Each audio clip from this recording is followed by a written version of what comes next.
Travel the world to find yourself.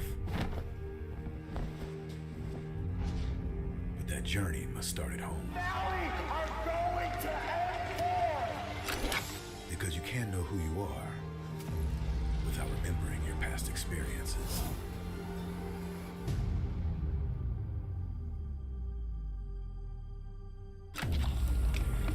Basic is returning to Asia for his redemption. The BTK trio wants to prove M3 wasn't just a fluke, and Hoon looking to win back his fans.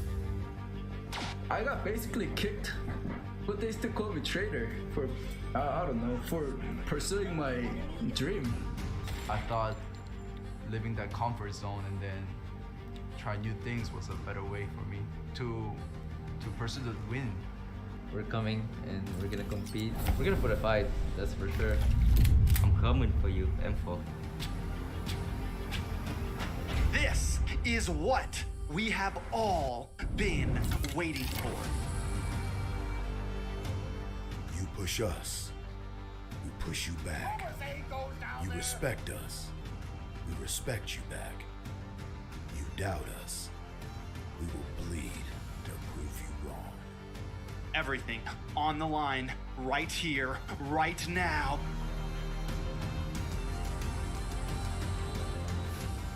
Definitely, they're not underestimating us as much as they did in M3. People probably see us and take us more seriously now, especially considering our accomplishment back then. I want to be the first in the world. I want to win a world championship. And the only way to really do that is day in and day out. There's no relaxing. You have to keep going. Here comes the Valley.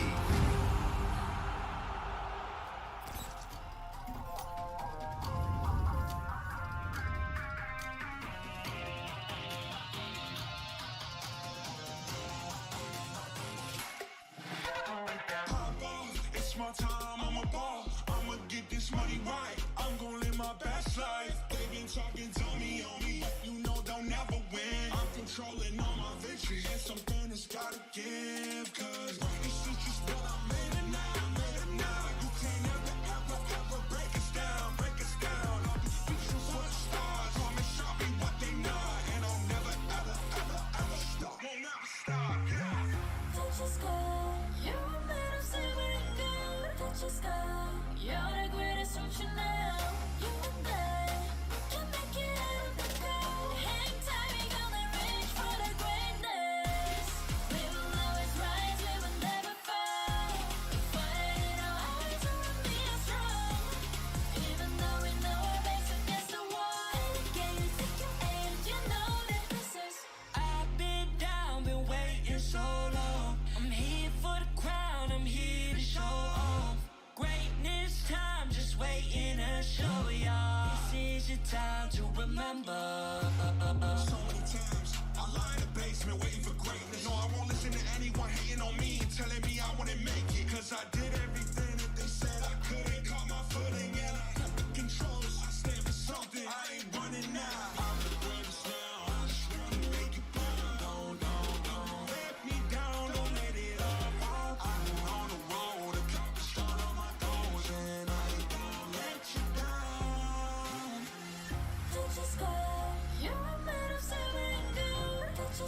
The sky is so vast, isn't it?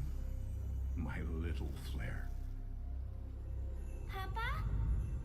Can you reach the sky and ignite the stars?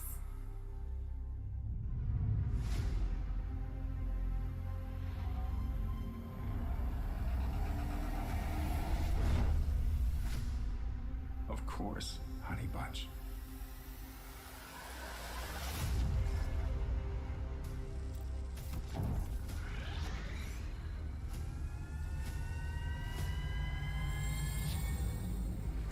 Papa never returned home. He's among the stars now. But what about me?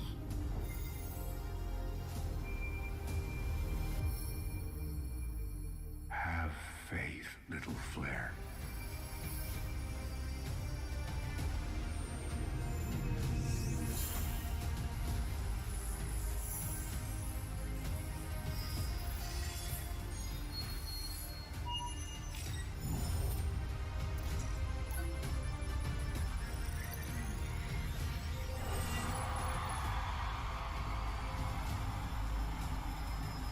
Now this is a wonder to behold.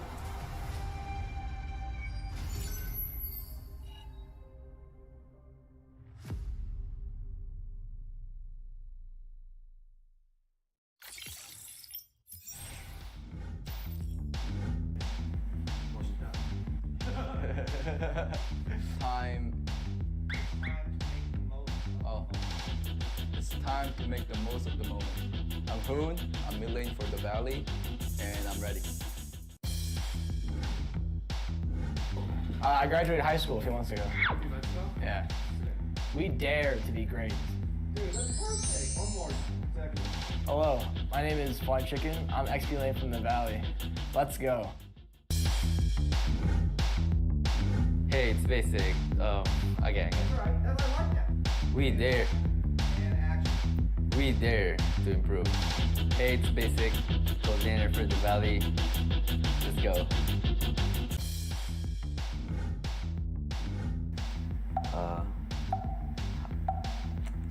Say hi. 3 wasn't good enough. There you go. One more time. 3.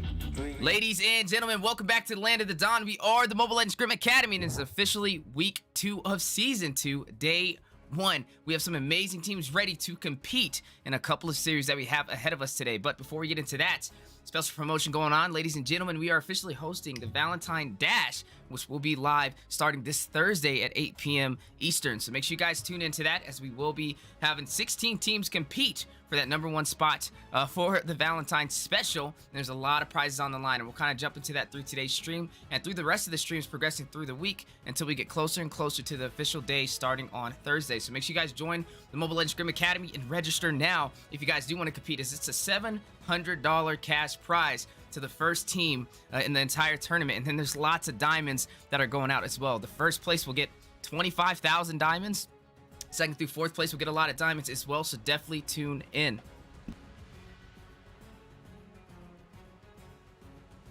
Now, a little bit of a look at the schedule today. We are seeing D-Gods go up against Team Saint in a best of 3, and then we are going to be seeing Ohana Esports go up against Zinx. Zinx, a new team I haven't really seen before, and I'm excited to see them compete for the MLSAs. We've been seeing a lot of new faces as we've opened up our academy doors for Season 2, and now for Series 3.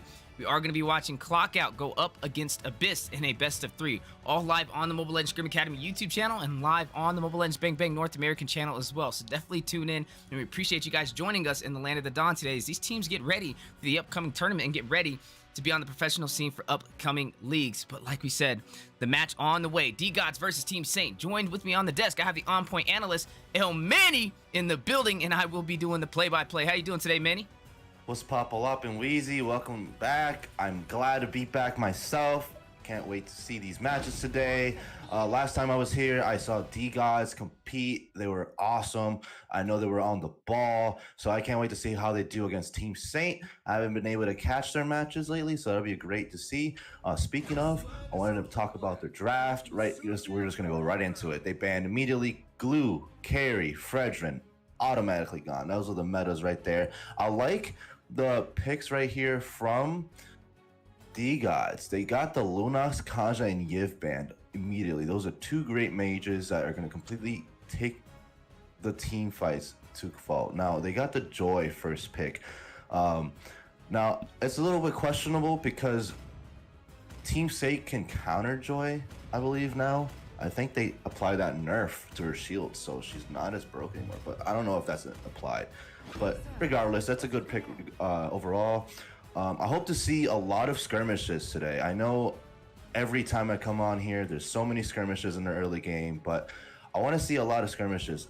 A lot less picks. It's been pick meta every time, so I hope we get to see those team fights. But I like the Fanny play, so right there, I'm already going to see level 2 engage, early skirmish, so I'm already happy about that. What do you think about this draft so far, Weezy? What do you want to see today? Definitely seeing a lot of mobility on the board from both sides, but some picks that you traditionally don't see this early in the draft and can open up the door for counters, as you are mentioning that Fanny over there into the hands of Elusive for Team Saint. There is Smile over there hovering over this Kufra, and that's a great answer. Not only will the Kufra kind of slow down that Fanny, especially with that magic ball, stop those steel cables, but they also have Bombshell on this Joy. And when you take that Kufra out, that also denies the enemy side to pick up that Kufra to deny the Joy, which is going to be a solid answer. And I'm expecting this Joy to be in the XP lane, but a funny thing about this, right? You have the Martis, a meta pick, top of the class right now for the season in terms of junglers, but can still be flexed into the XP lane if needed, and Joy can always go into the jungle, so you definitely see some flexibility inside of D-God's draft so far. But looking at Vader can't XP, hovering over the Natan, now going over on this Franco, and I'm wondering what the game plan is. Now, speaking of the game plan, right?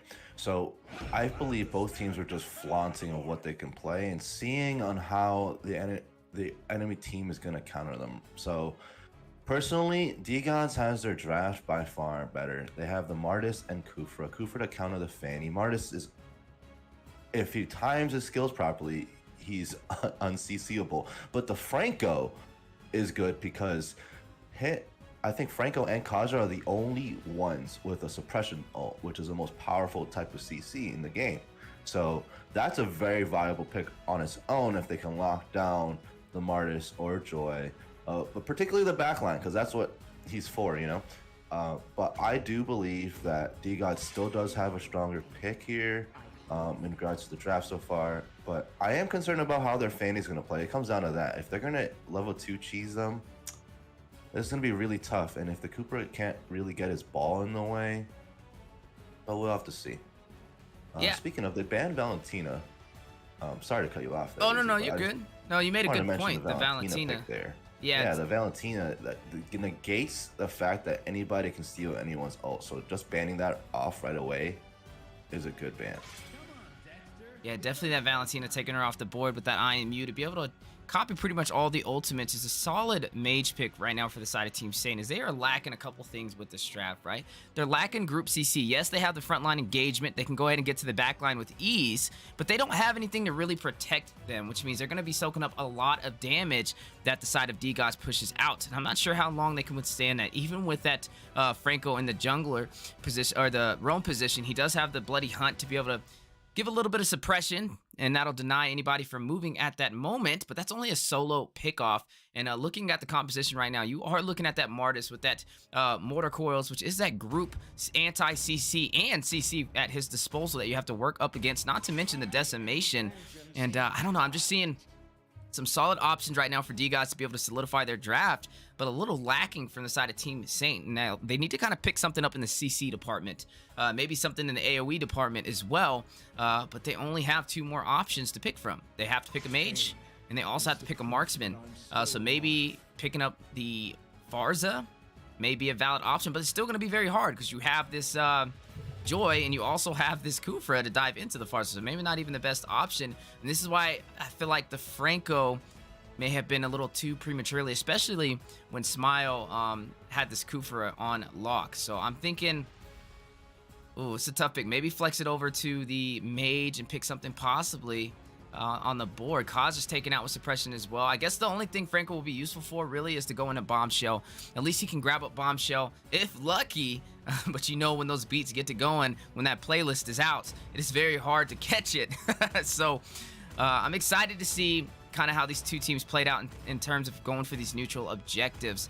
But we are looking at this Irithel possibly slotted in for the marksman, but no, gonna shift focus over to the Beatrix, and that will be the marksman for the side of Team Saint in the hands of Saint Laurent.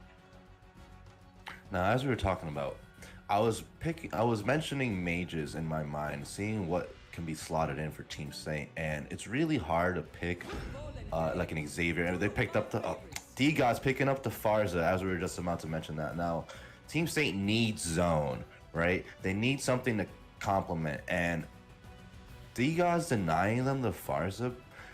That's a really good zone in itself, and they have 2 picks on their comp that are really hard to CC, Joy and Martis. So I think they're winning this draft, but we can't count out if Team Saint can pick a proper mage like, I don't know, maybe Valier, something that can zone away the Kufa and Martis and Joy, and allow an opportunity for their for their front line to get in there. Faramis is such a good pick too. I forgot about Faramis. That gives another life cycle for your team fights, you know.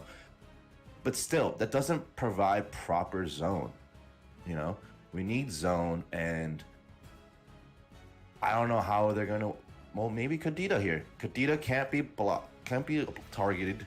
Oh, Zaz. I don't know. There are already too many picks here. They're listening to you. They're gonna keep swapping. I mean, I would say like the Faramis doesn't work in theory. Yes, you get a little bit of an additional lifeline when things get a little tricky, but still, like you said, lacking in that zoners department, and also going to be lacking a little bit in the late game. You have the Fanny, you have the Lapu Lapu.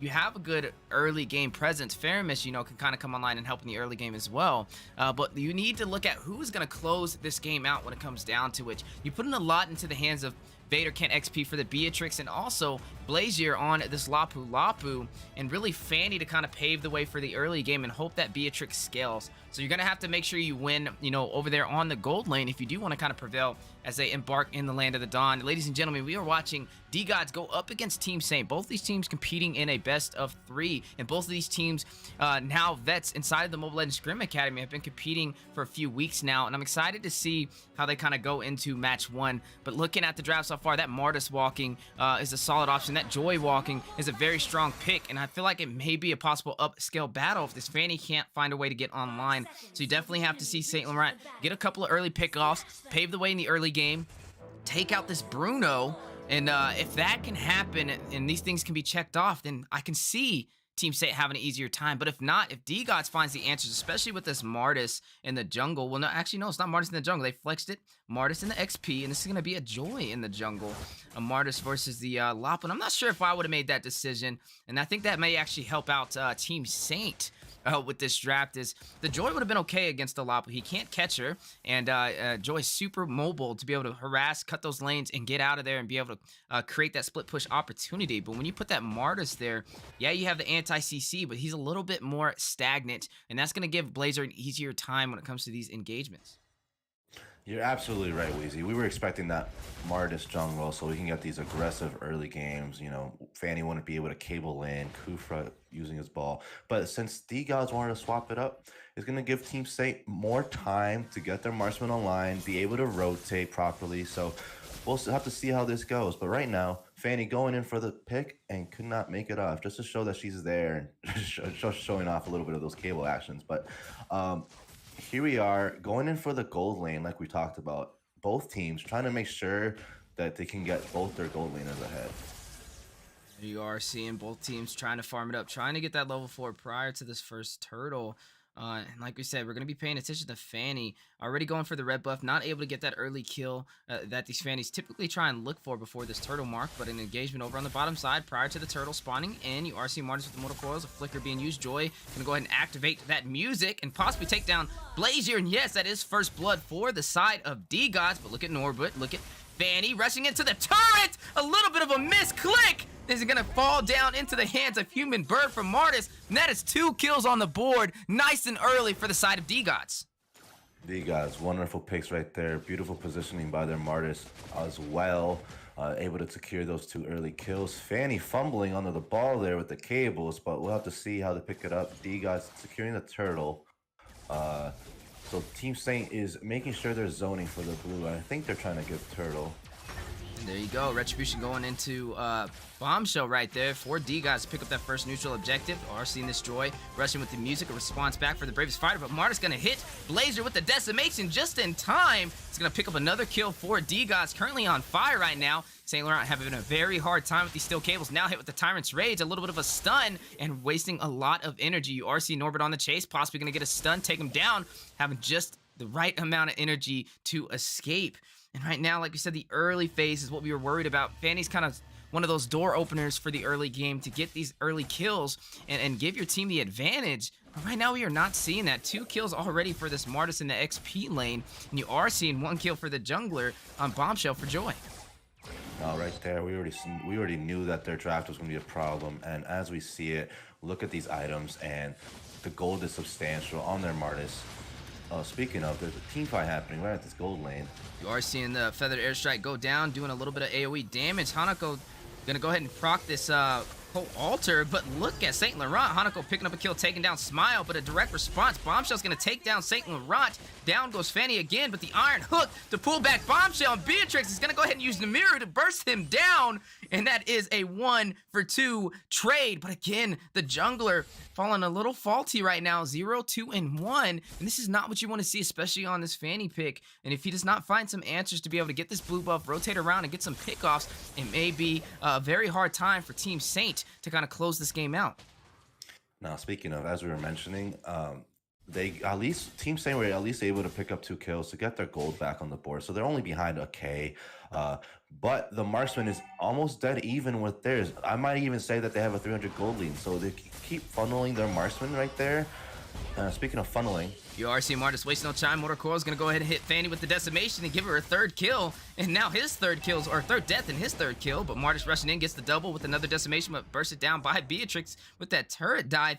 And I can't even really, blame him for that. I think that was a really smart move, or good read. They know to shut the Fanny down. The Fanny's having kind of on ice right now, very cold, and they're going to try and keep it that way. As if Fanny does get online, it will be a problem. But with the denial of the blue buff and also taking her down, that's going to be even more time before St. Laurent can be really effective in these engagements. But speaking of engagements, Bombshell wasting no time with this Joy Jungles to pick up a kill and take down Elusive, the roam for the side of Team Saint. As we were just mentioning, D guys doing perfect rotations, making sure that their Team Saint's Fanny is shut down, securing both the red and blue from their side, making sure that she doesn't get her XP, starving her. At the same time, if we look at the gold again, this 2K difference, the items right here, the Bruno's already now still 100 gold behind from Beatrix. So I still believe that Team State could come back in here if they can funnel their Beatrix properly. But D-Gods has more rotations. Martis has more gold than anybody in the game, who's been a monster so far. Speaking of being a monster. You already see Martis rushed in trying to get the decimation, but not able to get it in time, and he does fall until Blazer, with St. Laurent joining him on that fight. And that was just a little too over aggressive, but a little bit of an eye on the top side, right? Beatrix having a very hard time getting online. That is Faith, who's going to go ahead and pick up the tier 1 turret for the gold lane to give that marksman a slight advantage. And we might be seeing a Wolf Ronaldo on the way for this Bruno over there in the top lane.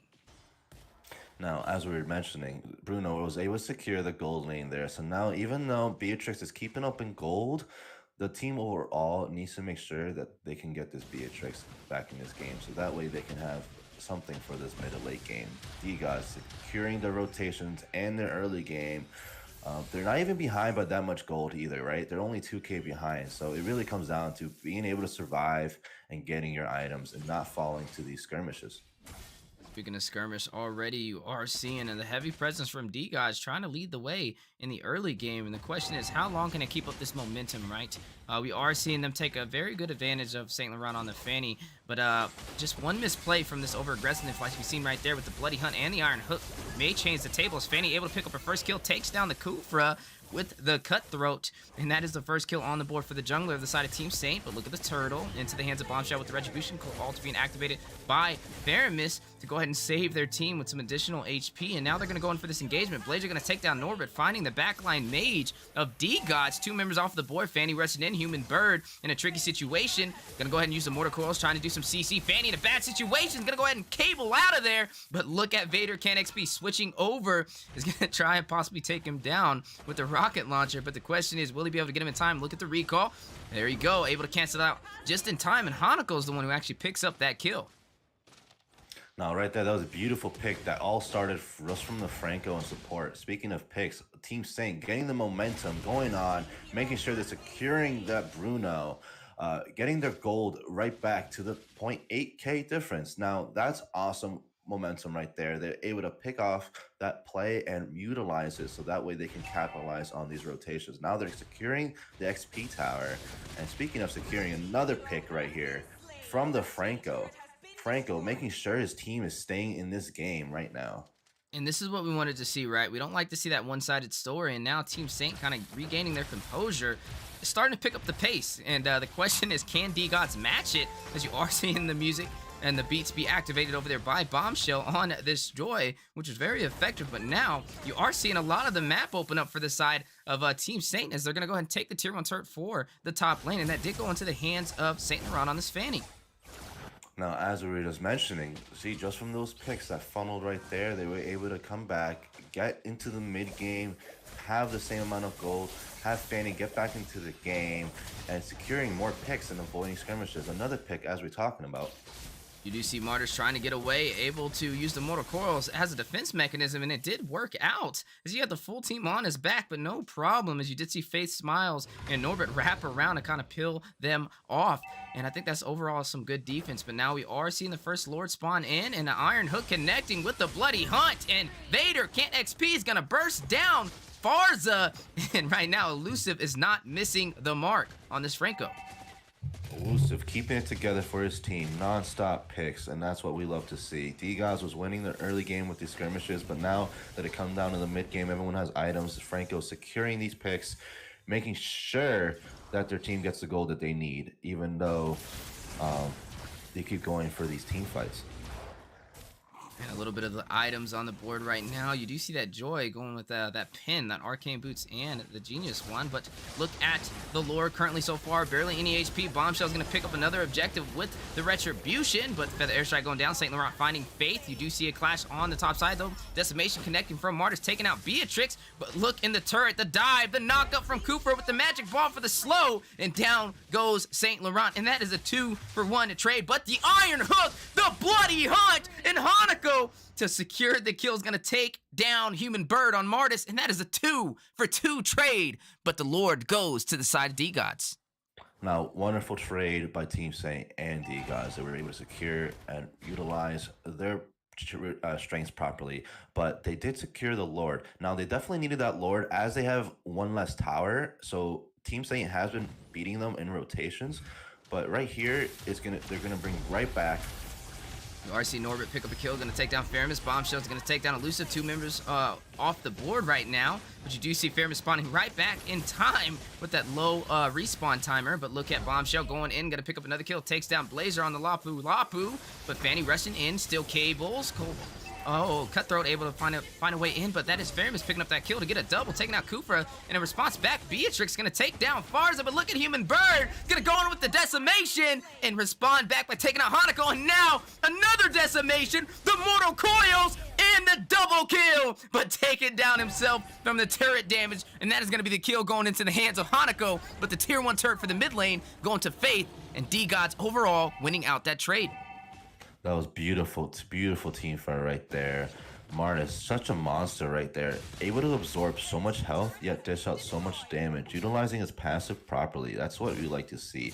Now, as they were able to secure these team fights and everything, they had the Lord pushing and able to secure tier 2 bot side tower. So now that they have their waves pushing up, we're going to have to see if they're going to be able to get more picks so that they secure this middle tower and open up inhibs. Now we're getting into that late game, and it comes down to longer timers, right? And picks are going to be strongly mattered. Push checks need to be on point, especially for teams that love to regroup together like this, right? So I wanted to point out that D-Gods, even though they're only winning by 1k lead, Team Saint's been pushing back hella hard, especially after that early game.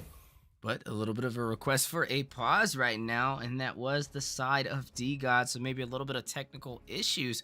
But man, let's break down this game a little bit more, right? We've seen D-Gods have an easier time, especially with that Martis over there having that coup for the direct counter for that Fanny. Was able to kind of shut him down in the beginning. This Martis on the XP lane rushing in to the blue buff to not only take down Fanny, but take the blue as well. But now, as we do creep in past that 12-minute mark, that mid to late game, we are actually seeing a response and Team Saint coming alive for the late game. And I'm wondering how this game will play out, right? As right now, they are still down in turrets, but their momentum is being is pulling off very well, and we're not really seeing D-Gods match with it. And I'm wondering if they continue to put up that pressure, they may be able to turn this tide in their favor and possibly turn the game around. But how do you feel so far? What would you say some conditions are for Team Saint over there with that Fanny, who kind of lost in the early game, to close this out in the late game and make it work in their favor?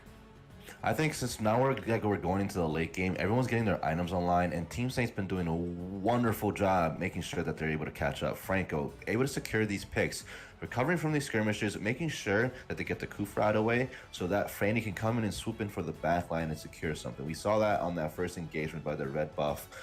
Got a pick on the Kufra. Fanny coming in for the first kill. Able to start funneling, right? The rest of his team was able to snowball. They got a tower.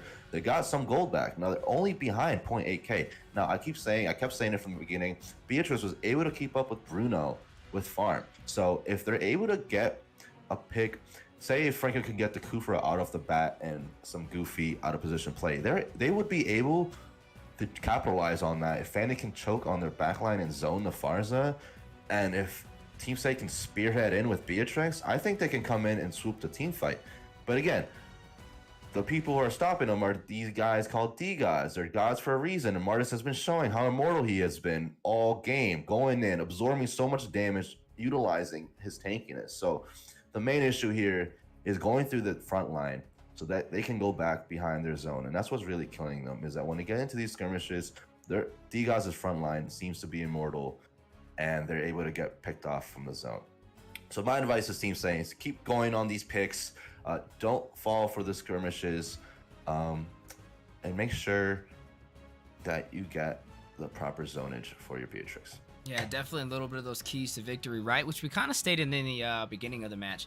We need to see Fanny get online, but a good read and a good response from D-Gods, realizing that Fanny was already at a disadvantage, so why not, kind of invoke that a little bit more by invading and contesting those buffs, and that's exactly what they did. And then also a little bit of surprise on the caster's desk. We kind of predicted it, but weren't too sure, to see the Joy get flexed into the jungle instead of the XP lane, especially against that direct matchup, that Lapu. I feel like Joy could have did really well, especially with that mobility, those beats to be able to have him subscribe to that playlist. But now with that Joy in the jungle, not something you typically see, but working out really well right now for Bombshell, who was currently 5-2-4. So I gotta say, maybe something we're going to try in the distant future. And I love how meta is definitely shifting around, as you typically see that Joy in the XP lane, especially in M4, slotted over there with that Vengeance, but with the Retribution still able to be very vital to the team. But looks like both teams are still currently on a little bit of a technical pause, so we are going to put us on a short break, ladies and gentlemen. Apologize for the disruption over there, but I promise we will be back shortly. So definitely grab some popcorn and we'll be right back.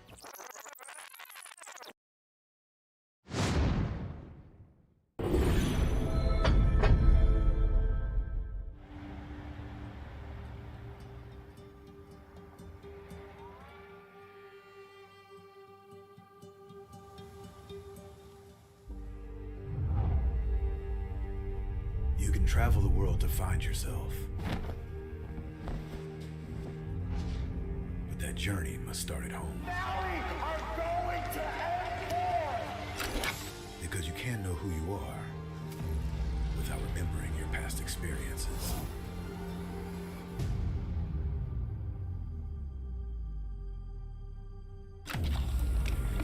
Basic is returning to Asia for his redemption. The BTK trio wants to prove M3 wasn't just a fluke, and Hoon looking to win back his fans. I got basically kicked, but they still call me traitor for, I don't know, for pursuing my dream.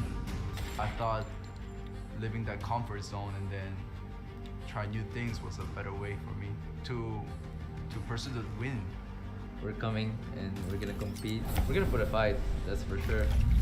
I'm coming for you, M4. This is what we have all been waiting for. You push us. We push you back. You respect us. We respect you back. You doubt us. We will bleed to prove you wrong. Everything on the line right here, right now.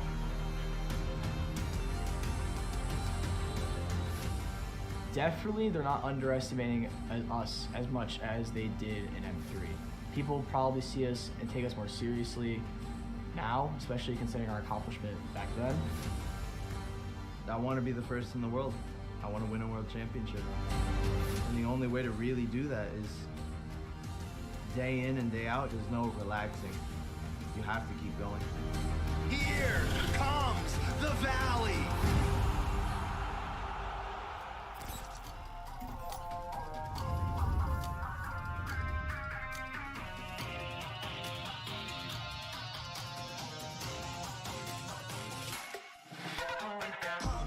It's my time, I'm a ball. I'ma get this money right.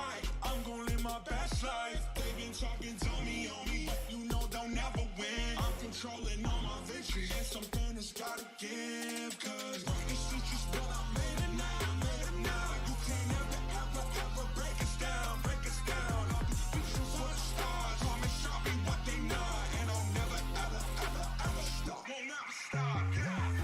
Touch the sky, you're a man of saving God. Touch the sky, you're the greatest option now.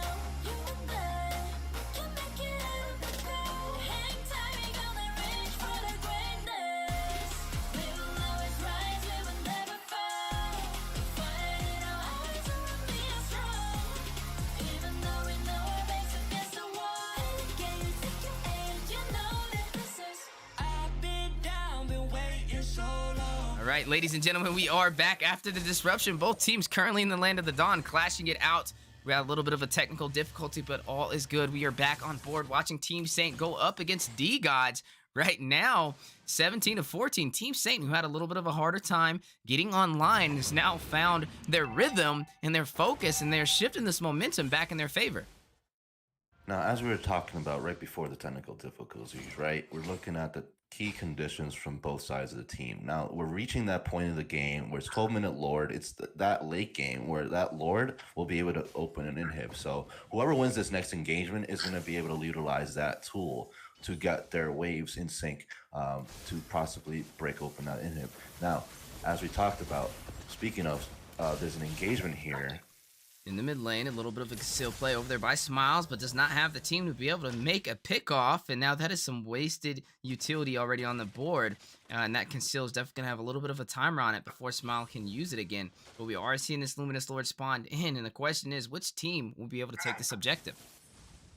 Now, as we talk about the Luminous Lord, I wanted to point out here, if Martis can keep pushing on the side and applying pressure and cracking open that tower, Team Saint has to respond and give up the Luminous Lord if D-Gods is putting a pressure there. But we are seeing that tower being open, so that gives so much opportunity for D-Gods to come through and get that Luminous Lord open there and crack open that base.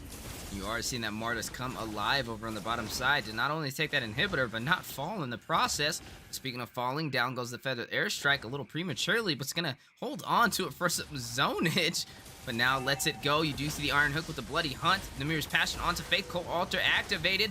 The beat's going down over there by Joy, pulled in by the Shadow Stampede, and it looks like they are going to try and facilitate a kill. Bombshell's going to go ahead and take him down. Norbert going to find a kill, taking out Beatrix. That is 2 members down for the side of Team Saint, and look at the Lord. That is Bombshell picking up that Retribution. D-Gods leading the way. Human Bird's going to go ahead and take down Fanny, but they are not done here. Feather Airstrike going down by Farza, first in the flicker out of Elusive, but Kufra gonna find his way over there into Lapu Lapu, and that is only Elusive to defend against a full team of D-Gods. And the question is, can he hold them off? Iron Hook into the base, but you are seeing Bombshell not even sweating, and this is gonna be a great opportunity for the side of D-Gods to try and close this out. That you are seeing Seeker's damage into the Nexus, Smile taking out Hanako taking out Human Bird, but D-Gods taking out the Nexus and taking game 1. Sheesh. Now that is a game we love to see. We love to see that close. They didn't even go for the Lord. They did as a bait. And Team Saint tried to be there to get some picks off, but after Martis cracked open the base, they had a lot of wave pressure there, right? So then I want to commend D-Gods. That Kufa there was able to counter set, and Martis just came right in time to turn that fight around because it looked like Team Saint was about to secure that Lord. And the retribution secure by D-Gods funneled it all too well. And then they just went right for it, and Bruno ended the game with just all the push. So well played by D-Gods. Overall, I wanted to see more picks happen by Team Saint in the early game, but it was really hard. Like we mentioned, that early game was extremely tough with a lot of the zone that D-Gods was able to provide. Looking at the items here and the team fight percentage, they were able to secure most of their item leads, and Team Saint wasn't able to finish most of their finished builds. So they were able to capitalize on their products. Now, we look at Faith not having all the kills, but having all those assists and funneling all that gold and getting 92% tower damage, he just knew his job. Just get those towers, support his team, and secure the victory. GG, well played. Yeah, definitely GG, well played, and you're seeing just some beautiful synergy and a closeout over there as Team Saint almost had a comeback, but D-Gods prevailing is going to go ahead and take game one, but that is just it. That is only game one, and this is a series. That's right, both these teams are competing in a best of three, and already 1 point on the side for D-Gods, but a little bit of a look at the schedule so far. Series 1, D-Gods versus Team Saint. We do see D-Gods leading the way and possibly going to match point for the next match to get the sweep, or will we see the side of Team Saint respond and possibly get this win? But looking at Series 2 for the day, we are looking at Ohana Esports go up against Zinx in a best of three. And then to close out the day, we are going to be looking at Clockout versus Abyss. And I'm very excited to see what a lot of these teams bring to the table, as these are brand new names for the MLSA, all live on the Mobile Legends Scrim Academy YouTube channel and the Mobile Legends Bang Bang North America channel. So I appreciate everybody all the way across the land of the Dawn tuning in, and hopefully, you know, you guys are enjoying the show and enjoying the gameplay that these teams are providing today. But don't go anywhere, as these teams are getting ready to embark back in the land of the Dawn for game two.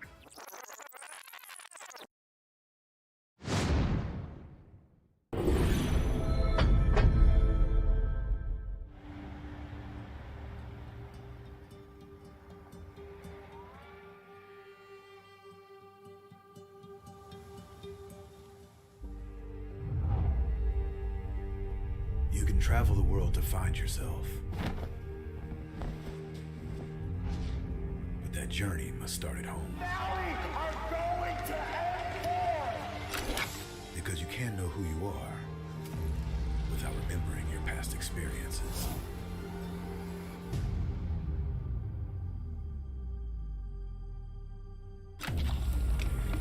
Basic is returning to Asia for his redemption.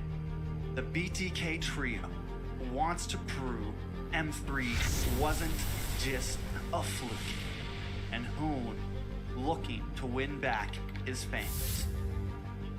I got basically kicked, but they still call me traitor for, I don't know, for pursuing my dream. I thought living that comfort zone and then try new things was a better way for me to pursue the win. We're coming and we're gonna compete. We're gonna put a fight, that's for sure. I'm coming for you, M4. This is what we have all been waiting for. You push us, we push you back. You respect us, we respect you back. You doubt us, we will bleed to prove you wrong. Everything on the line, right here, right now.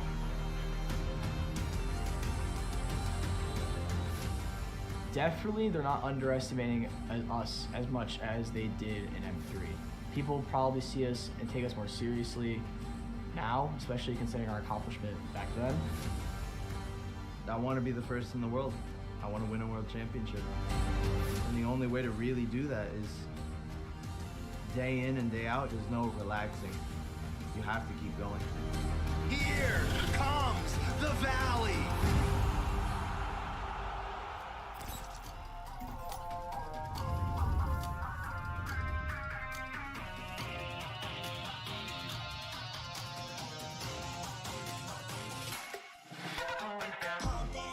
waste my time, I'm a ball. I'ma get this money right. I'm gonna live my best life. They been talking, tell me on me, but you know they'll never win. I'm controlling all my victories, and something that's gotta give. Cause this is just what I made it now, made it now. You can't ever break us down, break us down. I'll be speechless for the stars, promise I'll be what they not. And I'll never, ever stop. Won't never stop, yeah. Touch the sky, you're made of silver and gold. Touch the sky, you're the greatest option now. You and I, we can make it out of the cold. Hang tight, we gonna reach for the greatness. We will always rise, we will never fall. We fight in our eyes, and we are strong. Even though we know our backs against the wall. And again, you take your aim, you know that this is. I've been down, been waiting so long. I'm here for the crown, I'm here to show off. Greatness time, just waiting to show y'all. This is your time to remember. So many times, I lie in the basement waiting for greatness. No, I won't listen to anyone hating on me and telling me I wouldn't make it. Cause I did everything that they said I couldn't. Caught my footing and I got the controls. I stand for something, I ain't running now. I'm the greatest now, I just wanna make it proud. Don't let me down, don't let it all fall. I'm on the road, accomplished all of my goals. And I ain't gonna let you down. Touch the sky, you're made of silver and gold. Touch the sky, you're the greatest option now. You and I, we can make it out of the cold. Hang tight, we gonna reach for the greatness. We will always rise, we will never fall. We fight in our eyes, and we are strong. Even though we know our backs against the wall. And again, pick your aim, you know that this is. Coming for the game, cause we ready for the victory.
The sky is so vast, isn't it? My little flare. Papa? Can you reach the sky and ignite the stars?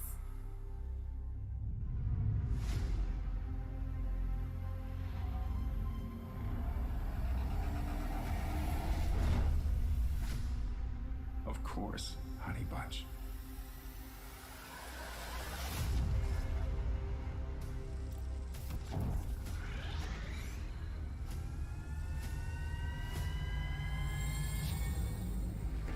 Papa never returned home. He's among the stars now. But what about me?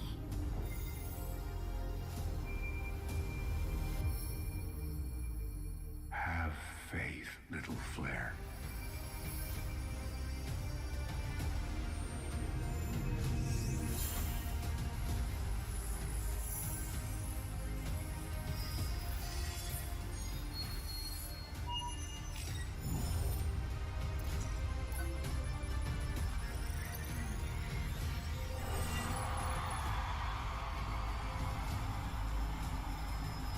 Now this is a wonder to behold.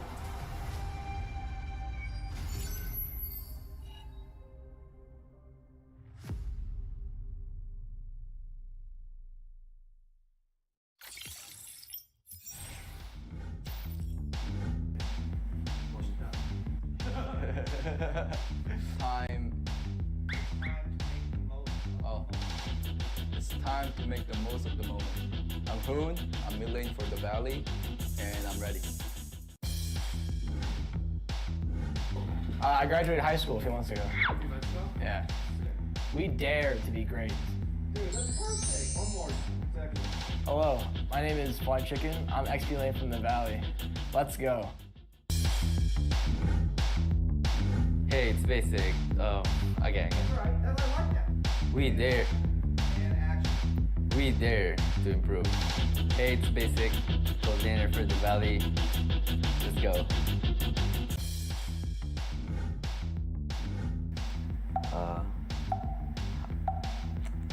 Say hi. 3 wasn't good enough. There you go. One more time. 3 wasn't good enough. One more time. You got a better one again. Hi, I'm Chuck. I'm late son for the Valley. Let's go.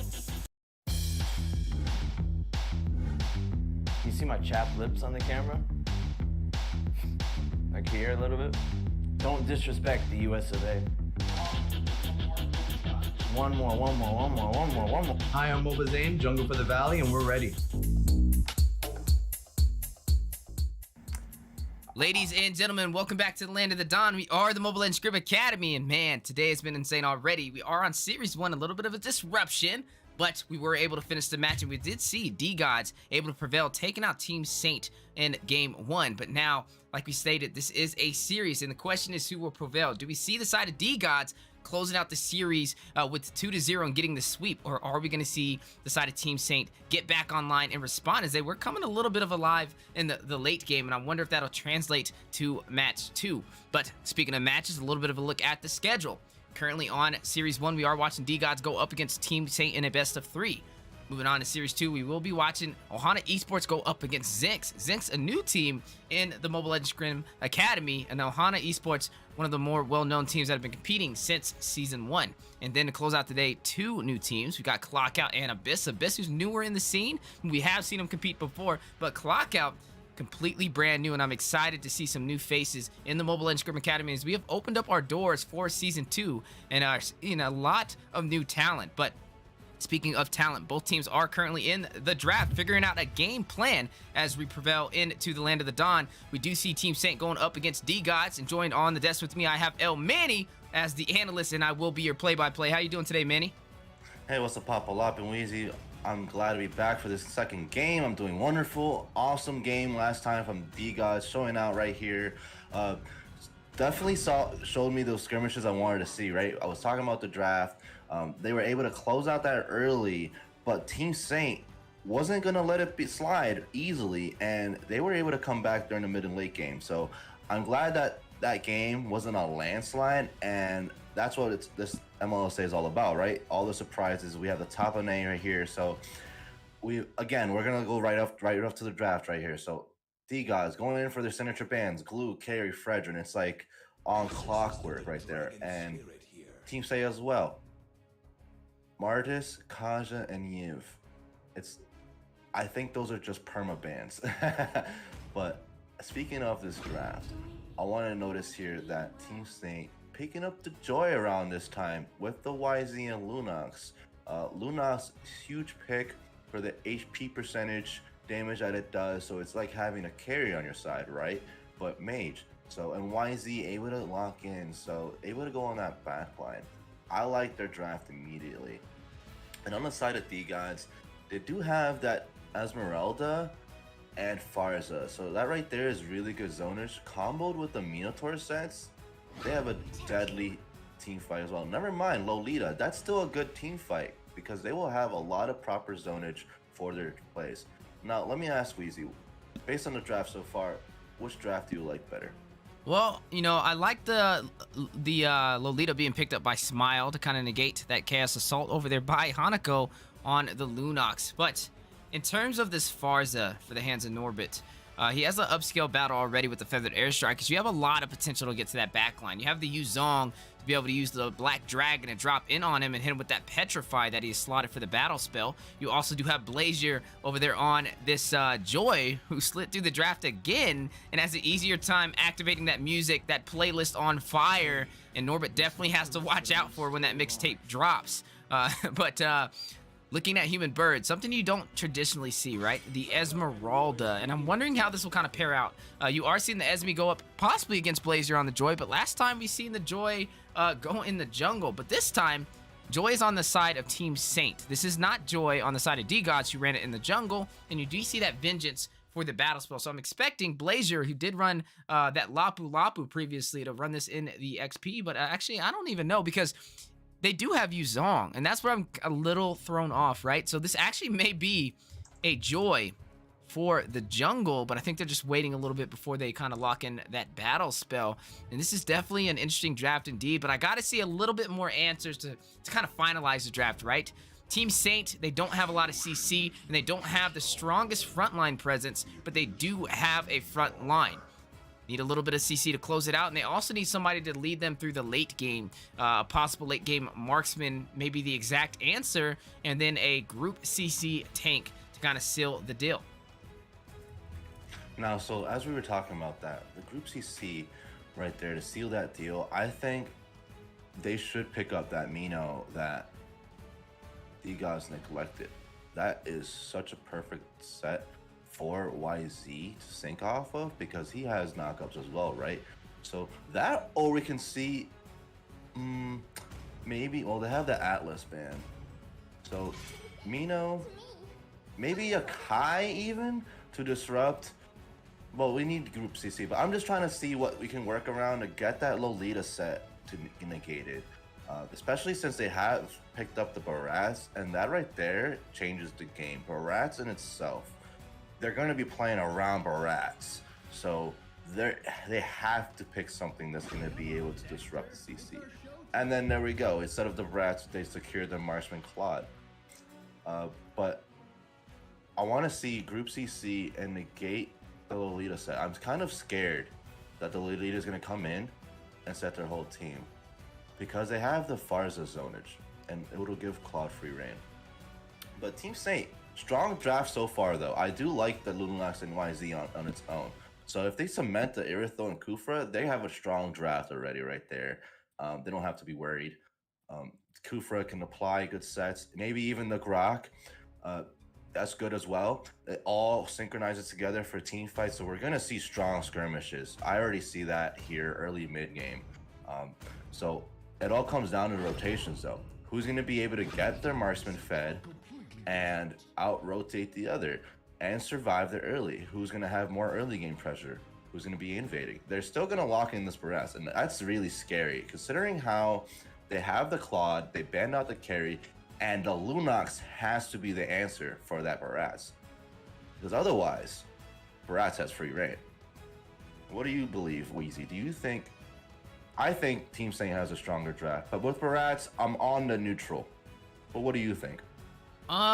It's very hard to kind of gauge, right? Now I'm expecting Joy to be in the jungle, but I will say in terms of countering versus being countered, Team Saint definitely leading the way. When you lock in this Barats, Hanako's going to have an easier time with that Chaos Assault to burst him down. Not to mention, Saint Laurent is going to run this Joy in the jungle, and you're not going to be seeing that Detonus Welcome have the easiest time to pick up that Joy, especially with the mobility that is at her utility already. And then looking at Vader Can XP over there with that Irithel, right? She has a lot of mobility as well, and that's going to give an even harder time for Barats. I would have said even possibly pulling out an Assassin here would have been okay, but the beautiful thing right now for the side of D-God's draft, right, is they can still run the Barats. They can pretty much run any jungler that they want to kind of seal the deals. They have everything checked off the board in terms of utility. You have your AoE mage, you have your Farz as a frontline sustainability, you have your late game damage dealer for the hands of Claude with the Blazing Duet, you have your group CC with Lolita, and then you also have Barats to provide a little bit more frontline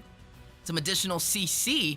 Now, is that the right answer? Not entirely sure. He still could have picked an assassin, but it still works. And I think overall, a very solid draft. But speaking of the draft, ladies and gentlemen, we are jumping in to match 2 for Series 1. Team Saint going up against D-Gods in a best of 3. We've seen D-Gods pave the way in the early game for match 1, and then had a harder time when it hit that late. And we've seen a little bit of a fire spark for Team Saint, but they were unfortunately not able to close it out. And D-Gods, a smooth gameplay and transition to take match 1, and now currently on match point. Is if they take this victory, they will win Series 1 with a sweep. But will we see Team Saint respond? Will we see that fire that was a little bit of a spark, burst into a flame and go to a game 3? Now, I hope so, because Team Saint has a really strong draft. I want to see them go to Team 3. They are not a bad team. They were going neck and neck with D-Gods. They would come back from a huge deficit in the early game. So I really want to see Team Saint coming here battling out with the strong draft that they picked. Now, as we mentioned, that D-Gods providing vision, showing where their jungler is at. So that way they can properly position and see if they can capitalize on an invade or go for an early gank. As we see here, they're rotating, making sure that they can get more vision. Team Saint making sure they're doing the same thing as well. We noticed here, Rome is always rotating with the mid, and that's what we see here with these higher elo teams. Both sides rotating with each other, providing vision and capitalizing if they can get any picks.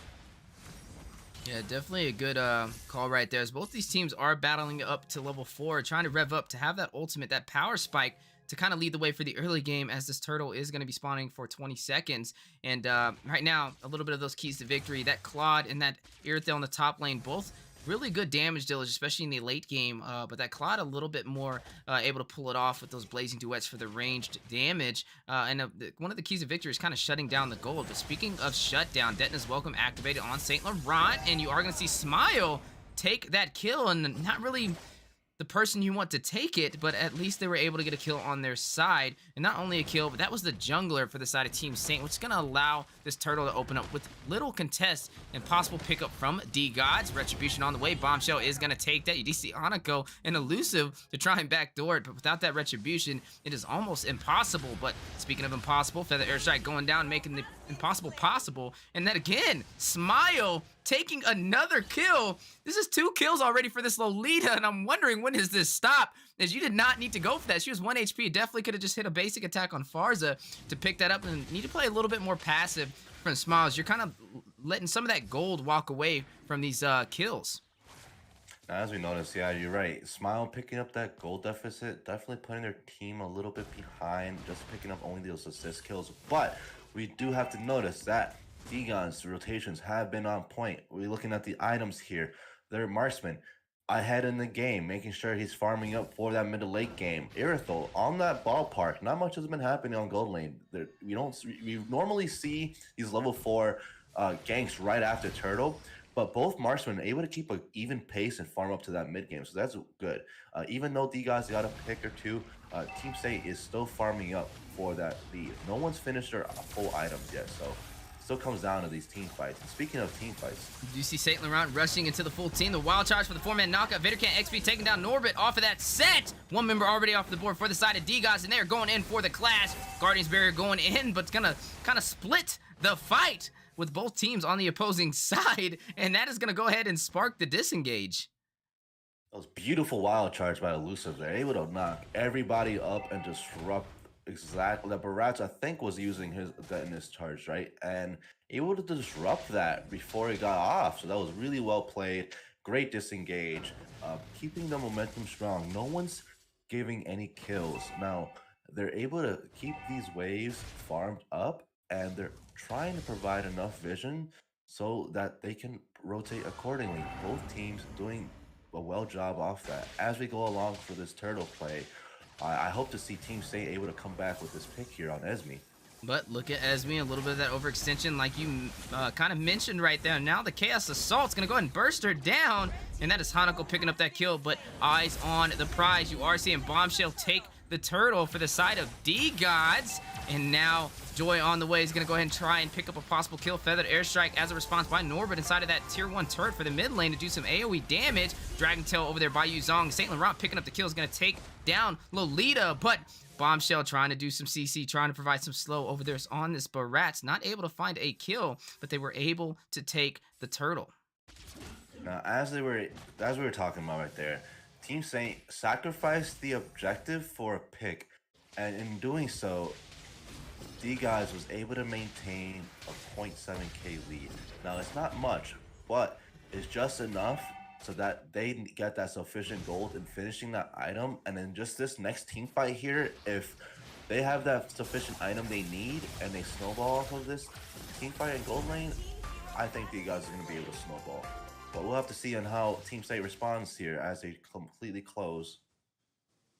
Yeah, you did see that Esmeralda fall into the duo from Blazer and that Joy to burst her down. 2 overextending. I know Esmeralda used to be one of the best XP laners to get the job done, especially with proxying the minions, having the mobility to be able to sprint out. But Esmeralda just finding a very hard time to be able to pull that off. And already 2 kills on the board for the side of Team Saint and 2 deaths for Human Bird. You have to be careful. Team Saint now 2 kills ahead.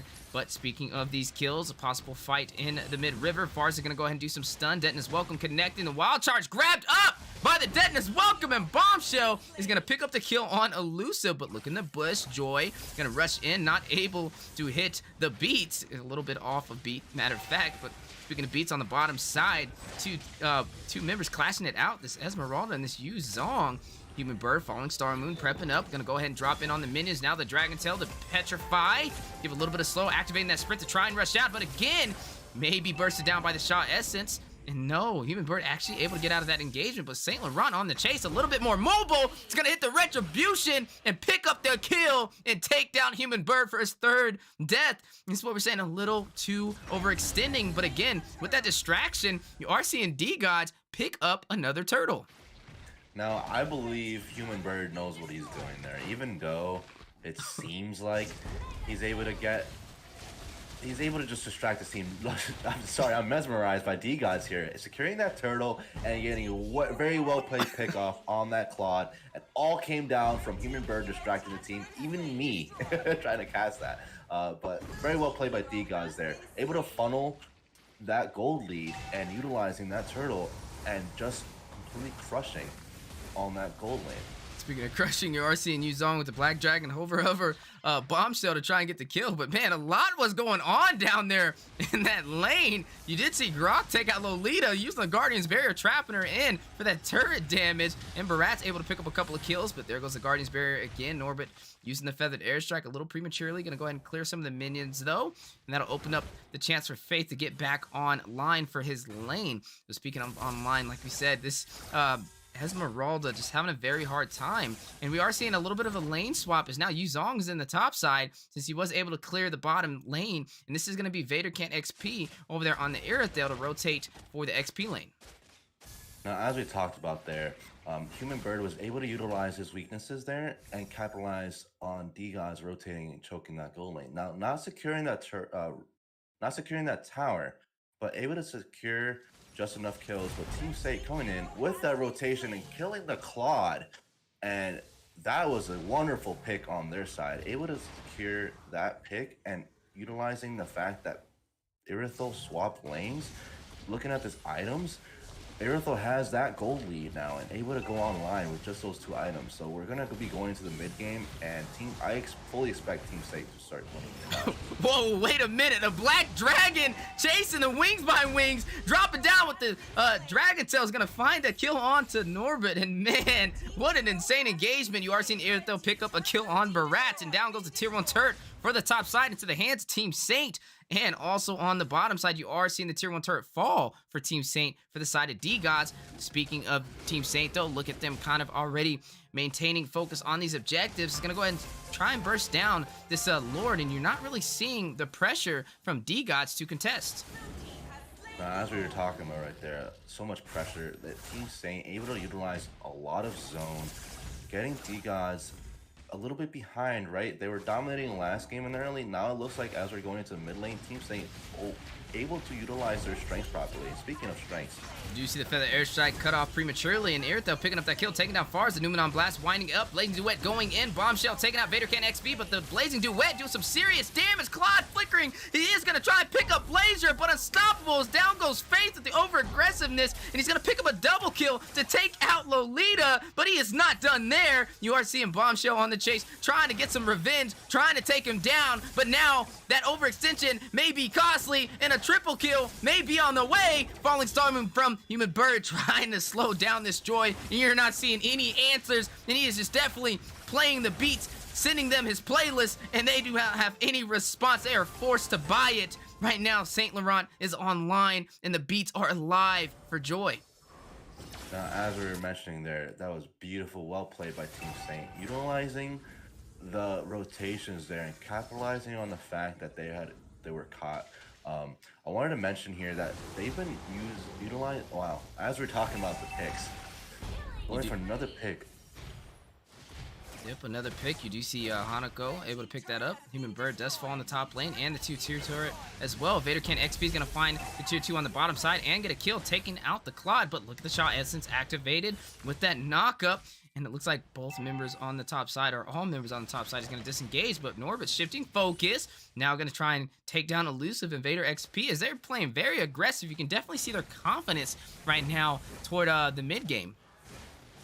Now, as we were rotating for this mid game, like we were just talking about, they're able to utilize their picks, waiting in these bushes, getting the proper zonage, taking the buffs, and playing super aggressive. Speaking of aggressiveness, you do see Numenon Blast for the triple set, and the Feather Airstrike to respond, but can't pick up a kill. Wild Charge going in. Norbit's going to take down Irithel, and Smile going to take down Hanako. 2 members off the board for the side of Team Saint. Black Dragon going in, hovering around, may drop down, but needs to escape. Blazing Duet from Faith, caught by Saint Laurent in the Beats of Joy, and takes down the Claude. Speaking of takedowns, Elusive finding Norbit's going to go ahead and take out Fars, the Dragon Tail from Blazer, not going to connect to anyone, and you are seeing 3v3 over there in the mid lane. 2 members have fallen for both sides, and it looks like they are going to choose to stop taking this fight. A wise decision, and this is getting very crazy over there in the mid lane.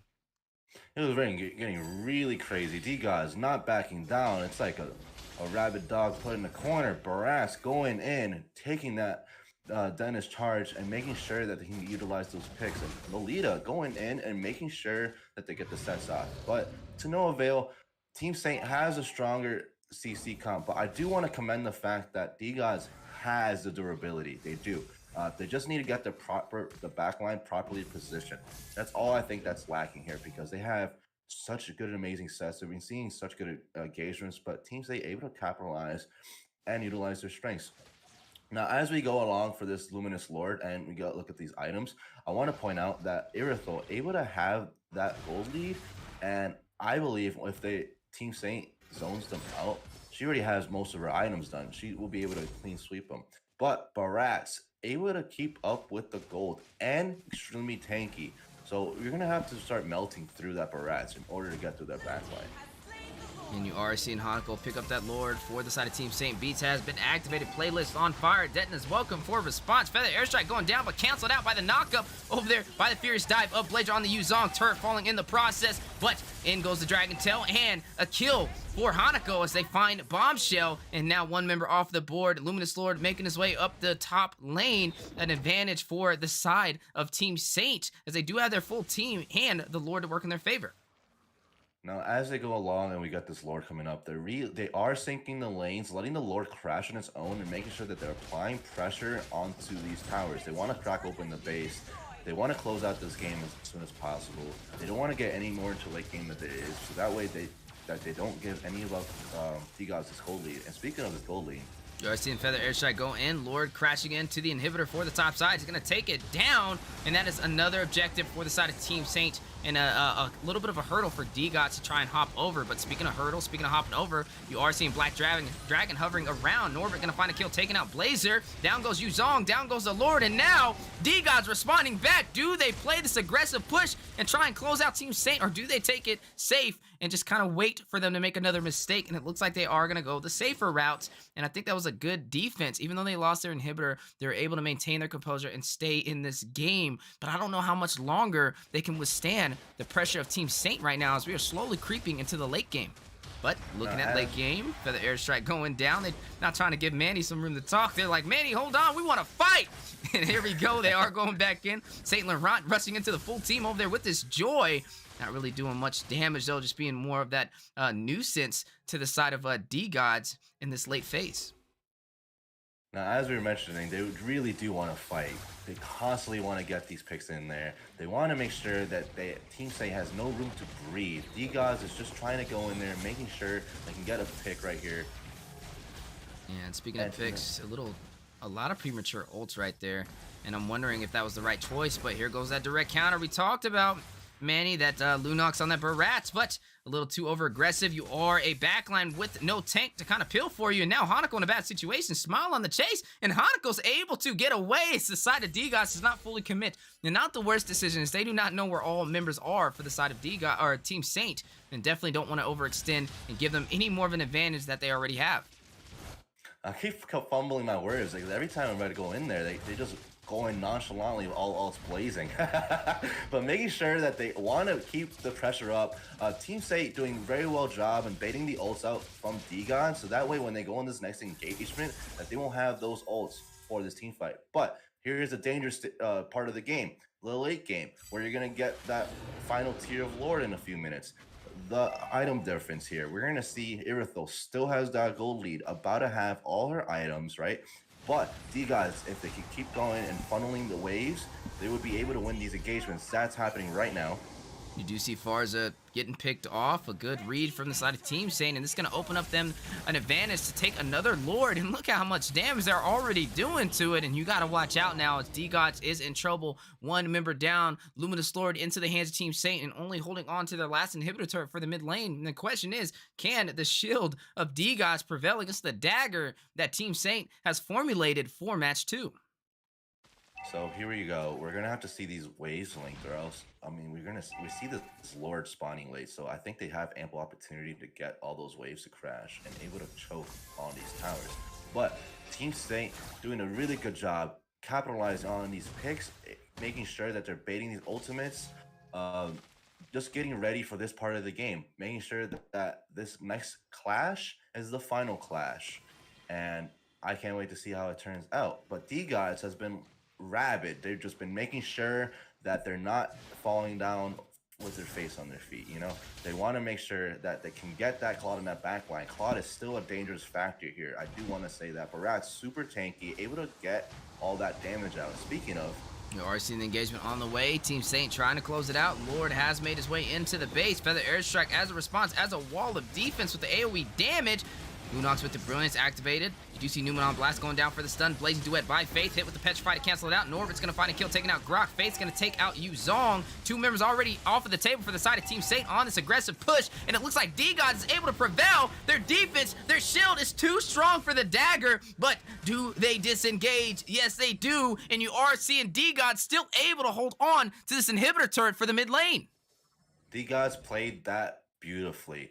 Baratz got the Dennis charge, got a pick in there, and Lolita had a 3-man set, and Esme jumped in the back line. Everybody on Team Saint's side was under some type of crowd control for a few seconds, and then that was all they needed, and Claude went in, did so much damage that Team Saint couldn't capitalize with the rebound. So as we go along here on the 18-minute mark and look at these items now, D-Gods able to close out this gold lead deficit by 5k, but Claude and Baratz having a lot of gold, and we can't count out the Esme. Even though that early game was rough, she has her items there as well, so that's another tank right there for D-Gods. Speaking of tanking, you are seeing St. Laurent fight Farza, and now hit with a little bit of suppression, grabbed by the Detonas. Welcome inside of the beats. And it looks like they are going to try and pick up that kill, but Yuzong responding back with the Black Dragon, jumping in with the Furious Dive, the Dragon Tail to do some AoE damage to disrupt their synergy. And you are seeing St. Laurent respond back from that defense provided by Blazer. Is going to pick up a kill and take down Human Bird. Two members are out for D-Gods. This is a great push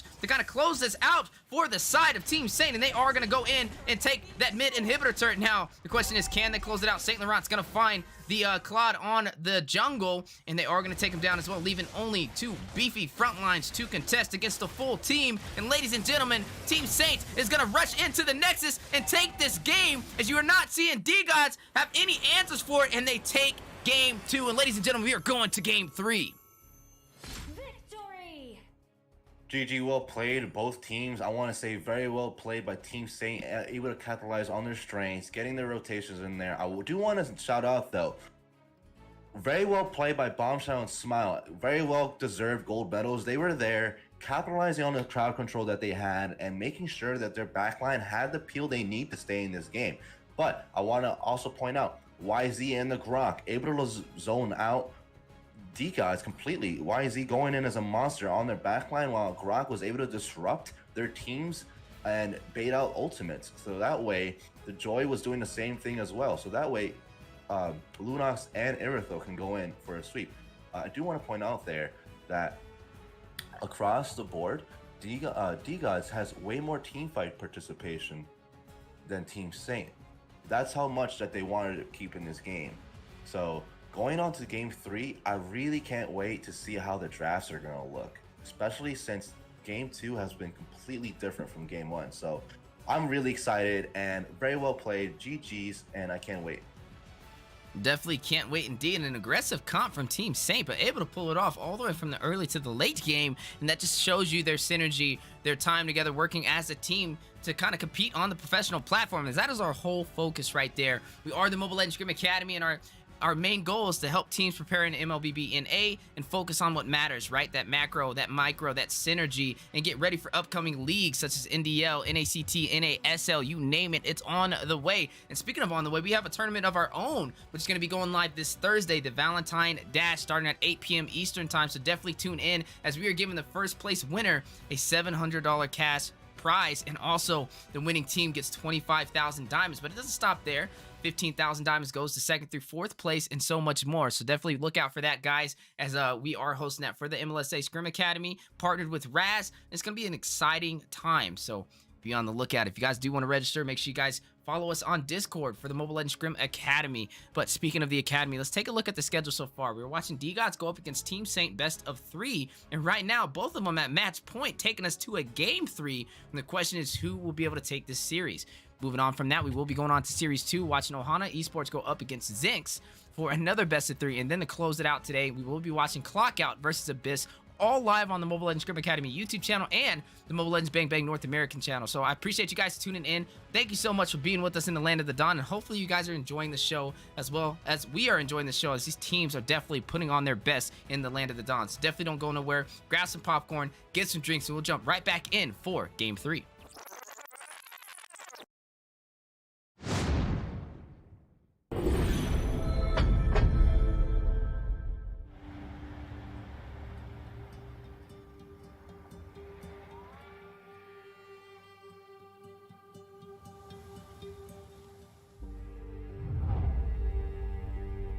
You can travel the world to find yourself. But that journey must start at home. Now we are going to end war! Because you can't know who you are without remembering your past experiences.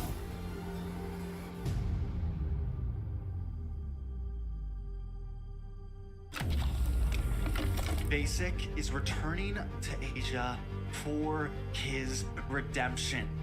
The BTK trio wants to prove M3 wasn't just a fluke, and Hoon looking to win back his fans. I got basically kicked, but they still call me traitor for, I don't know, for pursuing my dream. I thought living that comfort zone and then try new things was a better way for me to pursue the win. We're coming and we're gonna compete. We're gonna put a fight, that's for sure. I'm coming for you, M4. This is what we have all been waiting for. You push us, we push you back. You respect us, We respect you back. You doubt us. We will bleed to prove you wrong. Everything on the line, right here, right now.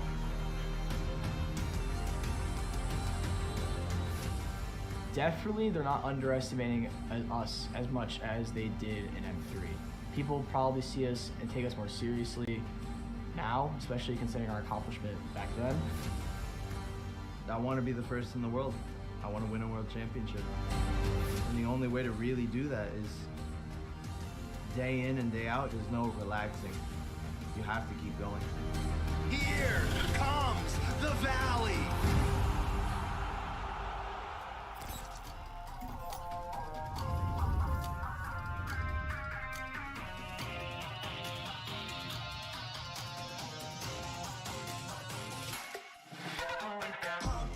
It's my time, I'm a ball. I'ma get this money right. I'm gonna live my best life. They been talking, tell me on me, but you know they'll never win. I'm controlling all my victories, and something has gotta give. Cause this is just what I made it now, made it now. You can't ever break us down, break us down. I'll be speechless for the stars. Promise I'll be what they not, and I'll never ever stop. Won't never stop, yeah.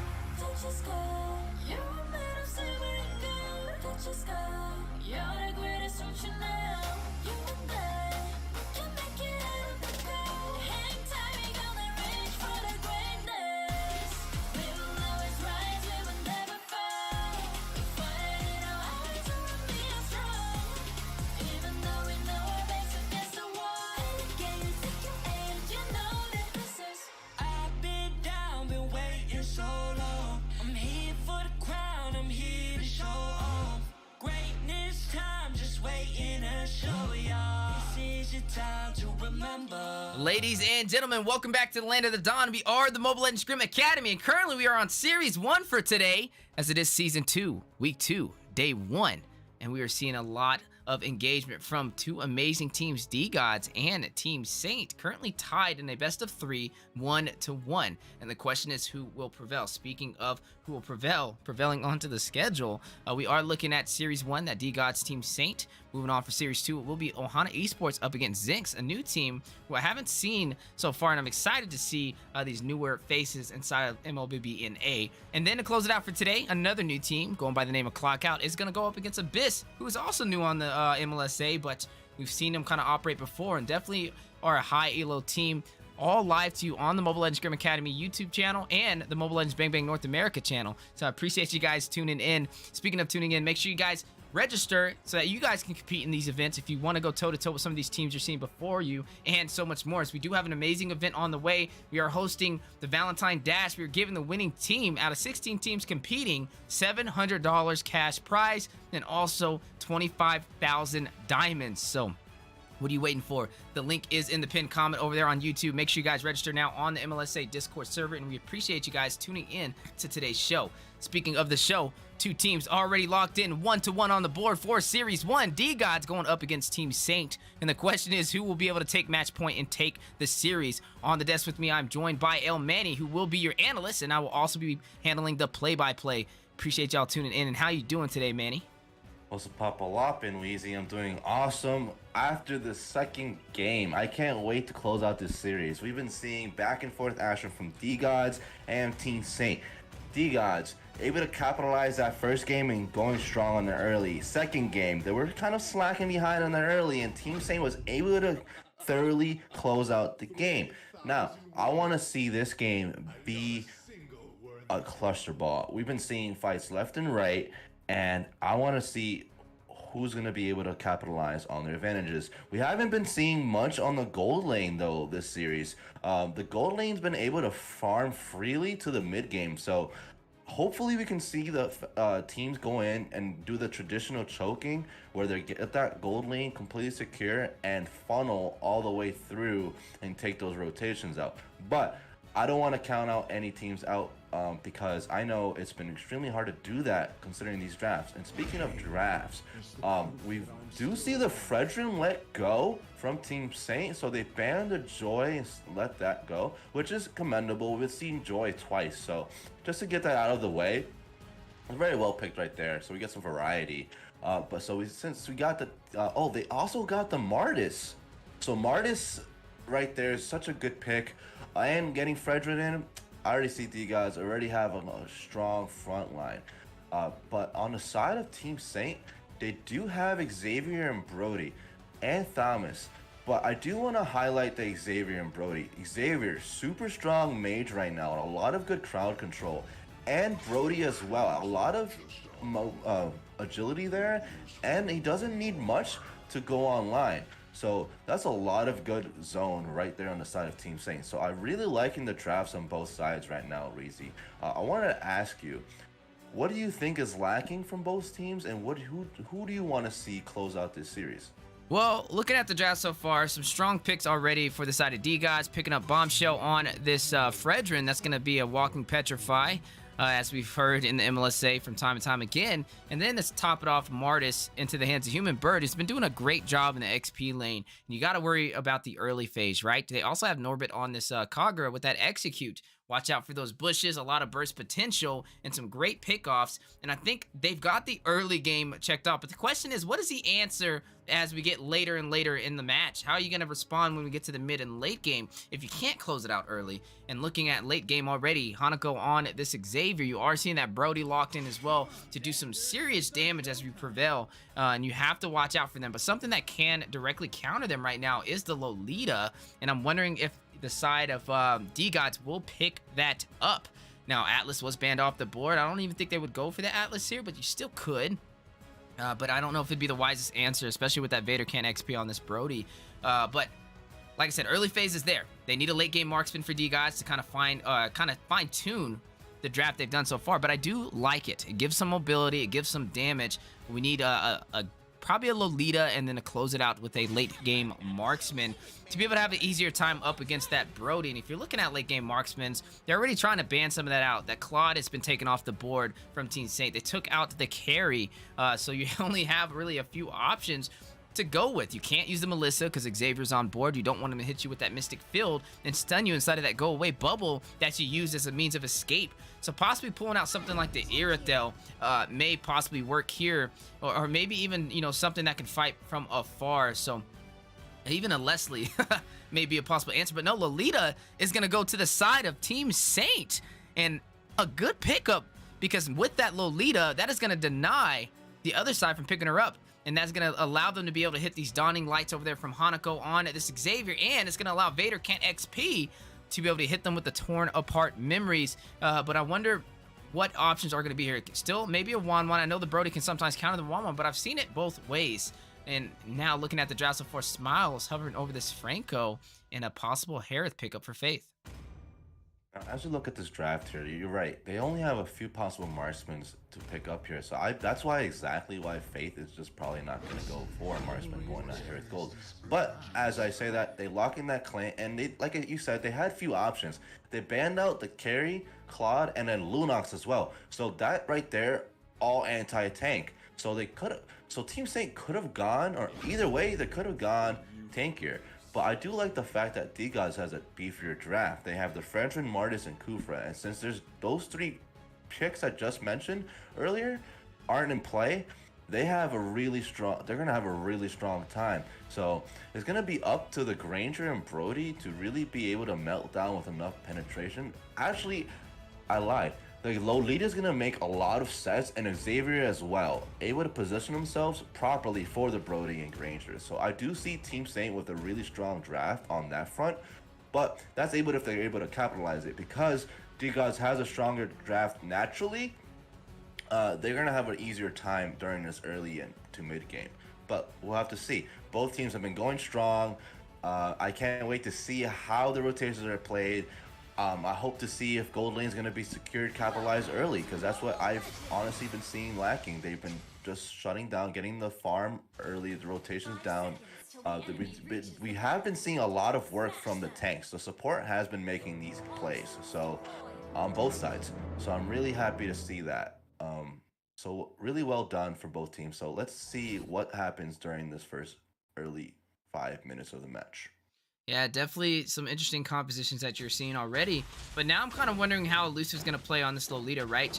It was a direct pick to kind of stop them from taking it, as it would have been a really strong tank for D-Gods. But when you slide it over on Team Saint, there's not much for her to kind of block, right? You may be able to stop this Faith over there on the Claw or the Clint, but I'm not sure if that's really the wisest answer. And this is a lot to kind of stop this Lolita from hitting that Numenon Blast, right? You have Human Bird, who for one has the motor coils to be able to get in and have anti-CC against it and possibly disrupt it with his range that Martis already has. And you also have the Fredrin, the Walking Petrified, the knockup with the Energy Eruption to kind of disrupt what Lolita will try and do. So I think one of the keys to victory right now is Elusive finding a way to shine with the Numenon Blast, because if you cannot pull it off, it's going to put the side of Team Saint at a disadvantage in the roam position. But speaking of positioning, a little bit of possible engagement on the bottom side. You are seeing Elusive rush in. The Mystic build is going to go in on Faith, gets some slow. Brody's going to do some damage, but not able to get the kill on Claude. And it looks like both sides can do some poke damage, trying to get an early pick off, but neither side able to find that kill.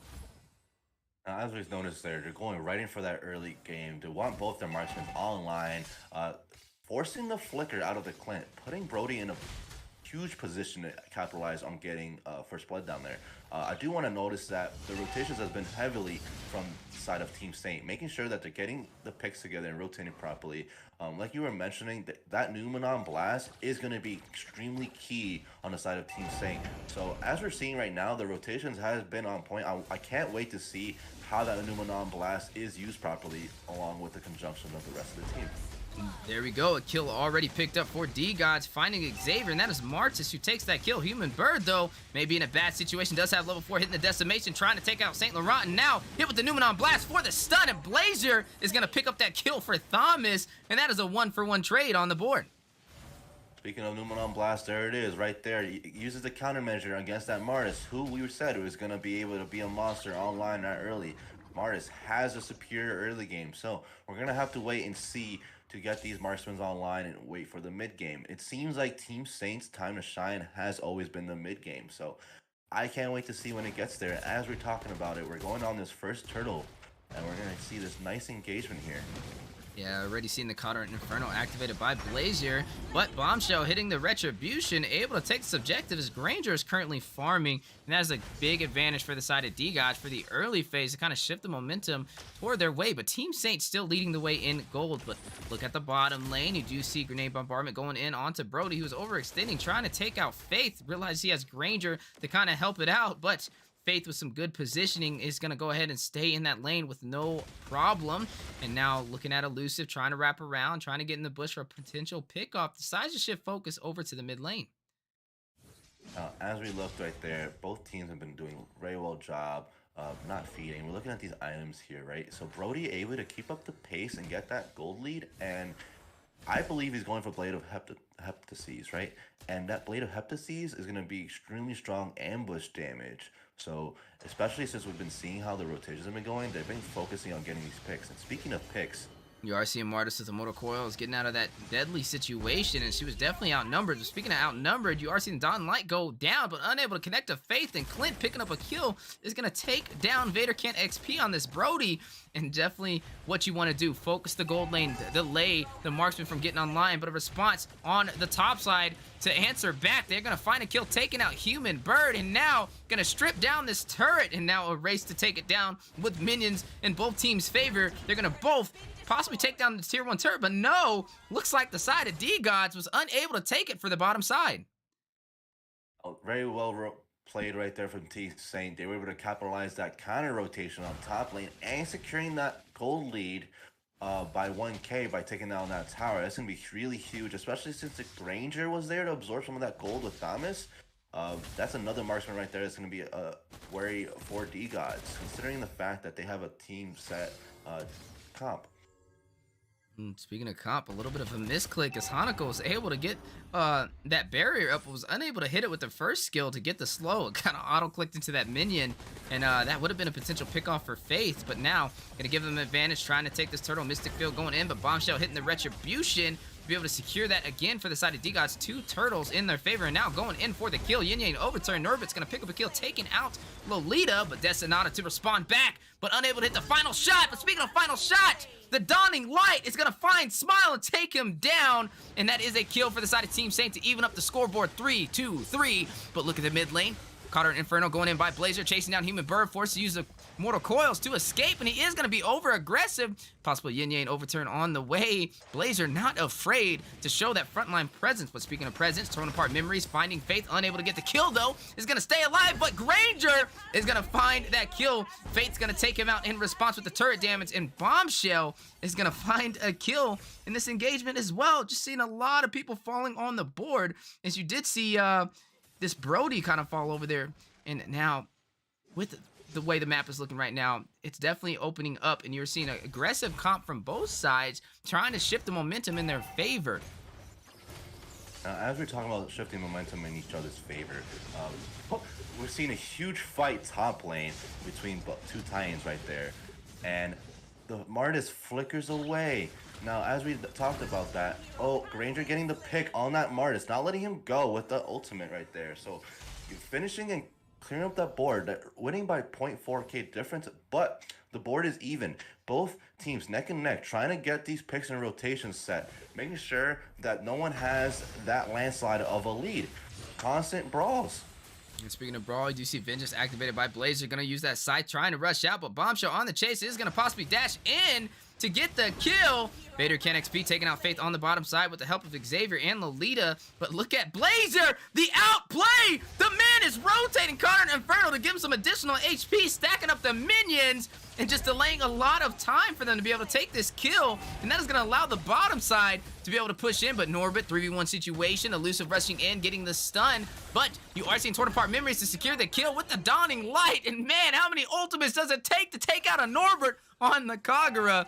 And that is going to leave the bottom lane vulnerable. But you are seeing Faith rush back in. Turtle spawned in as well. And it looks like the side of Team Saint already pulling the aggro, doing some serious damage. Going to go ahead and take this neutral objective. But on the top side, Bombshell not worried about it. It's going to translate that turret in their favor since they lost the turtle. I'm going to point out here, Team Saint, even though they're winning on these clash engagements, they still haven't taken down that tower. I believe that's the next step that they're trying to do right here as they go for this engagement, finish off this Clint. But D-God's doing a wonderful job rotating and making sure that they're getting something out of these counter engagements, making sure that they're not at all losing. Looking at this item list here, Brody able to maintain a little bit of a gold lead, but not by far by that Clint. It's been a little bit back and forth, but looking at Fredrin, got his items online, right? He has both his helmets. That's really scary on its own. A lot of AoE damage right there and be able to absorb a lot. So when it comes to these clashes that we're going to see right now, we're going to see Fredrin really do a lot of tanking for his side of the team. Yeah, definitely seeing some insane engagements right now. And looking at the mark spins, Brody 2-2. But look at a set potential. You do see Numenon Blast going down for the stun. And that is Granger to be able to pick that kill up with that set down on Smile. Dawning Light raining down, hitting 3 members of D-Gods in that bush. It looks like they're going to continuously put on this pressure. Not really sure exactly what they're fighting over, as they definitely don't have the chance to push it, as minions are in for both teams. But you are seeing Blazer pushing the lane on the top side, and a turret falling in that process for the bottom lane. And that was the tier 1 over there for Team Saint. But look at the top side, another clash. They just really are going out for blood. Bombshell rushing in, Appraiser's Wrath going down, Mystic Field for the stun. And he is able to... No, he's not! That Sonata is going to connect and take him out of here up to the caster's desk. How are you doing, Fredrin? And, man, some insane gameplay, some insane engagements over there from Team Saint and D-Gods for match 3. As we were about to say, Team Saint using very well job and applying this Numenon Blast like we were talking about. We were very worried on how Lolita was able to utilize it, but Elusive going in for the picks earlier and getting the marksman online.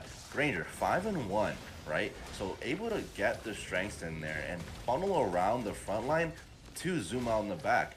Now, as they're about to do that and secure this Lord, you guys have to make sure that they don't follow behind and get this snowball, because Team Saint is coming back with a vengeance.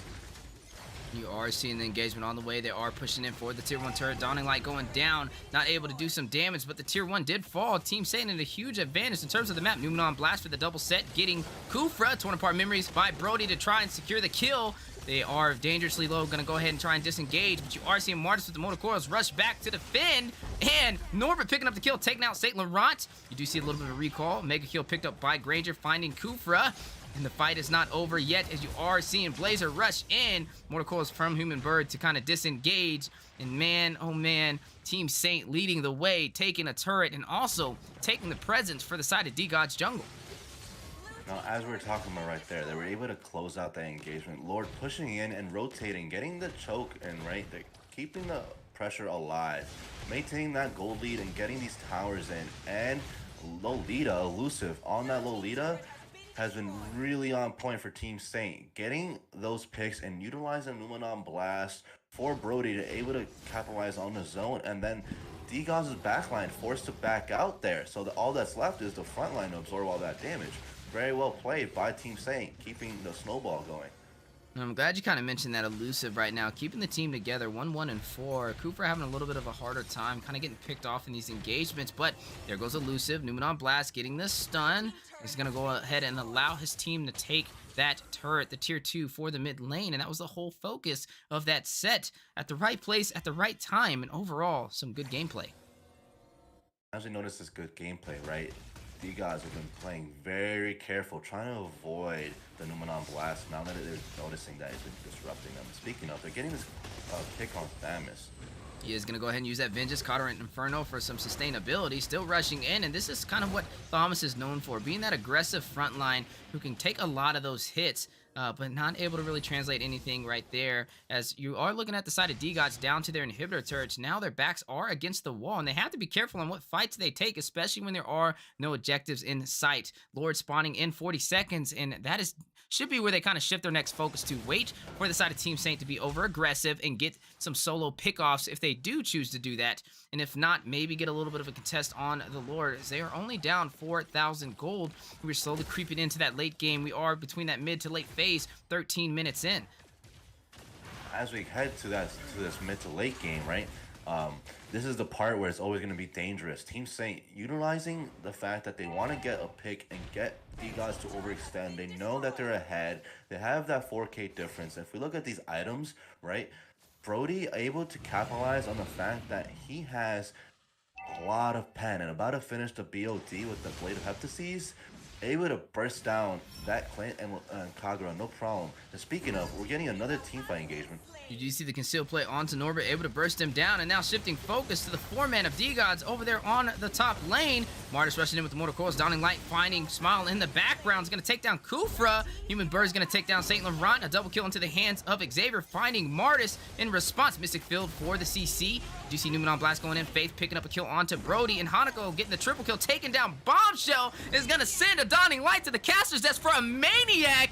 And ladies and gentlemen, that will seal the deal potentially, as Team Saint has got a full wipeout over on D-Gods, and now all they have to do is clear this lane. Minions are going to make their way down the mid as well, but Norbert is there. He is going to try and contest. Can they get it? Norbert just needs to clear this minion, able to clear it in time, but is that enough? The sustainability by Blazer eating these turret damages. You are seeing Norbert pick up a kill in response, and now you are seeing members respawn back in. That was a close call, but D-Gods holding on with the extra lifeline is going to be able to prevail and take this game a little bit further toward the late phase.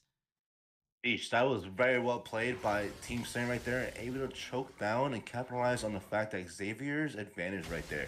Lolita, elusive, MVP of this game, I want to say, capitalizing on the picks and the sets, and like I said, Xavier able to make sure to get those sets in there with his skill combo, and it does devastating damage, securing that Maniac and almost ending the game. As we go to this next lower fight, you are seeing some heavy engagement on the way. Vengeance activated by Blazer with the Cotter and Inferno. Not enough, though, and he's going to get bursted down. Decimation from Human Bird on the Martis. You are seeing Granger get a kill, going to the backline, taking out the Clint, but they are not done there. Hanako gonna find a kill, taking out the mage. Down goes Kagura. Martis going in with the motor coils, shutting down Xavier, but getting shut down himself by Granger, and Brody picking up a kill, taking out Fredrin. Only Kufra alive. Smile now turning into a frown, is left by himself to go up against 3 men. members of Team Saint and a Luminous Lord possibly on the way, and they may be able to close it out here. They just need to close these minions, shut down Smile, and close this game out. But Faith spawning in 5 seconds. They have to be fast. And there you go. Ladies and gentlemen, Team Saint has done it. They have taken the series. Victory! I wanted to point out right here, GG's well played for both teams. Team Saint, wonderful job. And I knew that was going to happen.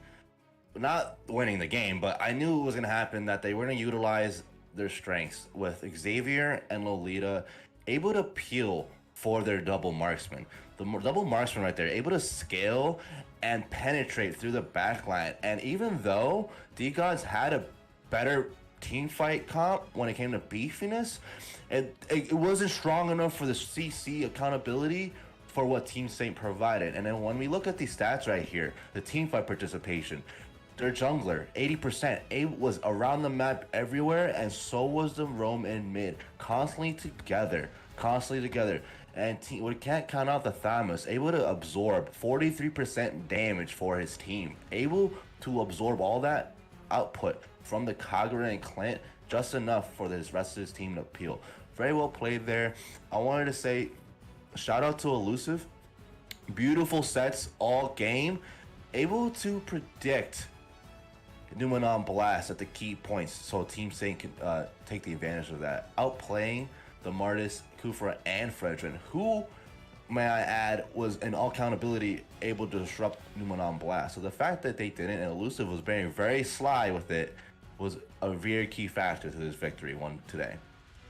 Definitely a victory indeed, and that is going to close out the series for Series 1 of today, and Team Saint prevailing to close it out 2-1 all the way to a Game 3. And that was intense. We got to see an Xavier get a Maniac for Hanako, and we can't ignore that. Definitely some history in the making, and that's the first Maniac we've seen an Xavier get in the Mobile Legends Scrim Academy, so definitely GG's well played. But speaking of plays, a little bit of a look at the schedule today. Currently, Series 1 has completed with Team Saint leading the way. Hanako with that Maniac over there on that Xavier to close it out.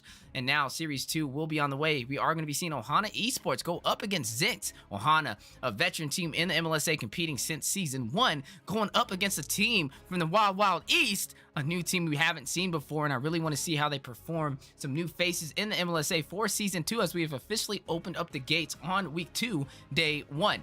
And then to close out today, we are seeing another 2 new teams competing Clockout, someone we haven't seen before. So same story with Zinx. I want to see how they kind of operate and see their picks and see the versatility that they provide. And then we are going to see Abyss, a team we've seen compete in Season 2, but they are brand new, opening up with the gates of Season 2. And I want to see how they kind of perform as well, and I wonder who will take that series. All of these matches are brought to you live on the Mobile Legends Scrim Academy YouTube channel and the Mobile Legends Bang Bang North America channel. So I appreciate you guys tuning in.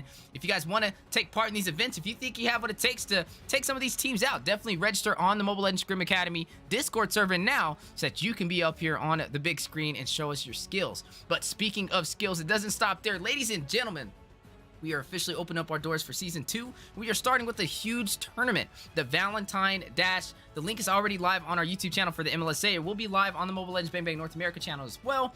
And it's an insane tournament. 16 teams get to compete. We just opened up registration, so make sure you guys slide over to the Mobile Legends Scrim Academy Discord server if you do want to compete. The #1 spot will get $700 cash prize and 25,000 diamonds. Not to mention, 2nd through 4th place will get 15,000, and 10,000 will go down to 4th or 5th through 8th. So everybody kind of eats on the second half of the tournament. So definitely some insane turnouts for MLBB NA, and I appreciate everybody who's kind of taking part in this event, as we officially partnered up with Raz, who's donated a huge portion of that prize pool. So super amazing, a great time to be alive, and I can't wait to see these teams compete. We already have huge teams that are currently registering. I know Gosu's registered, the Valley, and so much more, and we will be having a bracket here shortly as we do progress through the week to be able to show you guys on the upcoming days. So definitely make sure you subscribe on the MLBB North America channel and the MLSA YouTube channel if you guys wanted to be up to date with those events, and it will also come, first serve on our Discord channel if you want to get a little bit of a sneak peek. So go over and register on the MLSA now for the Discord server, and we can't wait to see you guys in the Land of the Dawn. But speaking of the Land of the Dawn, don't go anywhere, as we do have 2 more teams on the way. Ohana Esports is going to go ahead and try and take down the team from the Wild Wild East. So we'll be right back with you guys momentarily for Series 2.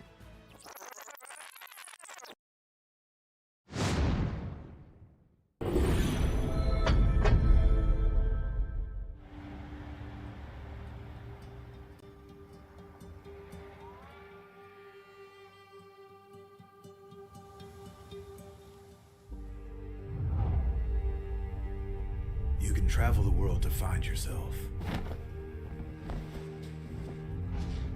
But that journey must start at home. Because you can't know who you are without remembering your past experiences.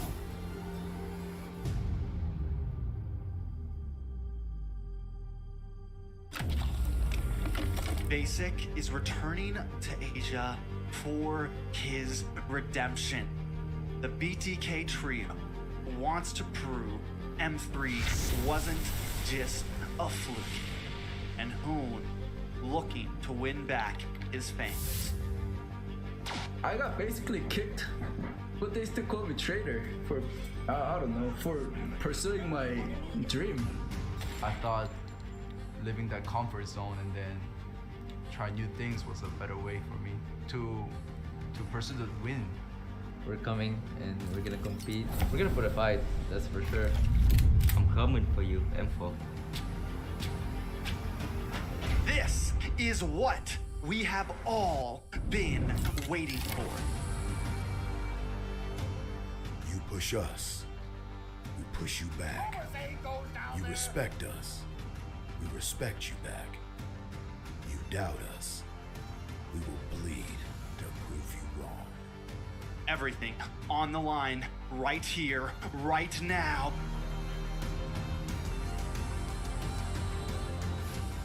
Definitely, they're not underestimating us as much as they did in M3. People probably see us and take us more seriously now, especially considering our accomplishment back then. I want to be the first in the world. I want to win a world championship. And the only way to really do that is day in and day out. There's no relaxing. You have to keep going. Here comes the Valley.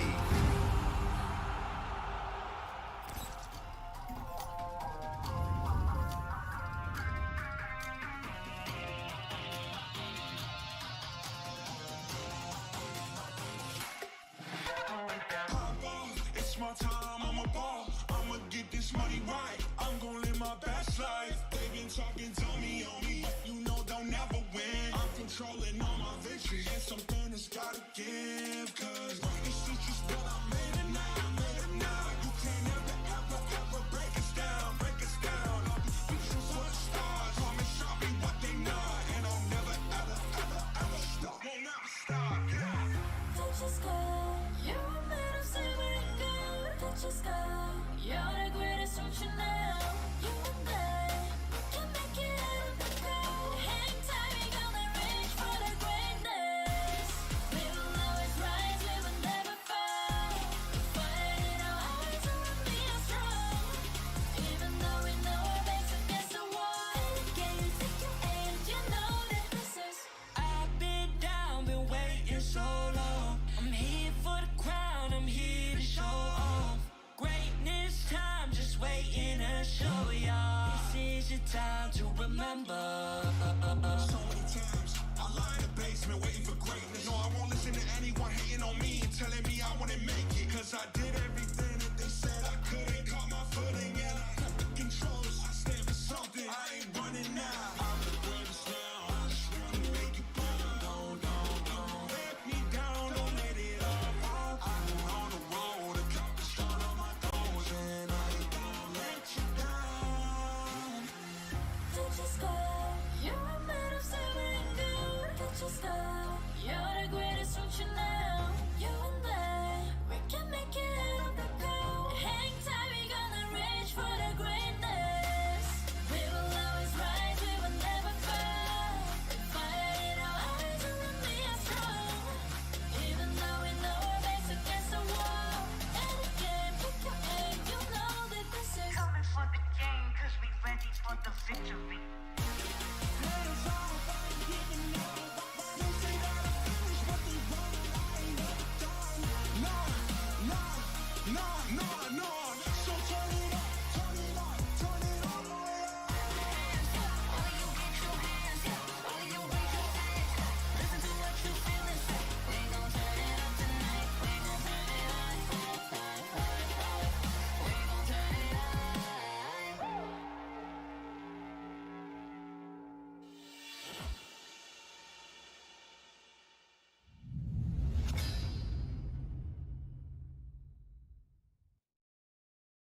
The sky is so vast, isn't it?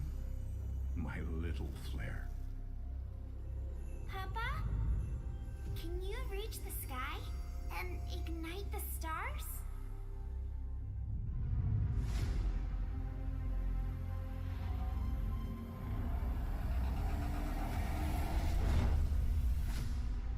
Of course, Honey Bunch.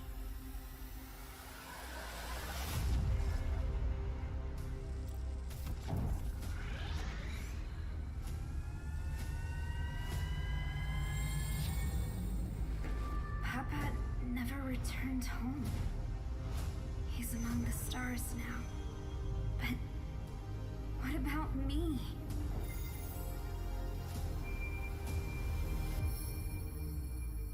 Have faith, little flare.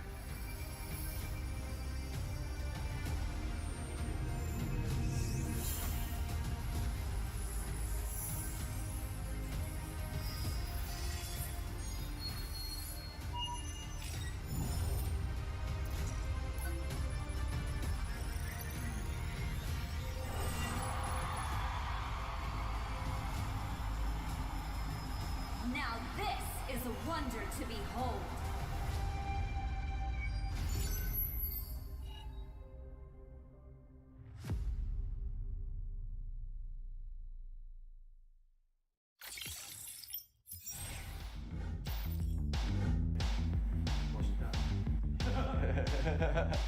Time. Oh, it's time to make the most of the moment. I'm Hoon, I'm mid lane for the Valley, and I'm ready. I graduated high school a few months ago. Yeah. We dare to be great. Dude, that's perfect. One more second. Hello, my name is Fly Chicken. I'm XP lane from the Valley. Let's go. Hey, it's basic. Again. That's right. I like that. We dare. And action. We dare to improve. Hey, it's basic. Coordinator for the Valley. Let's go.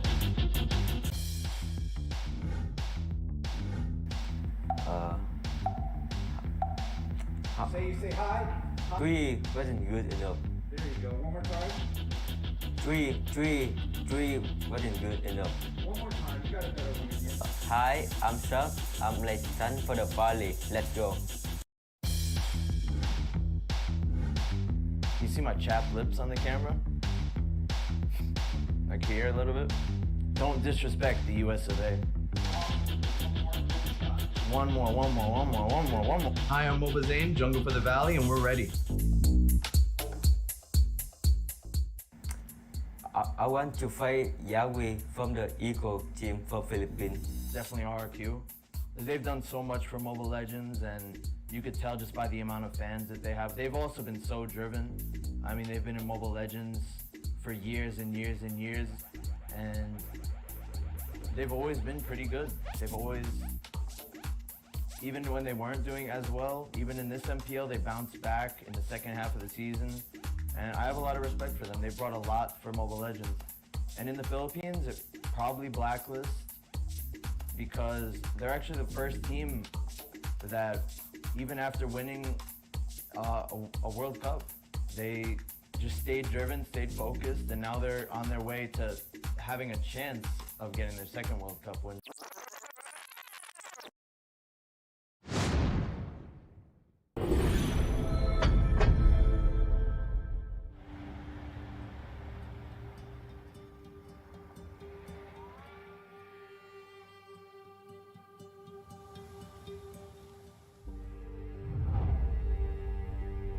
You can travel the world to find yourself. But that journey must start at home. Valley are going to end Because you can't know who you are without remembering your past experiences.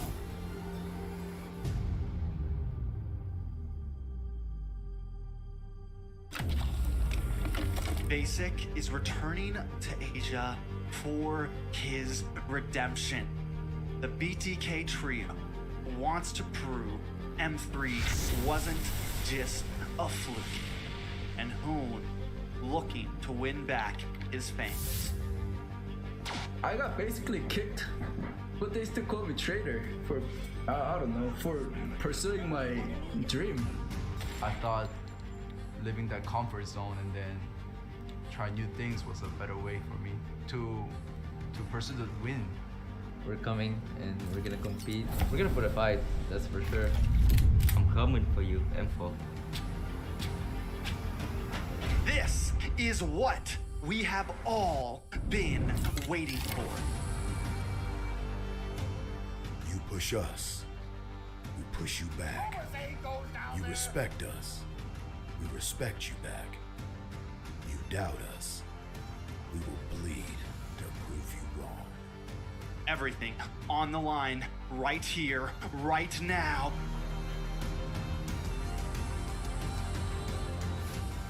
Definitely, they're not underestimating us as much as they did in M3. People probably see us and take us more seriously now, especially considering our accomplishment back then. I want to be the first in the world. I want to win a world championship. And the only way to really do that is day in and day out. There's no relaxing. You have to keep going. Here comes the Valley. Ladies and gentlemen, welcome back to the Land of the Dawn. We are the Mobile Legends Scrim Academy, and man, Series 1 was insane. We got to see two teams clash it out, but Team Saint prevailing over D-Gods is going to go ahead and close that out 2-1 all the way to match point for Game 3. Crazy, crazy turnout, but that is just one series out of today's matches as we are embarking over to Series 2. A look at the schedule so far. Series 1, like we said, Team Saint paving the way, able to take that series in Game 3. Series 2 now on the way, Ohana Esports versus Zinx in a best of 3. And then, to finalize the day, we are going to be seeing Clockout go up against Abyss to close it out for another best of 3. I've seen a little bit of questions for Series 4. We didn't have a Series 4 today, but we are still going to be having Series 4 available for any teams that do want to compete moving forward. So definitely register. We have a schedule that we put out every Sunday, and if you want to play Series 4, we'll definitely slot that in for you guys. Our whole focus is to help these teams prepare and get ready for upcoming leagues, and I'd love to see you guys perfect that craft on the Mobile Legends Scrim Academy. Speaking of Mobile Legends Scrim Academy, we are live on our YouTube channel right now and also live on the Mobile Legends Bang Bang North America channel. So shout out to everybody that's sneaking up and watching from the Land of the Dawn, and we appreciate your support along the way. If you guys do want to compete in these events, make sure you register in the MLSA Discord server now. The link is in the pinned comment of all live stream platforms, so definitely check that out as we have a major event on the way. That's right, we are hosting the Valentine Dash tournament for the Mobile Legends Scrim Academy, the first tournament we have ever hosted. We're giving away $700 to the top team. Not only that, but the top team, the #1 placement team, gets 25,000 diamonds. Then to top it off, teams 2nd through 4th place will get a total of 15,000 diamonds, and 5th through 8th will get 10,000 diamonds to kind of pocket and take on their way. So lots of amazing gifts. We are only accepting 16 teams for this tournament, so that's basically 50% of the tournament. All you have to do is pass qualifiers in a best of 1, which will be live February 2nd on Thursday, starting at 8 p.m. Eastern channel or Eastern time on the North American channel for MLBB NA and the MLSA YouTube. So tune in and get ready, as we are definitely going to see some of that holiday season right around the corner as we are embarking into February for the Valentine's, the lovey-dovey season. So enough about that. Let's get into today's matches. We are seeing Ohana Esports go up against Zinx. Two teams. We've seen Ohana, a little bit of a vet in the MLSA, sometimes a little shaky, but when they come online, they definitely know how to operate. Zinx, this is going to be the first time we've ever seen them compete, showing their faces in the MLSA, but my squad has gone against them in rank, and they've popped in a couple of live streams and, showed some support. So I'm definitely going to be keeping my eyes on them, as they do know how to play in that higher elo. So I think Ohana Esports needs to be careful on how they kind of go in for this draft and how they kind of rotate around the map for the early phase if they do want to have a chance to take them down. I am joined on the desk by El Manny to handle the on-point analyst, and I will be your play-by-play. How you doing today, Manny? What's up, Papa Loppin? It's your boy Manny coming in at the caster desk once again for the Series 2. Ohana Esports versus Zen X. Now, we just saw the awesome play at the Series 1, neck and neck. Both teams have been going at each other. We've been enjoying the night so far. I can't wait to see what both teams now have to show. Now, Ohana Esports is a personal friend group of mine. I played with them. I know their team composition and synchronicity. Now, let's see what Zen X is all about. I know that they're a new team, but they beat Team FaZe, so I definitely know that they have the qualifications to be here as a top team in MLSA. So speaking on that, let's talk about the draft. Ohana taking out the Glue, Fredrin, and Faramis. Now, 2 of those are staple picks. Faramis has been falling off of the ban list, but still a good ban regardless. Carrie, Joy, and Hilda on the side of ZenX. Now, I want to point out, typical bans in the Carrie and Joy, but the Hilda ban, now that's something spicy that you don't see. Hilda, in case people didn't know out there, got this recent patch that's been making her really strong. She got her armor pen from her ult to her basic ability, so it allows her to do a lot of damage as a tanky character. So good ban on that part if they wanted to point that out. But it's really strong draft on the side of ZenX, right? They got the Grok, the staple Lolita, and the Valentina, denying Ohana from picking really good composition ultimates, right? Because then ZenX is going to complement it with the Rock and Lolita. That alone, you're going to see that their team fights is already dominant, right? So Ohana really is going to have to pick up something that's going to be able to go past that backline and not get picked off from these skirmishes. I do like, however, that they picked up a Lapu. The Lapu has been a really strong XP laner, so we'll have to see what they decide to do for their jungle. Actually, no, they went Matilda. My bad. I was about to say for the roam, but since they went Matilda can be slotted mid lane or roam. But I think they do need something that's going to be more engaging CC from either the range or roam that they decide to do, so that they can complement that and avoid the Grok and Lolita sets, since they do have the Matilda there that can fly around it, right? So it's based on those presumptions. What do you think is lacking here from both sides of the team, Weezy? Well, I'm looking at Tokyo over there on this Valentina. Yeah, is Valentina a good pick? Typically, yes, but this early in the draft, when you don't know whose ultimate you're going to take, puts you at a slight disadvantage, as it gives the side of Ohana Esports, time to maneuver around what heroes they want to pick to allow Tokyo to take. So you have to be careful on how early you draft in some of these power picks. Valentina could have probably been slotted a little bit later in the draft. Maybe taking the Grok first and possibly taking a XP lane or something, or not even XP lane, Marksman could have been a more solid option. But right now, Ohana responding wisely. They're going to take Jay with the Circling Eagle, not something Valentina really wants to take. Not going to take Clint's ultimate, and definitely the best bet right now is going with Jay with that Bravest Fighter and the Raging Slash. But looking on the board so far, sustainability has been checked off for the side of Ohana and Frontline over there, as they do have Jay for the Lapu Lapu, and they have Mathilda to be able to provide those shields and also get you out of those tricky situations with her dashes. Now, looking at this Lolita going up against them, the Wisp will be reflected off of the shield over there by Keep from Mathilda. So that is a good counter. Not really the strongest, but it does work over there against that Clint too. But one thing checked off the board for ZenX is definitely having some CC.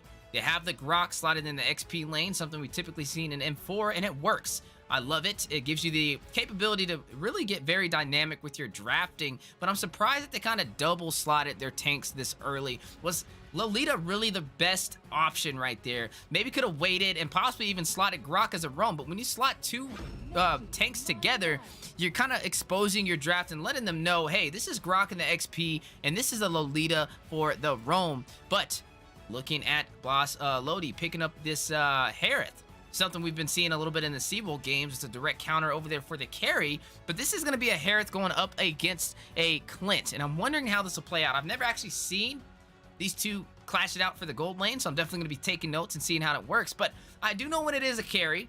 It works against her and it gives her a hard time. Lunox also one of those options that can do it too. And you are seeing Jay, speaking of Lunox, hovering over that, possibly picking that up for the side of Ohana Esports. And now shifting over Aurora, going back, trying to bait the caster's death, but I won't fall for your treachery. And I'm wondering which one they'll go with to finalize this trap. But there we go, looking at the Akai. Not the worst answer, but gonna switch over to Karina and go into Gushin. What is going on right now?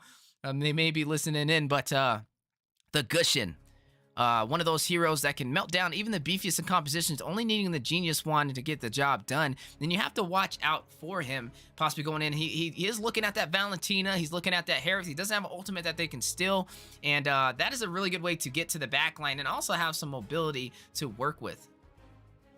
But as we were talking about right there, I was really looking at Ohana draft right there, and I was thinking of what they were missing. They needed the Lunox and a Kai. A Kai, right there when they showed that, they were reading my mind. It would have been perfect to disrupt the Lolita and the Grok. Oh, but it was smart on their part to pick a Guzhin because, Guzhin in the right hands really does melt. And since they do have Matilda, and if they can properly play this right, they won't need the CC. They just need to avoid it. They just need to avoid the sets and get the picks off from the Guzhin. Make sure that the Clint is online, and since they picked up the Lunox, they're not worried about the front line. They can melt the front line as long as they do everything properly. Now, if they don't do everything properly, ZX does have the advantage naturally because they have the tankier sets. Valentina stealing the set ult, right, and allowing the lane to go in and finish up, because we can't forget that they do have a link, so he'll be able to sneak in, take the objective, or out-rotate Ohana. So what I want to see here from Ohana is making sure that they don't fall into the early game, because that's what we do see is a lot of teams predictably lose the early game. So we want to see that and able to survive the mid game. A lot of teams have been surviving the mid game and focusing on that strength. I do want to see, however, from ZenX, I want to see more picks and skirmishes and see what they can bring out to the table, since it's a new team I haven't seen yet. But I'm really excited and seeing how this first draft is going to go. You already are seeing Ling kind of rotate over to that red buff, picked up his blue, and it's going to possibly be one of those game changers to kind of get a, kill over there on the side lanes. But look at Jay wasting no time on this Guzhin, putting in pressure. He's going to go in and try and take his own red, as you did see Jay trying to steal that, able to pick it up with the retribution and getting out with the Finch poise just in time. And that is a good start already, as that is going to delay the farm of Guzhin and possibly cost him his level 4 for this first turtle. Oh, that was beautiful play by Zenex right there. Able to bait the Ohana from coming in and use his retribution early, I believe. So Ling was able to go in and take that no problem. So now it's going to be really tough. Like you said, no level 4 for Turtle. Zenex already guaranteed level 4 for this Turtle fight in 2 minutes. So it's going to be really tough. So Ohana may have to give that up. So that way they don't fall for the baits, because we typically see people always bait that first turtle for those team fight baits. But I do definitely want to see more vision control. We are going to see this engagement right here. You do see the Guardian's Barrier going in. They are going for the class of Retribution. You used a little early, and that is going to be Jay who did do that. You are seeing Grok get the kill, taking down the Guzhin. Chan's going to take down Ace. 2 members off the board for the side of Ohana Esports. Definitely not the start they wanted, and this is going to open up the door for the side of ZenX to take this turtle. Now, as we mentioned right there, ZenX applying pressure, baiting out the turtle and the retribution early from Ohana and able to secure that objective easily. And they're not letting the pressure die down, right? They're going right in for this invade. They're going right in, and they know that they have the strength for this. It looks like they are going to go in and try and contest over there on the blue buff. Numenon Blast going in. Keeps going to pick up the kill on that Lolita, taking down Mathilda, the roam for the side of Ohana. And they are not done there. They're going to also take the blue buff over there from the Guzhin, as if the red wasn't enough. And now, just now, he's going to hit level 4. And that just shows you how much of a delay he has already for the early phase. As we saw that early delay, we're seeing ZenX keeping up the pressure, getting vision on the jungler at all times, so that the way they can apply accordingly to what they want to rotate, right? So since they got this first turtle, we're seeing that they're now rotating the gold lane, and Ohana really well job making sure that they have vision and seeing how these rotations are playing out, so nobody gets cut off from these picks. But speaking of picks, a little bit of vision. You do see the stun over there by Lolita. Hit Mathilda. Jay throwing in some flame daggers, trying to possibly do some chip damage. Not too much off of this trade, but you are seeing some solid presence from the side of Zinx to kind of control this game. And right now, Ohana being more of the responsive team. Now, as we saw that, Ohana's being responsive. They're doing a really good job keeping up the fact that ZenX is applying so much pressure and not letting anybody die for free.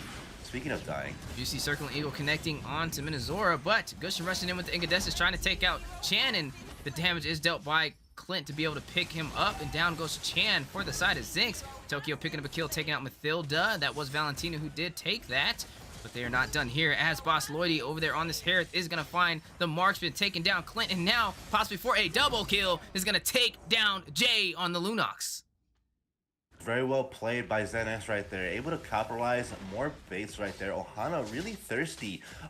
Even though they played that very well, they should have disengaged, and Clint got caught between the Harith, and he had free ult, so many dashes on the Harith span, right, when he uses his ult on that sword. I wanted to point out that ZenX is constantly applying pressure, keeping this gold lead strong, making sure that Ohana does not have time to breathe. And speaking of, You are seeing an engagement already. The first turtle did go to the side of Zinx, and it looks like they may be able to take the second one. Ling does not have blue buff though, and he will have to shift his focus over there. Or will he go for this blue, which the aggro has already been pulled in for?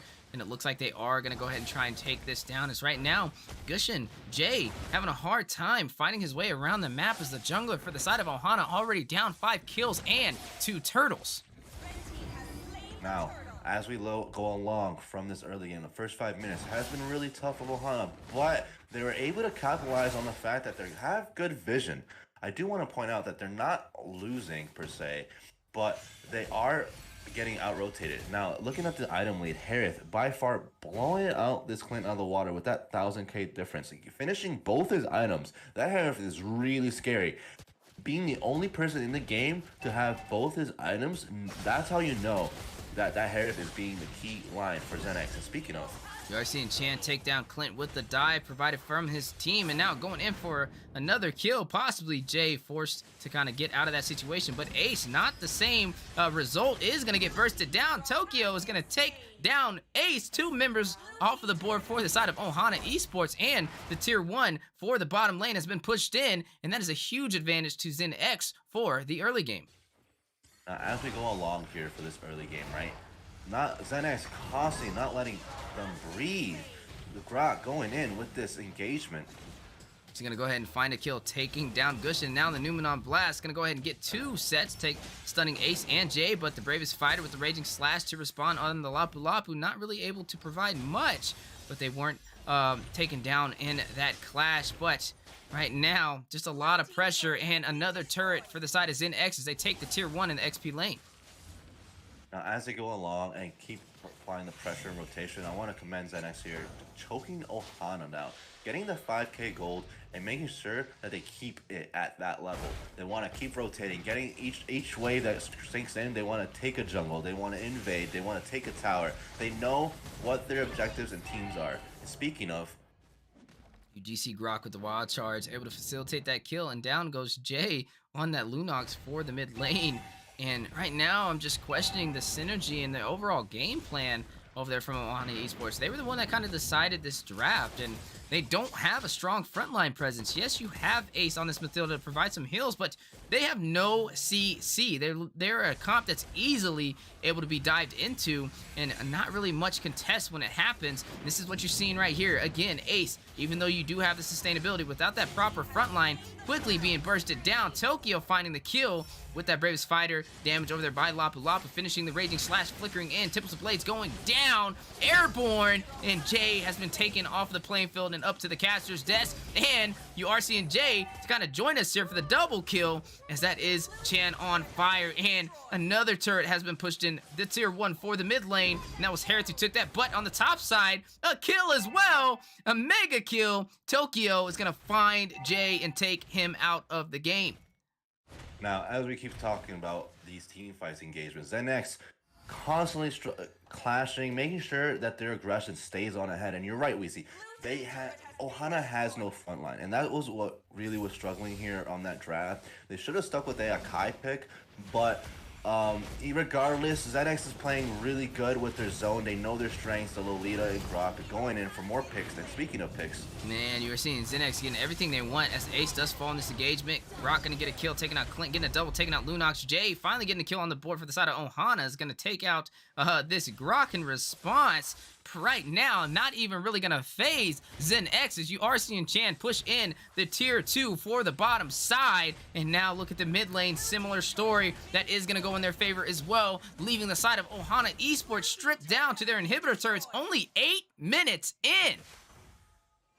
8 minutes in, and that's the problem. They don't have the proper front line, so they don't have the utility to compensate against the out of control synergy that ZenX has. I've been seeing Keep and Sensei going in right after each other. Lolita goes in for Numenon Blast, Grok wild charge immediately, and that change CC is perfect for cleanup for Little Ling and Harith and Valentina.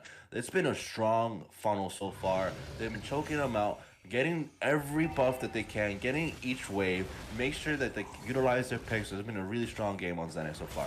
Ohana needs to come back on the next game if they lose this out by getting a stronger frontline and utility and not make the same mistake of trying to go for the aggressive draft.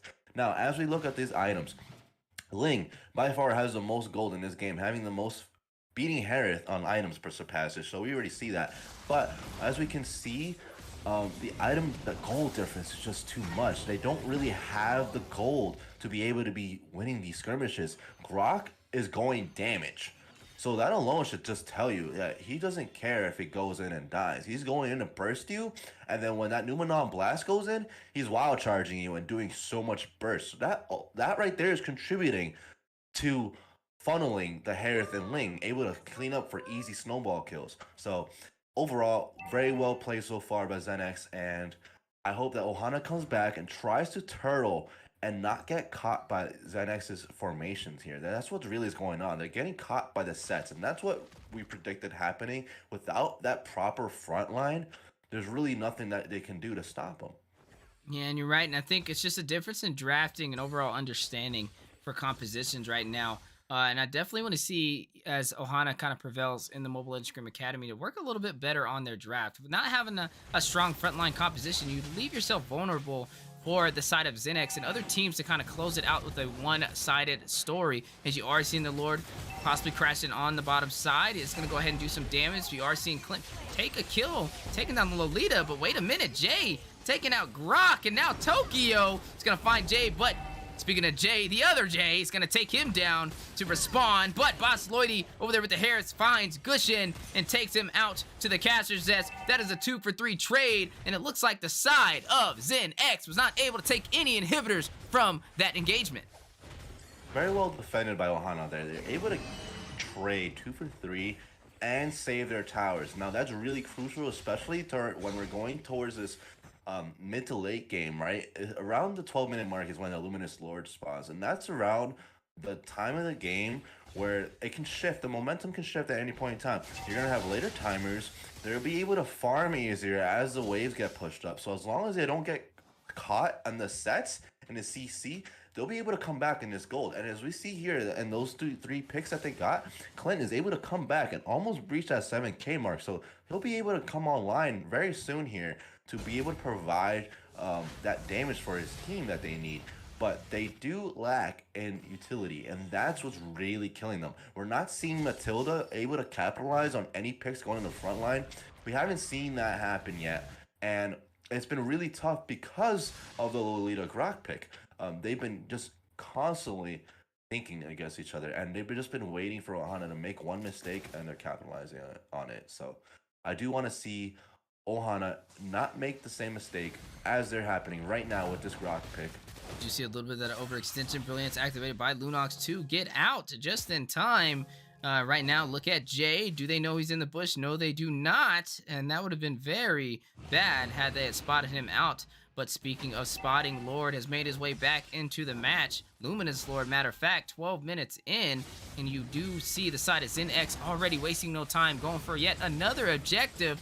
And a similar story right now for Ohana, just allowing them to take anything they want here. And this is not even something Ohana can even contest. If you are looking at the gold difference, it is 12,000. And with that, that is a lot of items that the side of Zenix has against them. Even looking at the marksman, right? You're looking at a difference of about 3,000 gold. Even though they're not running your typical marksman, they're running the Harith gold lane. A little bit of that Siebel, respect to Siebel, as we've been seeing it pulled out over there. For the men's division, and I do actually like it. I love seeing the Harith, the Lunox in the gold lane. It definitely shows you these teams are paying attention to what is going on across the land of the Dawn. And now, speaking about across the land of the Dawn, Luminous Lord making his way on the bottom side. Lanes have been synced in, and it looks like the side of ZenX is going to go ahead and try and close out this game. Will they be able to take an inhibitor this time? It looks like they may be able to, but Lord, a little bit of a delay. It stopped on the bottom side. They did take the mid inhibitor, and now, as Lord crashed into the bottom side, they're able to take that as well, and the top side, and they are now vulnerable to a clash, and it looks like Boss Lloyd, wasting no time, takes out Jay. He's gonna go ahead and pick up a kill. Keeps gonna respond back. Boss Lloyd taking out the other Jay, and it looks like Zenx is gonna go ahead and take the Nexus. Ladies and gentlemen, they have taken match 1. Victory! Very well played by Zenx and Ohana. I wanted to point out that Ohana's weakness right there was the fact that they did not have a frontline and utility to counter Zenx, and that's what it really came down to. Zenx was able to capitalize. The synchronicity from the Lolita and Grok was just on point. The wild charge, the damage from the Grok going full pen was explosive, and Lolita following up with an Unomonon blast right there at that base we saw. That's been bread and butter all game, constantly making those sets for their backline. As we look at the team fight participation, 74 and 61%, they were constantly engaging, and more than all the percentages of all combined here. I do want to point out here though that you see the 80%, 100% from Ohana. Now, even though the team fight percentages were there, and they were there, they just didn't have that utility and frontline that they needed to engage for their backline to commit, and that's what really was slopping on them there. But regardless, very well played by Zenx, capitalizing on their strengths, not letting Ohana breathe, invading on all the buffs, and MVP to, I want to say, Keep and Saint, because they were both on point and making most beautiful sets for their team. Definitely a good match for the side of Zenx, and like I said, for Ohana, just very shaky from the beginning to the finish, and you got to see a little bit more attention to detail on the draft. When they had a good draft at first, but when you locked in the Gushin, you allowed your team to be very, very squishy. A Nakai would have been more of a solid answer, as they needed some frontline presence. Even a Barat, anything at that point that was more frontline potential to give your team that utility at their disposal would have been a little bit better. And I think it was a good read from the side of Zenx, realizing how squishy they were, and they kind of picked them apart with that draft. So as we are embarking into the second match, this is a best of 3, and right now we are seeing Zenx in the lead. A little bit of a look at the schedule so far. We did see D-Gods go against Team Saint in a best of 3, and now Ohana Esports going up against Zenx. Zenx leading the way with a one-sided story for match 1, but you can't count Ohana out yet. We have to see them draft a little bit better, see what their game plan is, and maybe reshift their focus, find their momentum for game 2 to take us to a series 3, or are we going to see the side of Zenx close it out with a sweep? And then on for Series 3, the final series of the day, we are going to be seeing Clockout go up against Abyss in a best of 3. All live on the Mobile Legends Scrim Academy YouTube channel and the Mobile Legends Bang Bang North America channel. So I appreciate you guys tuning in, everybody from the YouTube side of things. Hopefully we're putting on a great show, and I hope you're enjoying today's series. But enough about that. We are going to be back with you guys momentarily as these teams are getting ready for match point, possibly, or taking us to a game 3 for the side of Ohana if they can find their rhythm. See you guys momentarily.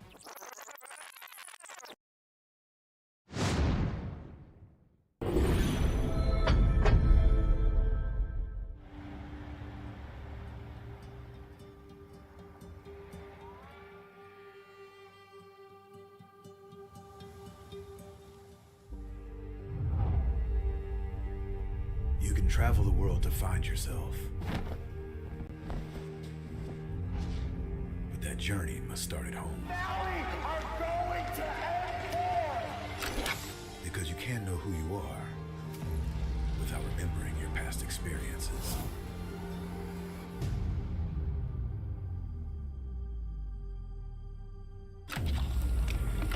Basic is returning to Asia for his redemption.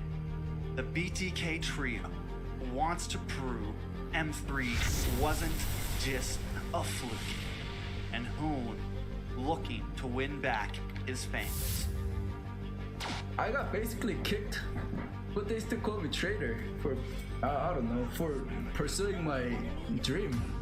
I thought living that comfort zone and then try new things was a better way for me to pursue the win. We're coming and we're gonna compete. We're gonna put a fight, that's for sure. I'm coming for you, M4.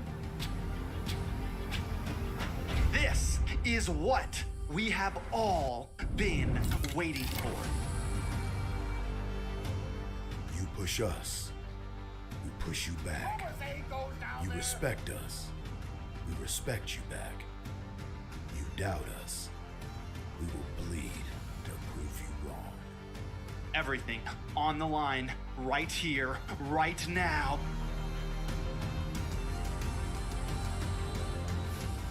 Definitely, they're not underestimating us as much as they did in M3. People probably see us and take us more seriously now, especially considering our accomplishment back then. I want to be the first in the world. I want to win a world championship. And the only way to really do that is day in and day out. There's no relaxing. You have to keep going. Here comes the Valley.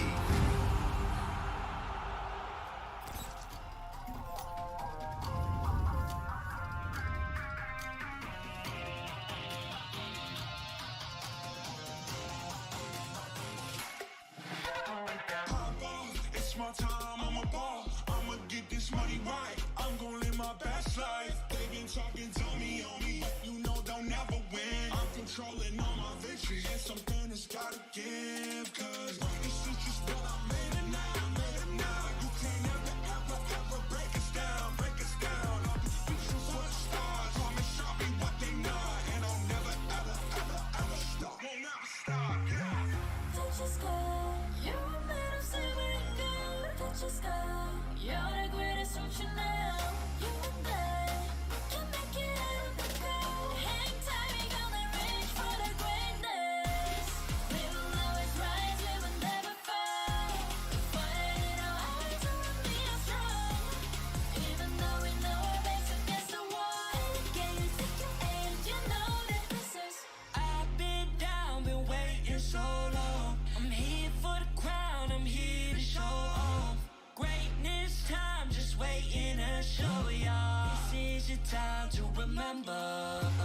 So many times, I lie in the basement waiting for greatness. No, I won't listen to anyone hating on me and telling me I wouldn't make it. Cause I did everything that they said I couldn't. Caught my footing and I got the controls. I stand for something, I ain't running now. I'm the greatest now, I just wanna make it proud. Don't let me down, don't let it all. I'm on the road, accomplished all of my goals, and I ain't gonna let you down.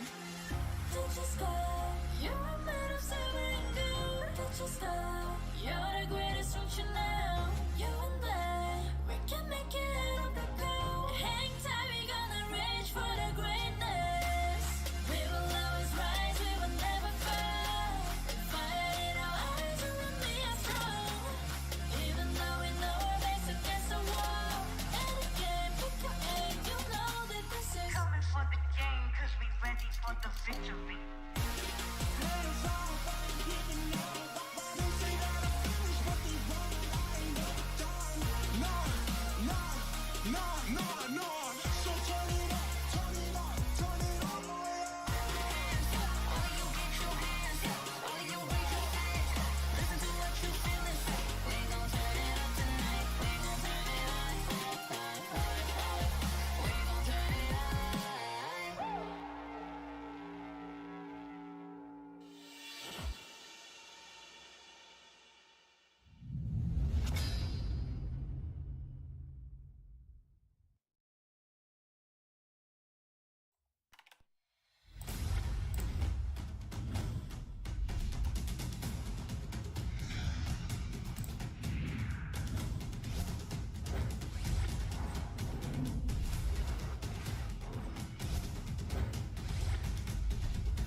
Ladies and gentlemen, welcome back to the Land of the Dawn. We are the Mobile Legends Scrim Academy, and currently we are hosting 3 series for today.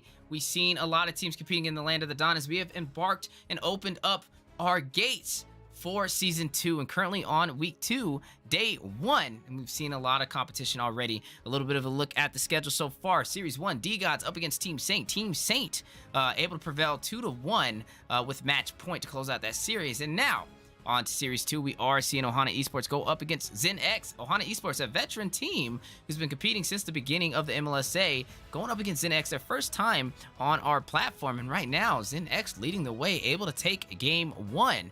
And I guess the question is, will we see Zen X be able to close it out with a sweep, or Ohana Esports respond and take us to a game 3? And then to close out today's Series 3, we will be watching Clock Out, another new team going up against Abyss in a best of 3. And you gotta love it, all live on the Mobile Legends Scrim Academy YouTube channel and the Mobile Legends Bang Bang North America channel. So I appreciate everybody tuning in across the land of Dawn. But speaking of tuning in, a little bit of a look at the match so far. Zen X going up against Ohana Esports match 2. Joined with me on the desk, I do have the amazing on-point analyst, El Manny, and I will be your play-by-play. How you doing today, Manny? Hey, what's poppin' Weezy? I'm glad to be back once again at the land of Dawn with your host, founder, and creator of MLSA, Steph Weezy. So I'm right here again at the caster desk waiting to see what this draft is looking like. So now we saw Zen X close out with a super strong draft with the Grok and Lolita making those awesome sets. I noticed that they picked up the Grok once again. I can see that that's a staple pick in their comp, and they know how to use that properly. They did pick up Fanny and Claude. It's going to be really interesting on how they're going to utilize the Claude now that they have that early game pressure and that they're going to wait for that mid game. Now, looking at these drafts, though, and the bans, they took out Freddy, Glue, and Joy. Now, those are 3 staple bans, but they also took out the Lapu, denying on the side of Ohana that Lapu pick. I do want to point out on Ohana's side of bans, they got the Carrie, Valentina, Yiv. They banned out that Lolita, which was really a menace for them, and then the Atlas. Those are really good picks. They picked up the Estes, Martis, Franco, and Akai. They were making sure that they had beef this time around. That Estes is going to be really key on keeping their front line alive, but they are lacking in a back line now, committing too much on the front line. So on that note, I wanted to say that Zen X has a balanced draft. Now Ohana, it's either they have too much of one thing or too little, so they got to realize what their balance is here. But Zen X playing around that and utilizing what they can pick around. So my question to you, Weezy, is based on the draft that you see here, who do you think has a stronger draft? Personally, I would love to see Ohana utilize the strengths that they got here, because they do have a strong draft, but that means they're funneling Moskov. They would have to funnel the Moskov here. That's their only backline damage.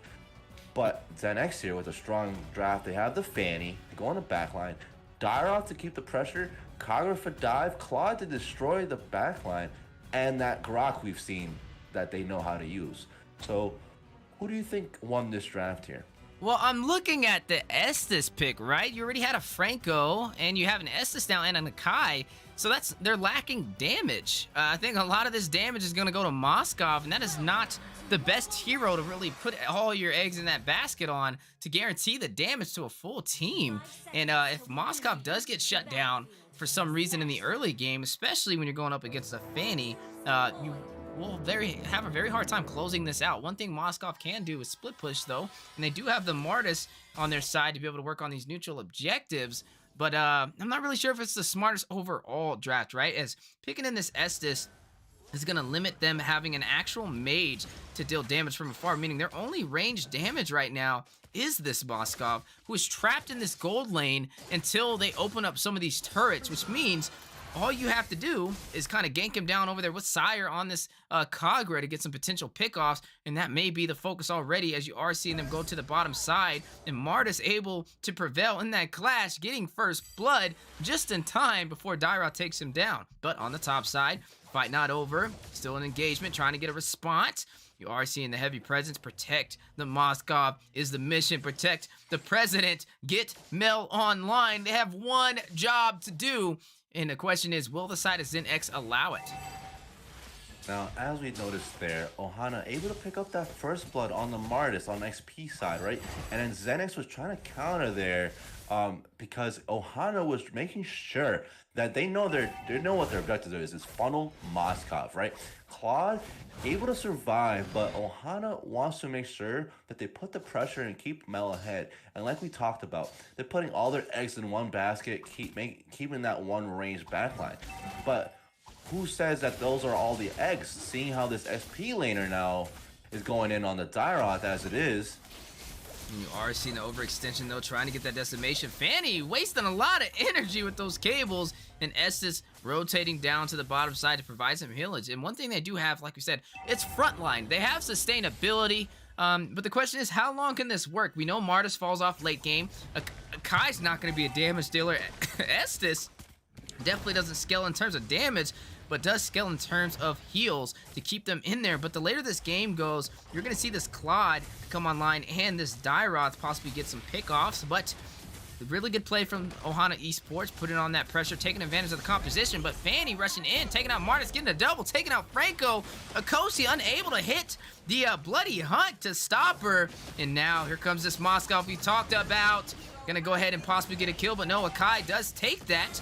Moskov still in the fight though. Decimation from Martis trying to find a pickoff, but RC and Dairoth rotate a round, and looks like Turtle has been reset. A little bit of an awkward engagement, but look at the top lane. You're already seeing Lloydie over there on this Claude get well over farmed, stripping all that gold off the tier 1 turret. Now, as we noticed right there, Ohana had to pull Mel from all the way from the gold lane just so that they can have that backline range. And they were able to secure the turtle. So, very well played on Ohana's part, able to delay the turtle on ZenX and making sure that Fanny had to go back. And like we talked about, that durability is what's keeping them alive here, right? I do want to point out, Grok was able to successfully zone out the Akai. And speaking of zoning, you do see Akai rushing in, gonna go ahead and take down Keep with the heavy spin, and now gonna possibly get another kill. Decimation by Tears finds a kill, taking out the Kagura. Chan responding back with a Cutthroat is gonna find a kill on to this Franco, and it looks like they are gonna start stripping some of this gold and turning the scales in their favor, possibly, as they're almost tied in gold on the board now, and gonna possibly pass the side of ZenX as we are in the early phase.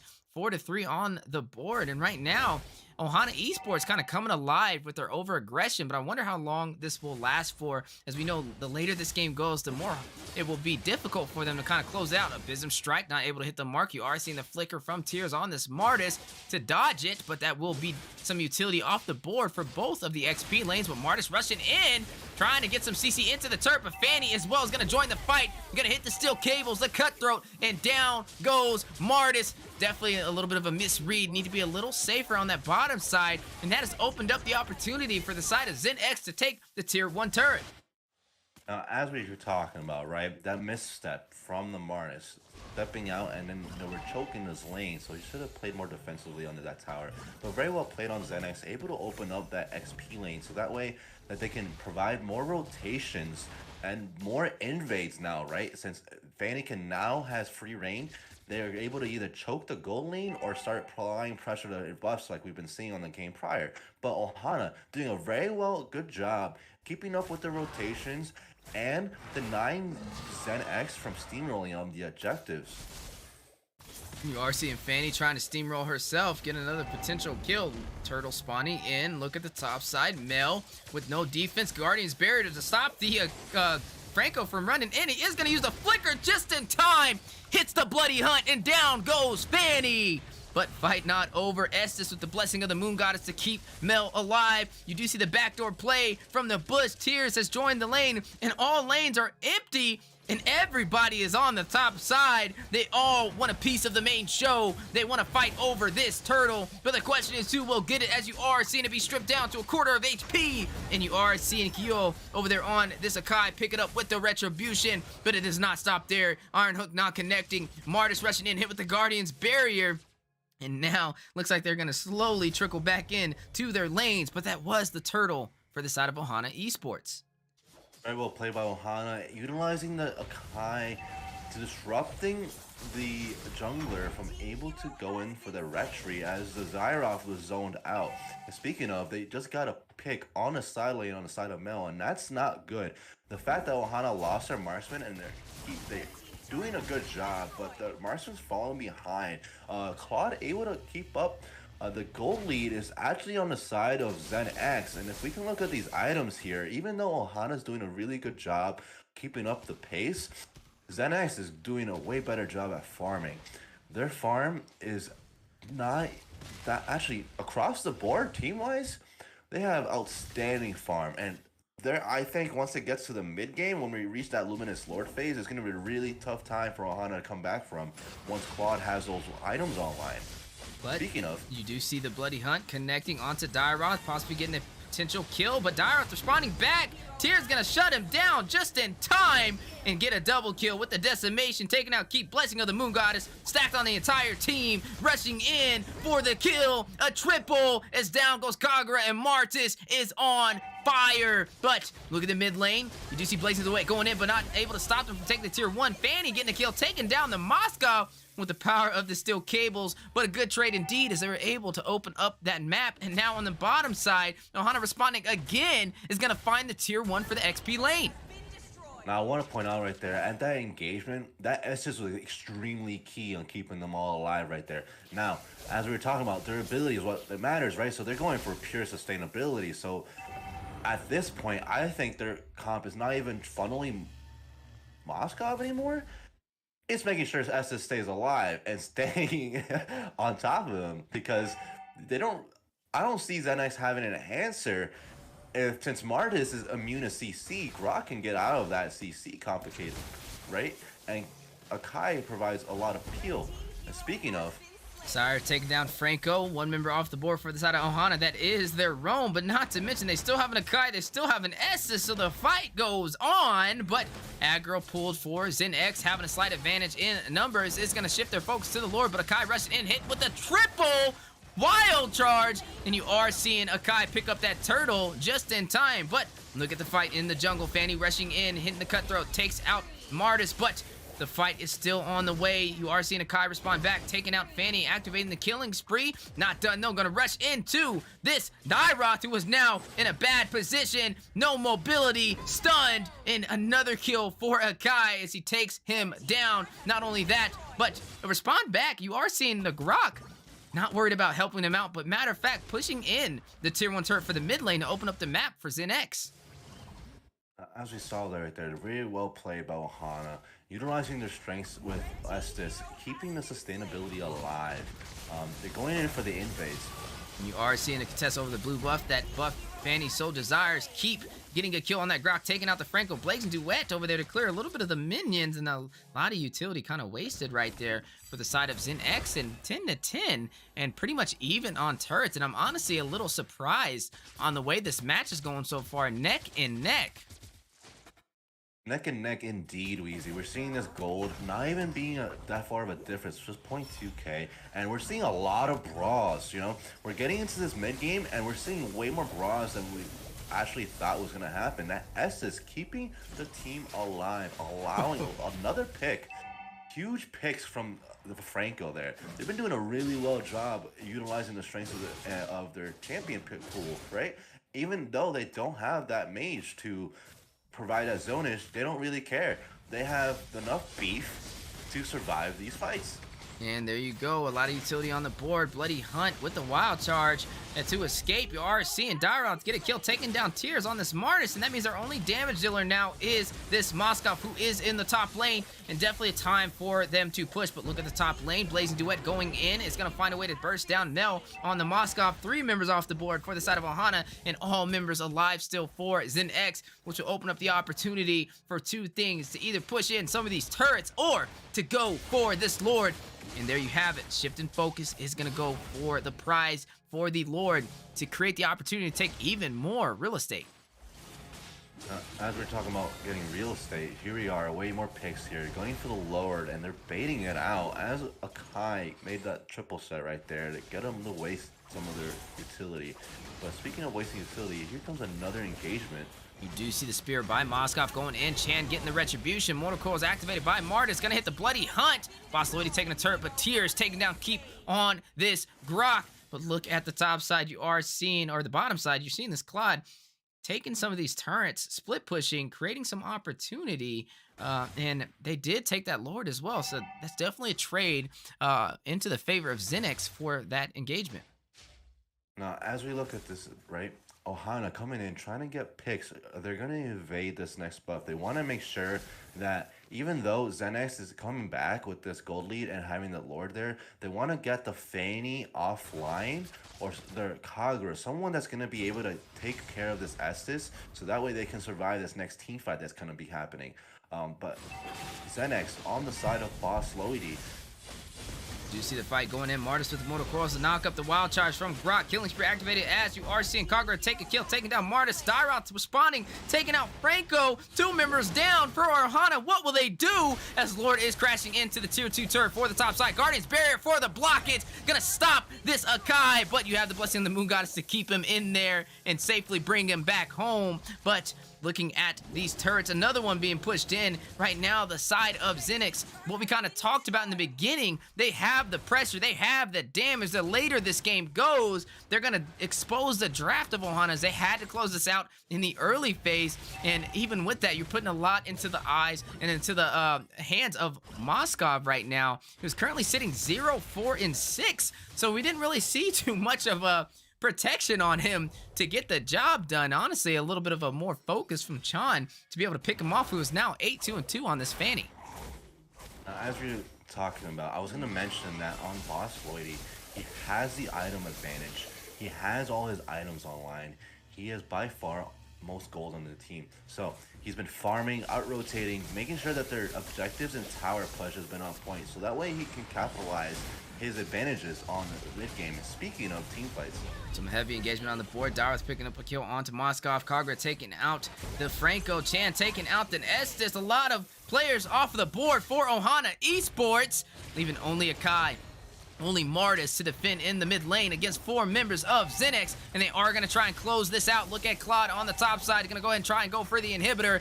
Akai rushing in with the headbutt, unable to connect, but Martis clearing the minions. But minions again in the mid lane, they are not letting their foot off of the gas. They are going for the sweep. Gonna take the mid inhibitor and open up a potential clash for the Nexus. And it looks like they are going for it as Clyde's gonna shift focus, take yet another inhibitor for the top side. And their turrets, their real estate is just dropping left and right with no answers for the side of Ohana Esports. And right now, they're down to their last inhibitor. Their backs up against the wall. And if they lose this match, they will lose this series. But Franco stealing the red buff. Wow, something you don't traditionally see every day. But hey, Franco with red, new meta on the way. At least they were able to capitalize on taking that buff. They are going to lose this Lord here, right? So like we talked about, at the 12 to 14 minute mark, we're going at this mid game. Now we look at this gold, right? It got Claude with an 11k gold difference. He has all his items online, and all of Zenix mostly has all their items online. The gold lead is substantial, 7k difference. But Ohana keeping it together somewhat, even though their marksman hasn't had the proper peel and for their engagements. On the side of Ohana, they've been doing very well, but depending on the Estes, they've been depending on the Estes too much, and this is where you're seeing that draft fall off, right? Exactly what we talked about. On the later this game has been going, it's been stronger for ZenX on their side. And speaking of, here comes the last engagement. Did you see the Iron Hook connecting, but Claude able to get out with the mirror image effect of Dexter before the Bloody Hunt could get him. And you are seeing the turret fall, the inhibitor down, and Kagura picking up a kill onto Franco, but not done there. Picking up a double, taking out Estes, and Dara taking out Moskov. Martis taking out Fanny. Claude taking out Akai, but ZenX taking the turret and taking the series. Victory! Very well played on the side of ZenX and Ohana. Really strong team comp by ZenX. I wanted to say it was looking really good for Ohana there. They were doing really well in the early game, but like we talked about, that's where we saw the draft fall off once they reached that mid game and Claude was able to rotate, get all his farm online. They were just getting melted. They didn't have this proper zonage. They didn't have the proper peel for that Moskov since he was their only backline for ranged, right? So if we look at the teamfight participation, 92% from that Estes. Estes was extremely key for Ohana to keep him alive. But on the side of ZenX, Chan doing his job exactly what he needed to do, sliding in, getting that Estes out of the way and sliding right back out. Grok going in and Kagura making the peels to make sure that the Martis is getting out. So very well played on the full front of ZenX. Darth able to contribute as well and taking more of the brunt of the absorption of the damage so that Claude can finish up the backline. Very well played. And look at the turret participation here, 62% on Claude. Free reign and free rotations from those team fight engagements. But overall, GG's to ZenX, wonderful series. I'm glad to see Ohana come back in this last one. Definitely need to work on balancing the draft, making sure you have all your what's it called, the keys and pins and needles checked off, you know what I mean? They needed to have a balanced lineup. But overall, good comeback and very well played. Very well played indeed. ZenX just kind of leading the way, but it was a little bit of a surprise, right? You don't typically see an Akai, a Franco, and an Estes in a composition, and I was wondering how it would kind of fare off against them with only the damage from Moskov to kind of lead the way, as Martis was even slotted in that. Martis, one of those heroes who falls off in the late game and not really one of the strongest heroes to rely on in its entirety in terms of your main damage dealer. He's really kind of for that anti-CC to get those neutral objectives and to take down the low HP heroes. But to see them kind of go toe for a while was pretty interesting. But like we said, the later that draft went, the more it leaned into the favor of ZenX, as they had the Claude, the late game damage dealer. They had Nakagro, who was getting more and more vicious, and the response was only relying on that Moskov, who didn't really have an easy time getting online. And maybe if the side of Ohana Esports focused on Moskov a little bit more, we may have seen them get that early finish they were rooting for. But guys, I appreciate y'all tuning in. That is going to close out Series 2, and ZenX is going to lead the way. A brand new team in the MLSA, and I'm excited to see how you guys kind of progress through the MLSA for Season 2, especially up against some of these other teams that are a little bit more seasoned. But speaking of the teams, a little bit of a look at the schedule so far. Series 1 was D-Gods up against Team Saint. Team Saint winning 2-1. Series 2, Ohana Esports versus ZenX, which we just currently watched. ZenX able to pull out the sweep 2-0. And now we are going to move on to the final series of the day. Clockout versus Abyss in a best of 3.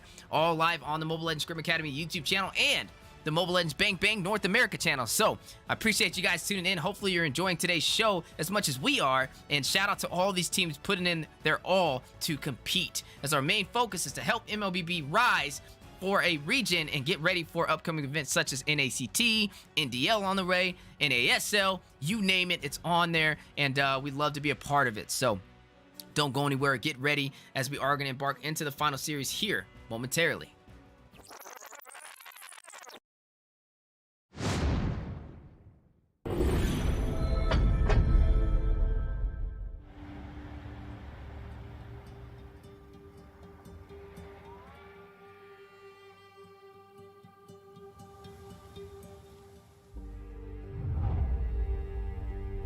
You can travel the world to find yourself. But that journey must start at home. Because you can't know who you are without remembering your past experiences.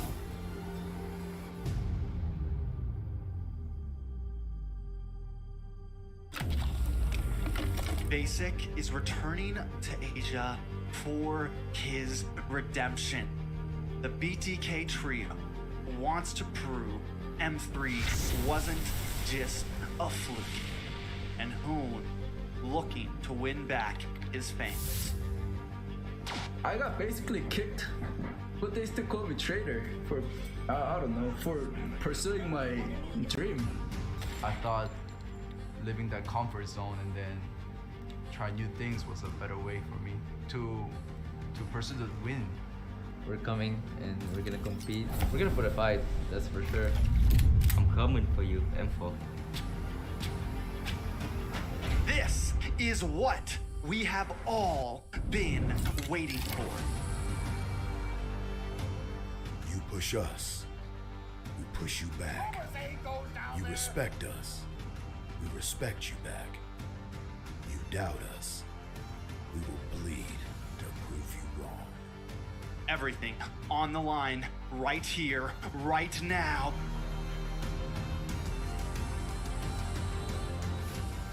Definitely, they're not underestimating us as much as they did in M3. People probably see us and take us more seriously now, especially considering our accomplishment back then. I want to be the first in the world. I want to win a world championship. And the only way to really do that is day in and day out. There's no relaxing. You have to keep going. Here comes the Valley.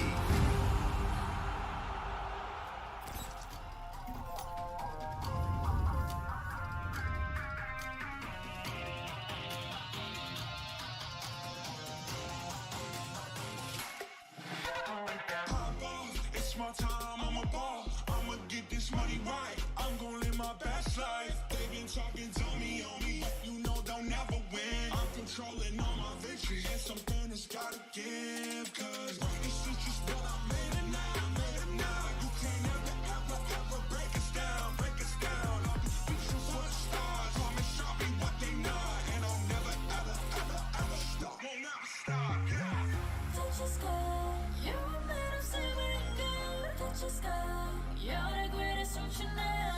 You and I, we can make it out of the cold. Hang tight, we gonna reach for the greatness.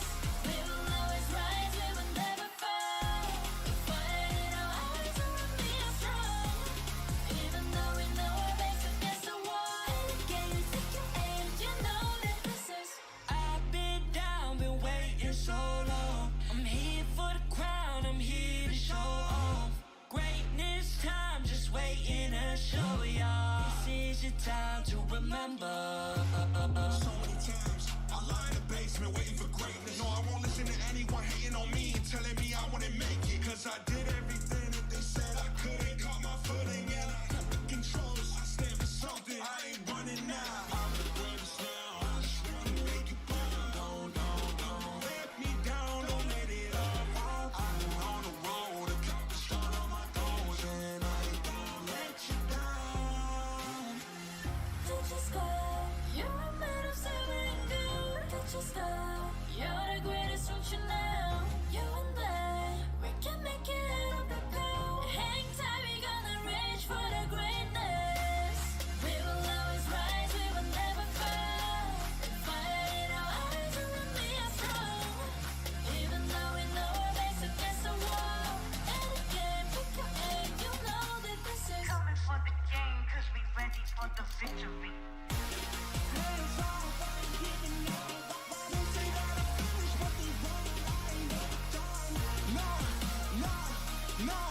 No. So turn it up, turn it up, turn it all the way up. All of you get your hands up, all of you raise your hands up. Listen to what you feel and say. We gon' turn it up tonight, we gon' turn it up. We gon' turn it up.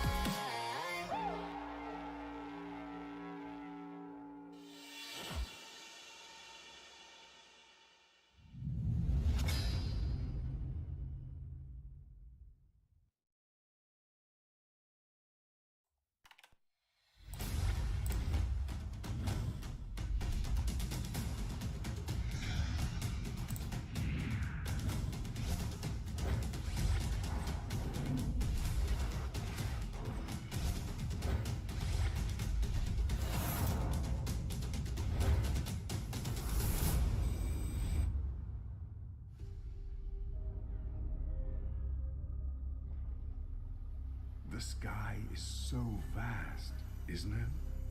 My little flare. Papa? Can you reach the sky and ignite the stars?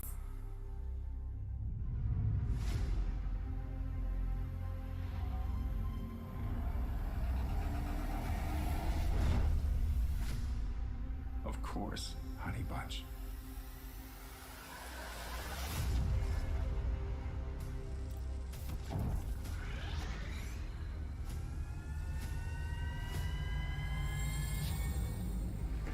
Papa never returned home. He's among the stars now. But what about me?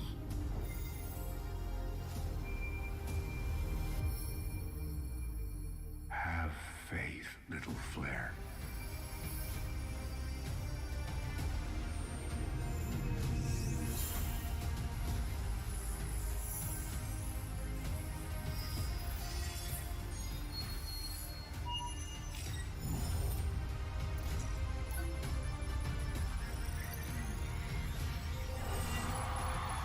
Ladies and gentlemen, welcome back to the Land of the Dawn. We are the Mobile Legends Scrim Academy, and we officially opened up our gates for Season 2. Currently on Week 2, Day 1, and already 2 series out of the park right now. We've seen some insane matches so far, but a little bit of a look at the schedule as we are moving forward, right?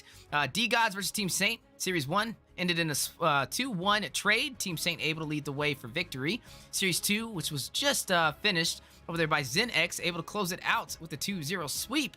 And now on to Series 3. We are going to be looking at Clockout go up against Abyss. Clockout, a team we haven't really seen compete before, at least I haven't, in the Mobile Legends Scrim Academy, unless they change their names, as a lot of these teams try and do that from time to time.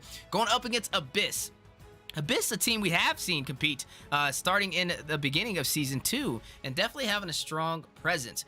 All of these matches are live streamed on the Mobile Legends Scrim Academy YouTube channel and the Mobile Legends Bang Bang North America channel. And we appreciate you guys tuning in across the Land of the Dawn. Make sure you guys register if you do want to compete on the Mobile Legends Scrim Academy Discord server, and keep up to date with ongoing events, as we are going to be hosting a tournament, the Valentine Dash, going live on February 2nd, starting at 8 p.m.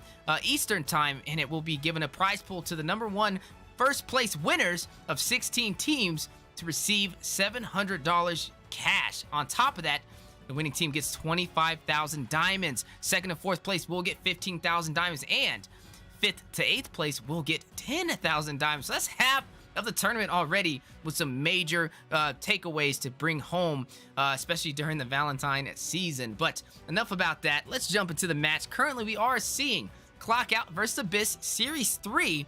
And this is the first match of the day. Joined on the desk, we have the play-by-play coach, Deku. Do you even breathe? Joined by Master Rim, the on-point analyst, who will be jumping into these keys to victory, and also some item breakdowns. How you guys doing today? I'm doing good tonight, Wheezy. I'm feeling rested, stepping in a little late. Caught me in a little bit of an opportune time for myself, but I'm here now to definitely join in on the show. I've seen you guys have been rocking it for the last couple hours, last couple series. And I'm definitely excited to pick up on this latter half here, especially with my buddy Rim here. Rim, how are you doing tonight, man? I'm doing great. You know, happy that we're seeing Blue Side here on Clockout, and also Weezy and Manny Man. They've been holding it down, so it's definitely time for them to clock out themselves, right? But speaking of time, we are seeing Clockout picking up this Eve here as their priority pick, right? We do know that she has the utility that she could offer to her team, as well as that zoning, but an immediate response coming in from the side of Abyss there, locking in that Yu Zhong as well as that Claude, right? 2 heroes that's capable of diving to that backline and being able to apply that damage, that poke, and still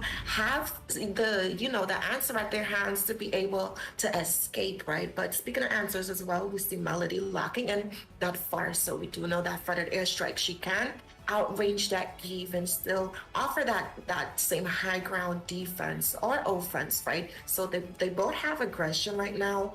There is answers in terms of the EXP laner to be able to get to that backline to annoy, you know, the mages, the ADC so far. But speaking of, the first half of the ban phase has been completed, right? Deku, I want to know, who are you leading in favor of? There's a lot going on right now. You know, right now, I feel like it's in a good spot. I think this is a nice 50-50 right here. And at first, before the Farsa came slotted in, I was actually not very, very excited by the trades that Abyss had taken. They took the Yu Zhong, which I just don't feel like performs the same as it did before Eve got that adjustment to her ultimate, right? Real world manipulation now keeps you immune to CC outside of suppression.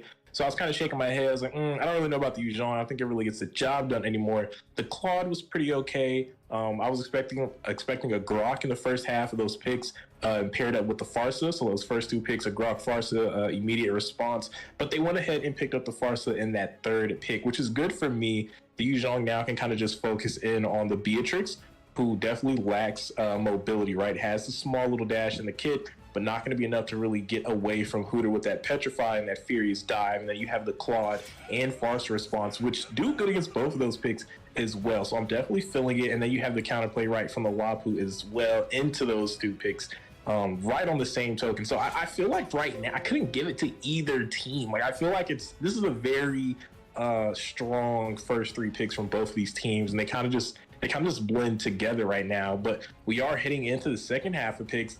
And we've seen those last bans, the Haya and Franco being taken out of place, and the Lolita and At was very respectable bans coming from the side of Clock Out there. So definitely excited to see how the second half is going to go.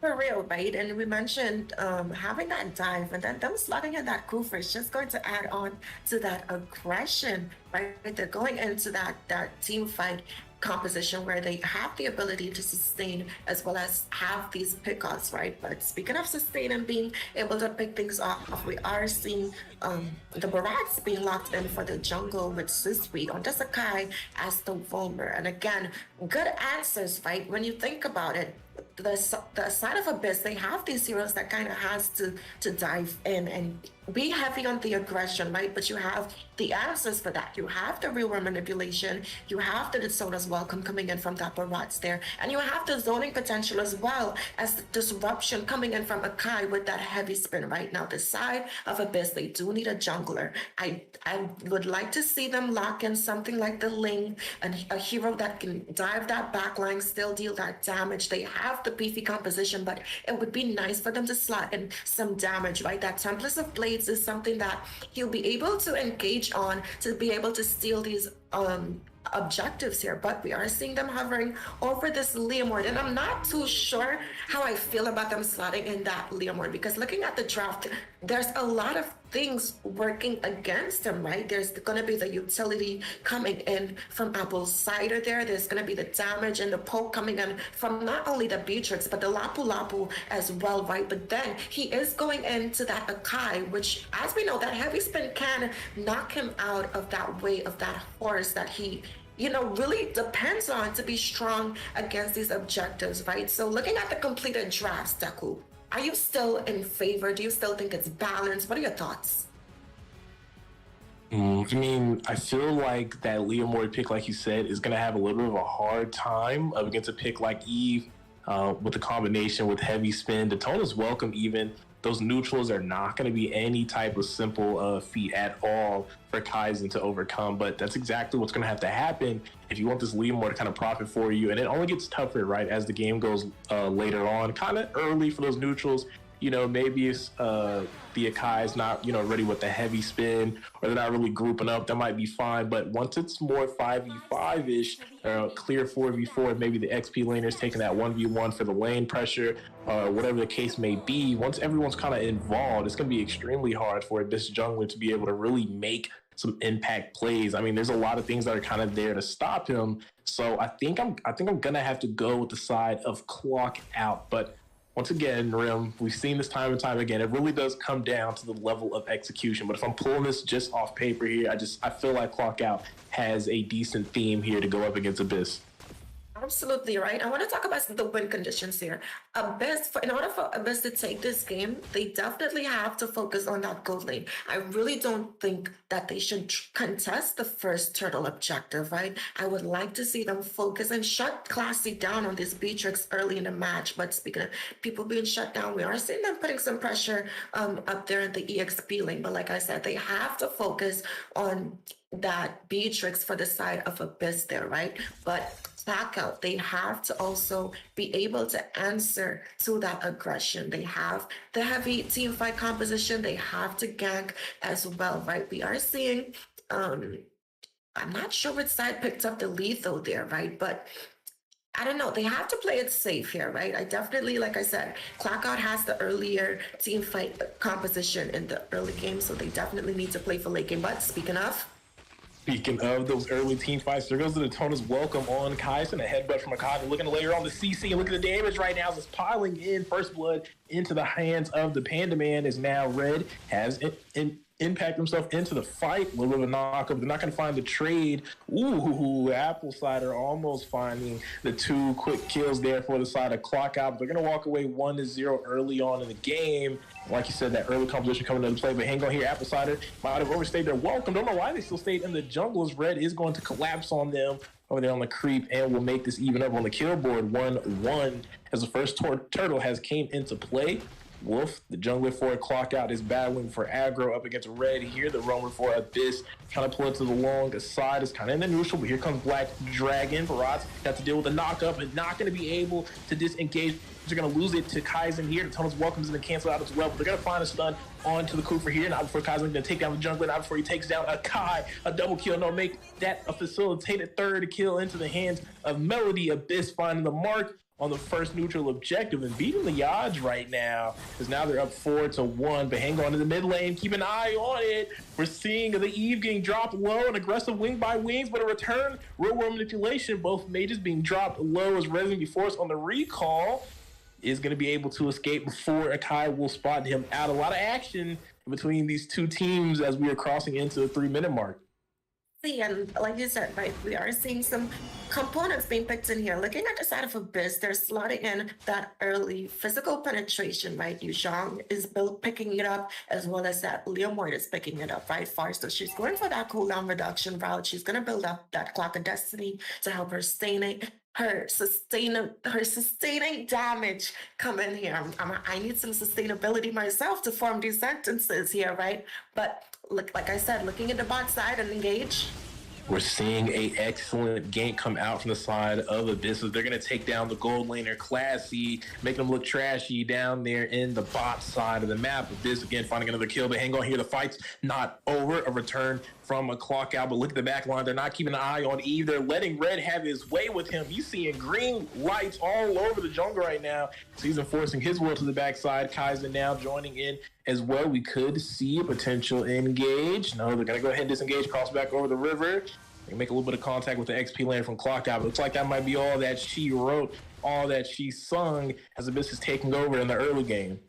Speaking of Clock, we did see Farsa and Melody already locking in that Clock of Destiny, right? A first core item. But speaking of core items here, we are seeing a clash.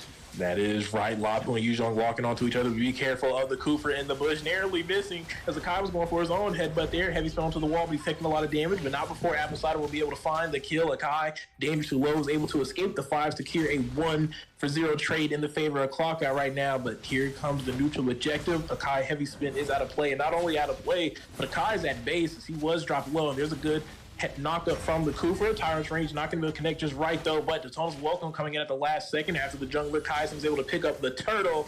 And now here comes on the damage. They're going to look to stack it up here. 3 members of Abyss looking to focus down on Payo, and there goes the kill. Killing spree into the hands of Leah Morton. This horse is definitely on line right now. This is a derby race for the side of Abyss, and they're winning it out against Clockout in the early game.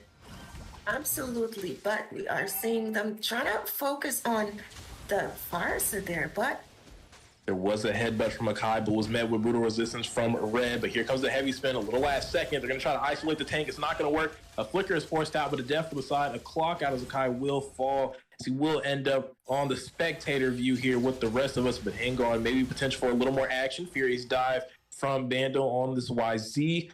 Not going to lead to too much after that. Looks like we might get a little break, but hang on. Keep an eye on the bush. They could set up for a play here. They got an eye on the mid laner. Will they commit? No, but they're going to go ahead and call it for the jungler. There goes the Phantom Steed. There goes the knockoff from Cooper. Layering it on Jess right 3v1, and that's going to be a L for the jungler to the side of Clock Out. They're going to go ahead and take a quick 1-for-0 trade, but hang on. Kaizen's got his eyes on more. The horses are in the back. He's looking for damage on Classy, but there goes the Nibiru Passion. Real world manipulation. He's definitely in an uncomfortable situation as he's going to be taken out. Decimation by the side of Clock Out, but hold on. Here comes Akai. Going to disconnect with the headbutt. Not going to be able to find anyone, but they do have a trade around their favor, but keep an eye on Red in the bush here. He's looking for a knock-up. Not going to commit, but Melody needs to be careful here. You don't want to get hit by the headbutt, and that was the first time I've ever seen a flicker headbutt combination from the Kai. That heavy spin wasn't able to lead to anything, but that was a new play for me. But here comes the Claude, blazing low with the Vengeance. Not going to be able to find the kill. Finds a little bit of damage. Apple Cider is so aggressive with the E positioning, trying to find that last touch to pick up another kill, but it's not going to work out. It looks like the sides aren't going to disengage in the bot side. 3-9 in favor of Abyss right now. Man, Abyss is just popping off right now. And I caught that horses in the back, little, Old Town Road, but only new things, new items are being secured here for both these teams, right? As they are setting up for this neutral objective. We are seeing Lapu locking in that dominance. Ice definitely going to help against that sustainability coming up from his laning partner there, that Yuzhong, right? But speaking of partners, There's Kaizen with another neutral secure. He hasn't lost one all game, but looks like the fight might still be going on. Black Dragon circulating around 4 members. They're looking to take a 2v4 here. A Major Fury's dive, a 2-piece there, but it's going to be swallowed by the Tonal's Welcome to spit out up against the wall. But keep an eye on Farsa Melody. You can feel the high notes here. They're going to be able to find a kill, and there goes another into the hands of Kaizen. 3 members off the board entirely to the side of Clock Out 2 in this fight alone. YZ looking to keep up the pressure. There goes Melody again with the wings by wing, looking to apply the stuns to this Barras. He's going to force him away. They're going to take that blue buff right out of the hands of Clock Out. And Abyss right now, kind of sinking Clock Out into the Abyss, is they're going to have to find a way to get back in this game. Absolutely, and just like their name suggests, right, they definitely need time to be on their hands. Like I said, Abyss needed to put pressure in that gold lane, and that's exactly what they did. They applied pressure in that lane to, kind of shut down that Beatrix. As we all know, she's able to snowball in the early game. The damage that she's able to dish out is almost unstoppable. But speaking of things being unstoppable, these teams won't stop engaging. A Tyrant's range and a Stampede follow. Farsa going to find one. They're going to look for 2. A heavy spin here. They're trying to lock down 1 target. That's not going to be enough as Kaiser's going to find a double kill. Now he's looking for a 3rd that is a triple kill. And that's the side of Abyss, man, doing what they've been doing best, wiping out Clock Out in these team fights. 1 member left from the side of Clock Out. It's just a lone Beatrix. Keep an eye on Red, charging up with the Kufa there. Not going to be arranged for anything, but they've already done a lot of damage to the side of Clock Out here. Now, we were curious how the Yuuzhan was going to perform into this Yve, right? But the Yve hasn't even had to worry about the dragon. As we've seen, and as I mentioned, that Farsa, she's able to, outzone with that feathered airstrike. But speaking of zoning, we're seeing a little bit of action in the jungle. Nothing's went a little too crazy just yet. Looks like Clock Out is definitely going to play a little more passive, as Abyss does have a strong foothold in this match. So they are looking to transition onto the first Lord in this match. now I'm glad that they're taking this Lord while they're ahead, right? Usually we see some teams just like to stall the game for that 12-minute mark, but there's a lot of mistakes that you can make within that 3 minutes, right? So I'm glad that they're capitalizing off of their lead to be able, even though it's not a Luminous Lord, it's still going to offer a lot. And looking at what Clackout has going for them, they only have that mid tower as well as that one tower down in the bot side, right? But aside from their inhibitor, but speaking of an engage here in the mid lane.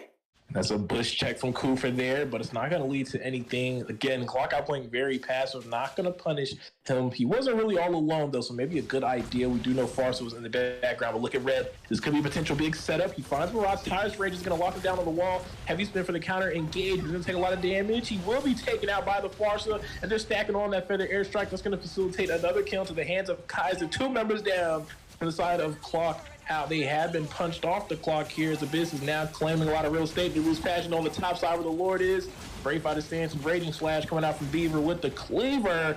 But right now, Abyss leaving them sick, leaving them with the fever right now. As they're going to pop that bot side tower passive. Kaiser needs to get up out of there right now before the Ice Queen effects from Apple Cider on this Eve starts to come into play. It's like Abyss in the back and off just yet, though. They might be looking for a little more. Kaiser with an aggressive stance, aggressive positioning here. Looks like they may be looking for the bot side tower, and that's right, as now Melody with the Farsa is going to provide some zoning with that feather airstrike. A couple members up in the top right now. They looks like they still want to go for some. Now looks like they're going to go ahead and disengage down that mid lane. They've done a lot of damage again to the side of Clock Out, and they're running up this gold economy.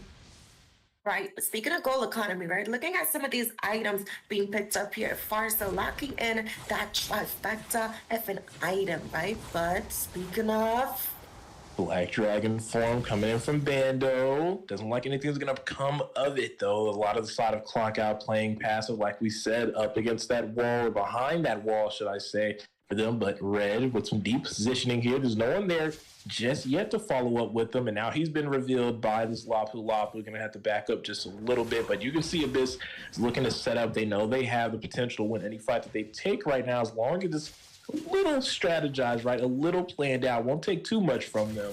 So looking to close out this game against Clock Out.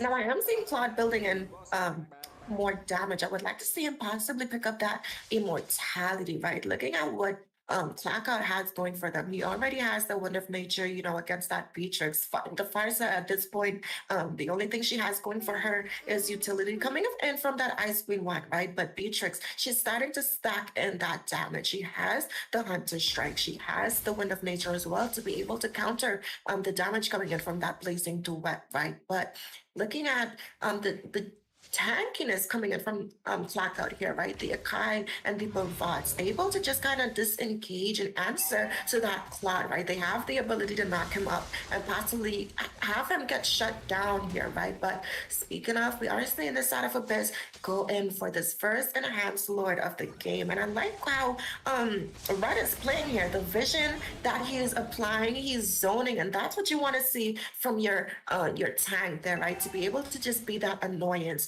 to the enemy team. And they're definitely annoying Clockout right now, right? But I wouldn't discount them. Like I said, they do have this Beatrix for that damage in the late game. And like we said, she just picked up that Blade of Despair, right? So when she pops those ultis, she's gonna be able to add some more burst to her team. But speaking of burst, Red is kind of in a finicky position there, but he's gonna go ahead and back off. And I like that I'm seeing them sinking these lanes, right? Looking at their positioning right now. We are seeing the Mage, the Tank, and Claude up top trying to get these lanes pushed down, and then he has the Black Dragon to be able to rotate faster for this clash. And the side of Abyss is definitely ready and in the position to end this game out before the 15-minute mark here. And we're seeing that Lord push in. You can expect Abyss to try to capitalize on it. They have the Farsa with that Wings by Wings and Feather Airstrike set up to go ahead and assist in the siege towers are being taken down. There's a Furious Dive onto a Kai here by the YZ. That mirror image has already been used by Claw to go ahead and back up a little bit, but they found if kill, maybe finding two. A Kai drop dangerously low. Another Furious Dive from YZ, a knocked up from the Kufra here. They're looking to go ahead and end out this match, and now the Marks have been taken out. 3 members from the side of Clockout, make that 4 out of the way. They're going to look for the wipeout in the base here as Abyss is going to take match 1 in Series 3.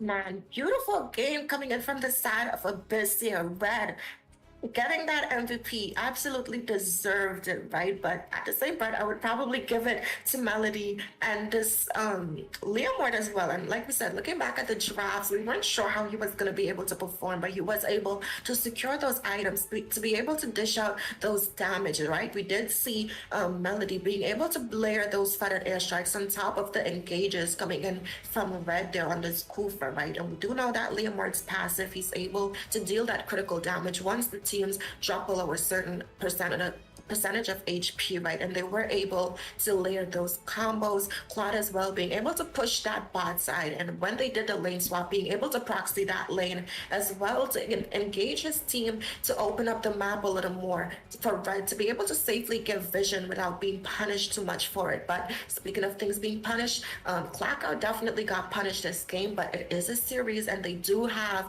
the ability to clock in and answer to the side of Abyss. Man, what a match already for Series 3. Abyss coming online to be able to close it out. Some good synergy, micro and macro, but we can't, count out Clockout. Clockout, definitely another good team. Like I said, these are 2 new faces in the Mobile Legends Scrim Academy, and I definitely see some great potential already. But right now, you are seeing the side of Abyss with 1 win under their belt, which will give them a slight momentum boost going into the second game, as this is a series. That's right. These teams are competing in a best of 3. A little bit of a look at the schedule so far. We've seen D-Gods go up against Team Saint for a best of 3. Team Saint leading the way, taking them down 2-1. Series 2 was Ohana Esports going up against Zen X, and that was a 2-0 sweep. Zen X able to knock out Ohana Esports and take the sweep. And now, on to Series 3, Clockout versus Abyss. Abyss showing some strong gameplay, able to prevail in the late and taking game 1. But it does not stop there. We are officially live on the Mobile Legends Scrim Academy YouTube channel and the Mobile Legends Bang Bang North America YouTube channel as well. And if you guys want to compete, if you want to see if you have what it takes to go toe-to-toe with some of these teams who are playing today, make sure you register on the Mobile Legends Scrim Academy Discord server now, which is in the pinned comment of all social media platforms. A little bit of a side note, we do have a tournament on the way, the Valentine Dash, which will be going live February 2nd. 16 teams competing for the #1 spot. First place will win a total of $700 US and also 25,000 diamonds. It gets even better from there though, as second to fourth place will get 15,000 diamonds and fifth through eighth will get 10,000. That is a total of 50% of the participants in the tournament getting a prize out of the prize pool bag. So definitely make sure you guys register, as registrations is opening here shortly on the Mobile Legends Scrim Academy Discord server now, which is in the pinned comment of all social media platforms, as we are currently live on MLBB North America YouTube channel and the MLSA YouTube channel. But don't go anywhere, as we are going to see Team Abyss and Clockout get ready for Game 2, Series 3.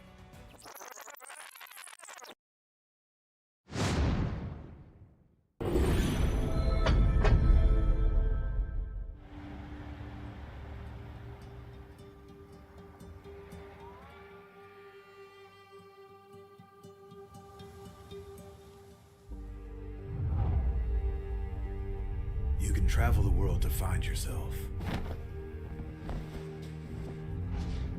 But that journey must start at home. Because you can't know who you are without remembering your past experiences.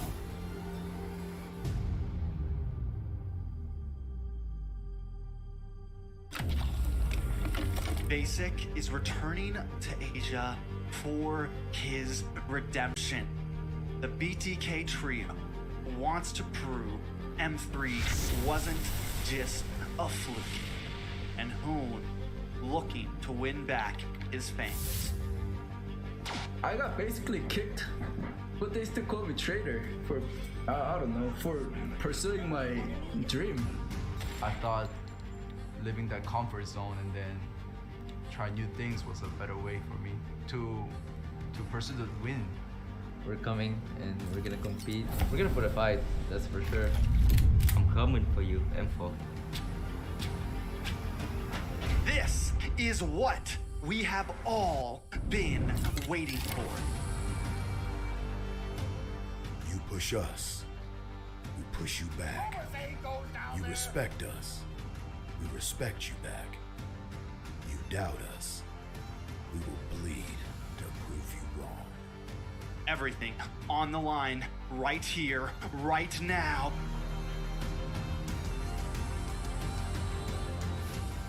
Definitely, they're not underestimating us as much as they did in M3. People probably see us and take us more seriously now, especially considering our accomplishment back then. I want to be the first in the world. I want to win a world championship. And the only way to really do that is day in and day out. There's no relaxing. You have to keep going. Here comes the Valley.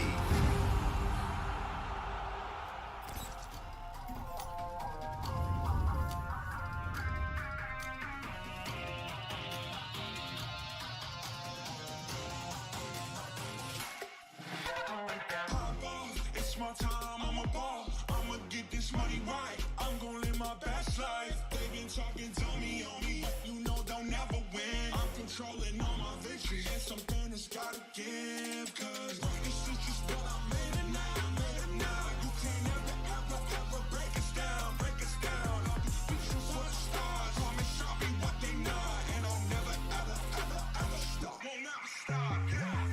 Touch the sky, you're a man of simmering gold. Touch the sky, you're the greatest ocean now. Ladies and gentlemen, welcome back to the Land of the Dawn. We are the Mobile Legends Scrim Academy in an insane match for Series 3. Match 1, as we've seen Abyss clock out. Team clock out. Taking game 1, which will give them an advantage and a momentum boost in the series of a best of 3. And the question is, how is clock out going to respond? As we did see them kind of have a little bit of a shakier time, but some good micro and macro overalls. I thought it was a solid gameplay from both teams, but you just seen Abyss have a little bit more fire underneath them, and we need to see Clockout respond back and find a way to take this series in their favor. A little bit of a look at the schedule so far. Series 1 was D-God versus Team Saint. Best of 3, Team Saint prevailing 2-1 to close out that series. Series 2, Ohana Esports going up against ZenX. ZenX able to win 2-0, getting the first sweep of the day. And now on to Series 3, we are seeing Clockout go up against Abyss. And Abyss able to take the first match to give them that slight advantage and possibly work toward the sweep. But the question is, Can the side of Clock Out, as Rim stated, clock in and find a way to turn this tide in their favor and take us to a Game 3? All these matches are live on the Mobile Legends Scrim Academy YouTube channel and live on the Mobile Legends Bang Bang North American YouTube channel as well. And also, if you want to register and compete, make sure you guys follow the Mobile Legends Scrim Academy Discord server now. So we have so much upcoming events for North America. It is insane. The first one on the board, we are hosting the Valentine Dash, where we are giving away $700 to the team that places first, and also 25,000 diamonds sponsored by Muton. 16 teams get to compete, so definitely make sure you guys stop by. Second through fourth place will win a total of 15,000 diamonds. Fifth through eighth place will take 10,000 diamonds home. That is 50% of the tournament, taking home some goodies from the prize pool. But speaking of goodies, we do have the match on the way. Currently Game 2 for Series 3, Team Abyss against Clockout, with Abyss leading the way with 1 win under their belt. 2 amazing casters to join the desk to paint the picture. We have Coach Decker, Do You Even Breathe, handling the play-by-play, and on the analyst, we do have Master Rim to give these keys to victory and item breakdowns. How you guys doing today? I'm doing very great, Wheezy. Very excited, right, for the second match of Series 3. We had a pretty nice match, mainly from the side of Abyss, right? Definitely executed their composition up against the side of Clock Out there. Definitely made them look like some 9-to-5 typical wagey earners there. But now we're looking to see them kind of bounce back, right, in this match and in this draft. So we see a lot of picks right now, a couple picks being hovered over that are pretty strong in the meta. But Rim, how are you feeling, and what are your thoughts as we're heading into the second match? I'm feeling happy, right? There's lots of joy on my end here, pun intended, right? But speaking of joy, she was let through in this draft here. And we also see the side of Abyss picking up that clue. Now, we all know that split is capable of splitting the enemies apart and just being a nuisance, right? He has the ability to clear those waves and harass that backline and not really be punished for it too much, as he does have the ability to get away with that ulti. But since we here locking in that Faramis, as we know, his second skill is one of close direct counters there, right? So a good drafting coming in from the side of Clock Out here, right? Which is what an improvement from the last game. They did slot in that Barats here, but one of the reasons why the Barats works when you draft him is when you pair him up with a support that's able to help add on to that sustainability, right? But speaking of sustainability, a self-sustaining mage being picked up from the side of Abyss here, that Lilia, right? One of those mages that can go up against the Faramis there, right? She has the ability to clear the wave. She has the burst coming in, because Faramis is one of those heroes that requires the team to be grouped up, and the damage and slows coming in once she locks in that ice cream wand is definitely going to have to punish the side of Clock Out there for them having to group up, right? But speaking of punish, we are seeing that Beatrix locking in. She was played in the last game, but she was shut down. She wasn't able to perform, right? But she's in the hands of Abyss right now, and Abyss has been giving us their best performance right here. So, Deku, now that the first half of the draft has been finalized, who do you think has the upper hand here? Ooh, that's a tough one, right? I do kind of like the matchup, though, from this side of Abyss again, right? They have the Lilia, which we know is definitely detrimental over onto Faramis, but not only that, it's very strong to those melee fighters like Demus. And then you have the Glue, right? And while Joy is very strong, the Glue's going to be in the XP, it seems like, so there won't be much interaction in between them. And I always feel like Joy has been a weaker jungler as opposed to an XP laner with that Vengeance spell. So I feel like that's a little bit of a nerf on what is otherwise regarded as a very strong pick, one of the top picks that you can get, right, in Mobile Legends right now. And then you have things like the Beatrix, which has been a very consistent and winning marksman, even from season 1 of MLSA. It was one of the highest win rates from season 1, right? Having that Beatrix was basically like a free win if you had someone able to line up those shots. And we've seen a lot of people, right, with that Renner, a lot of proven snipers in the MLSA ground. So a very solid draft from the side of Abyss. I definitely cannot disregard it at all. I'm definitely holding it up right now as the better draft as we are finalizing the first half. Yeah, they do need a roamer, right? For the side of Abyss, I would like to see them lock in something like the Lolita, right? That's able, or not even just the Lolita, but that Grok as well. You'll be able to add so much disruption and just be that heavy front line that they're missing right now, right? They do have that glue, yes, but I feel like they still need a little more dominance force. And we do know that Grok, right? If they slot him in as that roamer, he's able, we know the power of that Grok and Lilia combo, right? We've played it ourselves.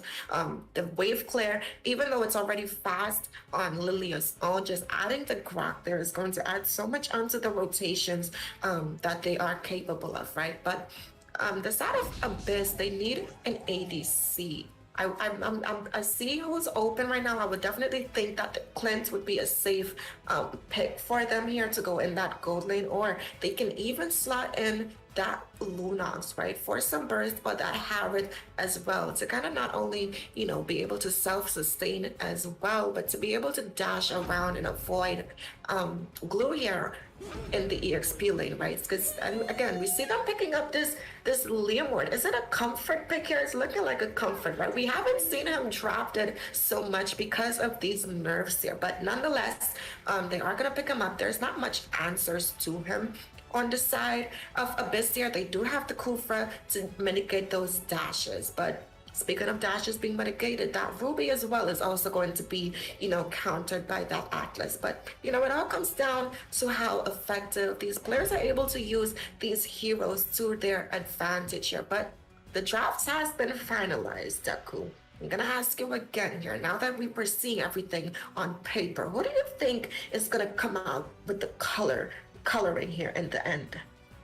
I still have to give it over to the side of Abyss, right? I feel like they locked in some very nice final touches over to this lineup, right? Now you have further aggression with the Leomord, and we've seen Kaizen already perform with it. Didn't lose a single neutral, even up against a Barats and an Akaya. Heavy spin at Daytona's welcome couldn't even stop this man on those 50-50s. So with this composition here that they're up against Clockout, I can't see it going any better. And when you have picks like the Lilia to go ahead and ramp up that mid lane rotation, that early game aggression, and then you have things like the Ruby on your roam there, it's looking like potentially as well. I mean, there's just a lot of early capabilities, a lot of game-changing ultimates. They have a very strong pick-off that can also kind of blend into a team fight, right? With these disruptors in their front line with Ruby and Glue, they kind of can flex in between that team fight and that pick-off scenario. And I feel like that gives them an edge over Clockout, who's kind of a little more one-dimensional. They're definitely looking for the team fights when you have a set tank like Kufra, when you have a Faramis with the Cult Altar. So I definitely have to give it up to Abyss right now, as I feel like their composition is just more well-planned, well-thought-out here, and well-structured. Absolutely right, and the win condition is definitely to engage with these picks here, right? The Ruby, a good pick to pair up with that Lilia as well. They're both able to be mobile and have the damage at their side. But speaking of damage, we are seeing some damage being done here for this lethal. Absolutely, a little bit of a contest, but not going to lead to anyone falling just yet, with those spawning in over there on the top side. Both teams making their way. Have to be careful here. Looks like both EXP laners are going to make that early rotation over, but hang on here. Knockup's going to miss, but not the Shadow Stampede. Going to find two members. Ruby trying to do the little dance there, trying to get that defensive passive proc. Blue's going to find the first blood, and he's going to look for a second, and that's exactly what you get with a pick like Glue, the real EXP, making real plays early in this game for Abyss. Absolutely right, and they're definitely continuing that momentum coming in from the last game here. Their win condition again is shutting down this Spirit though, as she is Clockout's only like real late game damage dealer, right? I'm not so worried about how that Joy is gonna perform. She's not in the XP lane, and we do know Joy without vengeance is kind of a little unhappy, right? But speaking of things being unhappy, this Thomas is not having the best time going up against this real EXP lane here. But speaking of things being real, we're seeing right now, right, the Beatrix being stacked on by Clockout. They're going to do a lot of damage. They're not going to find the kill, and they're not going to force the flicker either, but they are letting their presence be known in that gold lane. Speaking of presence, though, they are set up for this jungle. The turtle has spawned in, and now you're seeing a Shadow Stampede here onto the Ruby in the mid lane. Are they going to be able to find anything here? Joy's unleashed the beats, non-offended, but it doesn't matter. The side of Clock Out will find that kill right on time for this turtle. They now have the number advantage in the top side. Looks like Glue, though, he's zoning out the opposing EXP, so actually it's an even fight right now, a 3v3. This Glue's in the back line doing a lot of damage here, doing a lot of zoning, and now here comes the split and a grab. Apple Cider is very low force to use the Cult Altar there. Glue's going to bring him back. The passive has been proc. Heisen going to find the kill on him and finds that turtle. He has been on fire in this series, has not lost a single neutral still, even in the second game. And there goes a flicker from the Ruby, not going to let that go, and another kill to the hands of Kaizen. It's looking just like last game. He's picked up 2 kills nice and early as Joy trades out Ruby there at the end of that clash. It's like we were saying, right? The Lilia, she has the ability to punish them because they have to group up for this gold altar. But speaking of things being punished, we are seeing Glue continuing to punish them.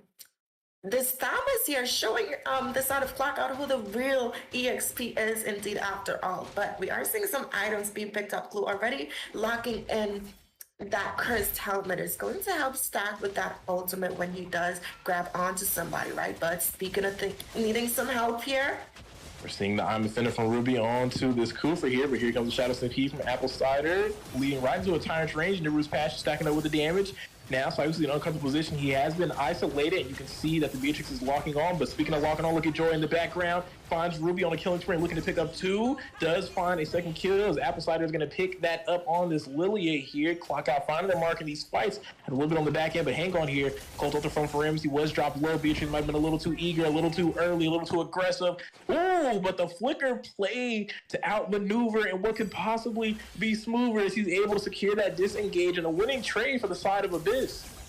now that is still a utility being baited out, right? So Clock Out definitely needs to capitalize on that information. Put some more pressure in this gold lane. The Thamas on the top side, he does have the ability to self-sustain with that ultimate fight. Put some more pressure in the gold lane there. It's just a Ruby. If you have the Cold Altar, go in for that engage, right? But speaking of going in for an engage, your Clue constantly engaging as he's harassing this Joy here in her own jungle. Glue's definitely having a good time, and I mean that's just what you can do with a pick like Glue, and we talked about it at the draft. Just very strong, and he's definitely extremely consistent even from M4 till now, just giving you exactly what you need. I mean, look at him in the background now as the Tyrant's range is going to go out, not going to find the wall to connect for the stun, but Joy unleashing the beats here is dancing, has found a kill onto Kaizen here. Finally, he's going to be taken out of play for the 50-50, but Glue is going to come from the backside and take this turtle, even with the jungler out of play. Still going to lose it, and not only that, is going to use the split, the grab to find the kill on Joy, find the kill on the enemy XP lane, and Real XP is on a tear right now. The Clock's got to find a way to shut him down. Look at him in a 1v3 situation, and they still can't get him out of here after he's taken 2 and stolen a turtle. He single-handedly won this trade for Abyss after losing their jungler, and they're up 9-5 now, and a lot more in the gold category, because Abyss is starting to run away with this. Absolutely, but we are seeing them putting some pressure there in the gold lane as they're trying to run away with that tower as well, but we do see that engage being set up. And that's exactly what we need to see here from the side of Abyss. They're keeping up that pressure. Look at Lilia. Black boots now for the reset. Going for these aggressive plays, but hang on. Keep an eye on Joy. Looks like Joy's going to look for the punish. Does find the kill onto this Lily. Going to take him out. Trying to close in onto the Beatrix. Does have the flicker ready if needed. Knock-up charge by Kufer is going to find Kaizen here. Tyrant's Rage. Going to find the stun onto the wall. Here comes Joy trying to close the distance. Phantom Steed back from Kaizen, though. He's looking to turn this around. They find one onto Faramis. Looking for 2 on this Kufer. Looking to go ahead and trade it out. Can they find 2 kills in the river? Yes, Kaizen's going to pick that up, but Joy back into the mix. Looking to make something happen. We'll keep an eye on Class C. Trying to find a kill on that Beatrix. Not going to go make it happen. Dropping Ruby dangerously low, but they're going to walk away empty-handed here up against Abyss, doing a great job in these small skirmishes in the early game. Now, I'm not sure. There's not much synergy coming in from the side of Clock Out right now, right? They have to find some answers here. But speaking of finding some answers, they were able to kill the Ruby there in the bot side. But fight's not over. Find the tower, but will they be punished and traded for? Here comes the glooms from Marcuti on the Lily here, trying to find the damage. Phantom Steed from Leomord. He's dropping the marksman low. Colt Ultra gonna be popped out though to save him at the last second, but will they lose a tower here as they have been forced back, have been forced to use some major utility? Apple Cider back trying to defend this tower, but there's really nothing he can do. It's gonna fall right into the hands of Abyss here. Keep an eye on Joy camping it out in this bush. Looks like they might still contest for the turtle, but he's down 2 levels. That's pretty significant up against this retro battle for them. I don't think he's going to be able to secure that. He does not. Kaizen will find it. Charge up from Kufra. He needs to disappear, but Anamba Fended able to catch him as he's in the jump animation. The mechanics there from Ruby able to find a kill for the side of Abyss. And man, they have not missed in most of these fights. They're walking away with a lot of trades, a lot of objectives, and now they're starting to push more for that mid tower. The Shadow Stampede from Faramus pulling blue just a little bit there, not going to lead anything. They're still focusing in on this mid tower, and Clockout's kind of just letting them have their way with it, kind of just standing around. And now Shadow Stampede from Leomord, if you want to make the first move, I will. It takes 2 to tango. Those now Real XP is in the background. He's been doing this all game, trying to find the members in the back line. The split. He's dropping low though. Will he be able to secure a grab? No, he's not going to be able to find anyone just yet. And hang on here. Looks like Clockout might be turning this fight around. Abyss may have made a mistake. Calculated errors here as Clockout is going to be able to take this fight. They dropped 3 members from the side of Abyss looking for a 4th. Hang on. Real XP narrowly escaping with the recall in the river bush, but the damage has already been done. Clockout clocking in for the 2nd shift in match 3. Now that was beautiful, a beautiful play coming in from the side of Clockout there, right? That Ruby, even though she was able to catch that Kufa with that offended in that first half of that team fight, she pulled the side of Clockout towards her team after they already baited out so much of their own utility, right? And we did see Clockout capitalize off of that. And speaking of capitalizing, we're seeing EXP right now doing what Glue does best, finding a secure pick, but hang on, Beatrix has already been taken out of the fight. This may be another disaster for Abyss. They're looking to try to trade this out. A lot of damage with Lilia here, and Real XP, a double kill and a kill into the hands of Lilia, shut down by Kaizen. A quick wipeout is in route here. Classy all alone, but the Stampede is still going strong with the horse. Kaizen will take him down. Double kill for the jungler from Abyss, as well as the XP laner. And now that they have found the wipeout, they're looking to claim a lot of real estate on this map, and a ward is now available for the side of Abyss. now Clark definitely has to play a little more smarter, right? They have to bait out some of these skills here coming in. They cannot really focus on this glue. The Faramis definitely has to use that, second skill of his in order to burst the split down, right? But speaking of things being bursted down here, real life EXP might be in trouble. He is looking a little in trouble, but there goes the split. He's trying to get away. He's dropping dangerously low. Joy's not trying to let him go, but there goes the grab. He's able to find one, but not going to be able to find the pullback. Hang on, Ruby trying to CC members from the side of Clock out with this Cult Alter. The passive is being proc. Cooper jumping into enemies all alone. There's no follow-up yet, and now he's going to be punished for that. Roamer down for the side of Clock out. That's one member advantage to the side of Abyss here. Now, Clock out, back on the back end of this match with a Lord also on the way. 6 members in play for the side of Abyss. So Clock is going to have to find a way to go ahead and defend this looming threat in the mid lane. Absolutely, right? Looking at these items here real quick, before this final engage here, right, we do see that Lilia having that Ice Queen wand to add some slows and sustain, but speaking of slows and sustain here, we are seeing the fight ensue here. Joy trying to make something happen in the back line there. They're trying to hold off this Lord as well. Members are all here and present for the side of Clock out now. They were able to take out the Lord, and now hang on Joy. No, not going to be able to find anything just yet. Trying to find an opportunity as Kaizen's having his way over the wall and back over, he says. Look at Kufa though, charging up, maybe looking for a wild engage. No, Apple Cider filling Lilia's bombs right now. Needs to be careful of the positioning. There goes John to the back line, but again, quickly bursted out. Beatrix is going to go ahead and take him down, and now a wild tyrant range from Kufa. Where's the accuracy? All members of Abyss right now are online. They're on fire as they have quickly dropped the members of Clock out. It's only Classy once again, and at this point, at this state of the game, the way these towers are looking, Abyss may run away with this one. There's no one here. There's one Candy Minute, another wave in the mid side. They're gonna look to go ahead and burst out Classy here, force him back. Beatrice trying to walk onto the target. Candy Minute is out of play, but they still have minis to work with in the mid side. Will they readjust? Will they group back up and form? Members spawning here from the side of Clock out. They may need to disengage here. You don't want to overstay your welcome. It looks like they might get punished for it once again. Look at Kaisen getting stuck in between the Colt Alter and the onslaught from Clock Out here. They're looking to try to win this fight. Abyss finding the disengage. They're going to be able to cross back out without losing a member, but that's a risky play from them. So we saw how that turned out for them last time. It's all because of these items, right? That glue, he has the sustainability and the damage coming in from that glowing wand as well as that cursed helmet, right? Both items being able to deal, that passive damage that's going to stack up, right? He has the Oracle as well at his disposal to add on to that healing coming in from that split fight. But we are seeing Beatrix and this Leomord with that Blade of Despair. We do know we're having the damage that's, capable of being dished out from having that item alone, right? Looking at Ruby here, the setter with these Offenders being able to have that sustainability, but hopefully they could sustain this fight. It looks like Clock Out is still offended as the Colt Alter will be popped out nice and early. They're going to find a kill on the Kufri here. A 5-4 man advantage to the side of Abyss.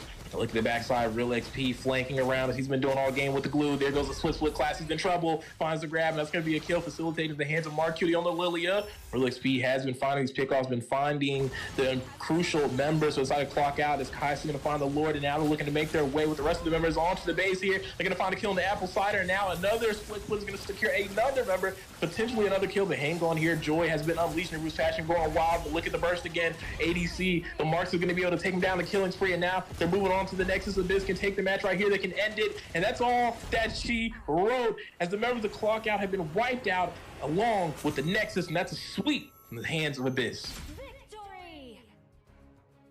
Man, beautiful game coming in from the side of Abyss right there. Definitely sending Clock Out into the Abyss, right? It's like Selena said, the Abyss is her home, right? But speaking of here, looking at Real EXP being able to secure that MVP, and rightfully so, right? Because the Land of Dawn was his. He is the my definition of a Real EXP, so the name is definitely fitting, right? He's able to deal 23% of the team's overall damage there, right? But looking at his team fight participation, almost 70%, right? And he had the power to just not only deal damage and be able to still be there for team fights. He was able to also chunk up some of that damage coming in from the side of Clock Out there, right? But speaking of being able to take some damage, Red again on this Ruby, and we've seen his performance in the last game, being able to find these sets and these openings from Mark Cutie there on this Lilia to be able to burst down in combination with him, and this Leomord to not only secure objectives, but secure those, runaway kills as well, right? Looking at Beatrix, being able to deal again 61% tower damage to be able to open up that map for Abyss to just roam around and be a nuisance to the side of Clock Out, right? And they did have some good heroes on their side, but again, it always comes down to that execution, and unfortunately for them, they were executed from the side of Abyss. And like Rim stated, sending Clock Out to the Abyss to be able to close out that series. And man, that was some crazy gameplay indeed. I want to say, I thought it was going to be neck and neck. I thought it went to a game 3. Both of the teams definitely for their first times competing in a season for the MLSA, a newer team on the board. They definitely got some major potential that I'm already seeing nice and early. The draft, very smart. I liked it. I've seen some high macro, some high micro as well, and some good hero pools, right? So looks like the power of glue compels you, though. That glue was on fire. That split all across the board, opened up the game in the early phase, able to get some, like a triple kill, I believe, for that turtle push. Was insane, and that definitely goes to show why you don't allow the glue to kind of walk. But again, this is the Mobile Legends Scrim Academy, and these teams are preparing for upcoming leagues, so it's okay to kind of try and let things walk and see if you have some answers for it. But maybe for the time of Clock Out, need to get a little bit back on that drafting board and figure out a plan to stop that glue in its tracks. But that is going to close out the series for Game 3, and I appreciate everybody tuning in as we are the Mobile Legends Scrim Academy. But the show does not stop there, as we do have a bonus series for today, I believe, with Team Chubby going up against another team who is getting ready to embark against them. So a little bit of some extra a cherry on top of the cake for you guys inside of the stream today across the board. But before we get into that, let's take a look at the schedule that we've seen so far. Series 1, D-Gods versus Team Saint. Team Saint able to close it out 2-1. And then for Series 2, we've seen Ohana Esports go up against Zen X. Zen X able to close it out with a 2-0 sweep. And now, Series 3, Clockout versus Abyss just ended, and Abyss sending Clockout to the Abyss for another sweep in that best of 3. And like we said, a bonus series on the way, as we are going to see Team Chubby jump into the line, one of the best teams in the Mobile Legends Scrim Academy. And the question is, who has what it takes to take them down? This is all live on the Mobile Legends Scrim Academy YouTube channel and the Mobile Legends Bang Bang North America channel. So I appreciate you guys tuning in across the land of the Dawn. And the show doesn't stop there. Some more good news is we are officially hosting our first ever tournament and giving away $700 to the #1 team. And also, Moonton is sponsoring 25,000 diamonds. This event will be going live. It's called the Valentine Dash on February 2nd, starting at 8 p.m. Eastern time. So make sure you guys tune into that. There's going to be 16 teams competing and some amazing prize pools for that. A little bit of the prize pool. Like we said, first place, $700 and a total of 25,000 diamonds for their team. Second to fourth place will be getting 15,000 diamonds. And then also 5th through 8th place will be getting a total of 10,000 diamonds. That's half of the tournament right there, getting a little bit of the goodies inside of the total bag of the prize pool. So if you guys want to register, make sure you guys stop by on the Mobile Legends Scrim Academy now and get ready, as the registration is opening and we are getting closer and closer to February 2nd for this qualifiers to see these top 16 teams competed out to get the #1 title in the Land of the Dawn, win $700 and 25,000 diamonds. We are the Mobile Legends Scrim Academy. We appreciate you guys tuning in, and don't go anywhere as we do have the bonus series on the way.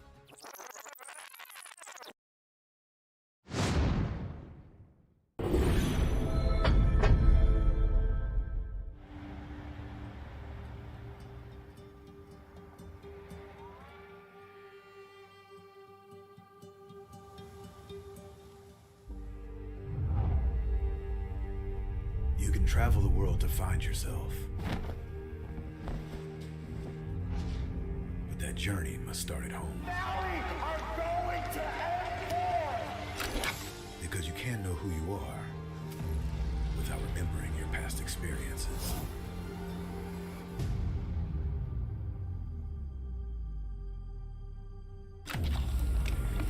Basic is returning to Asia for his redemption. The BTK trio wants to prove M3 wasn't just a fluke, and Hoon looking to win back his fans. I got basically kicked, but they still call me traitor for, I don't know, for pursuing my dream. I thought living that comfort zone and then try new things was a better way for me to pursue the win. We're coming and we're gonna compete. We're gonna put a fight, that's for sure. I'm coming for you, M4. This is what we have all been waiting for. You push us, we push you back. You respect us, we respect you back. You doubt us, we will bleed to prove you wrong. Everything on the line, right here, right now.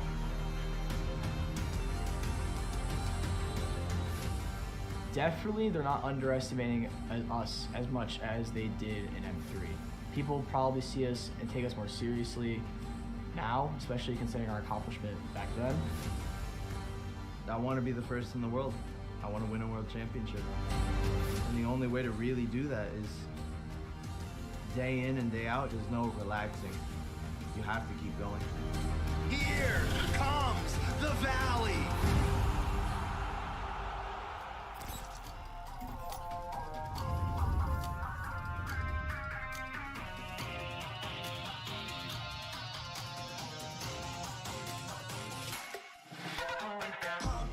It's my time, I'm a ball. I'ma get this money right. I'm gonna live my best life. They've been talking to me on me, but you know they'll never win. I'm controlling all my victories, and something has gotta give. Cause this is just what I made it now. I made it now. You can't ever break us down, break us down. I'll be speaking for the stars. Call me Sharpie, what they not. And I'll never, ever stop. Won't never stop, yeah.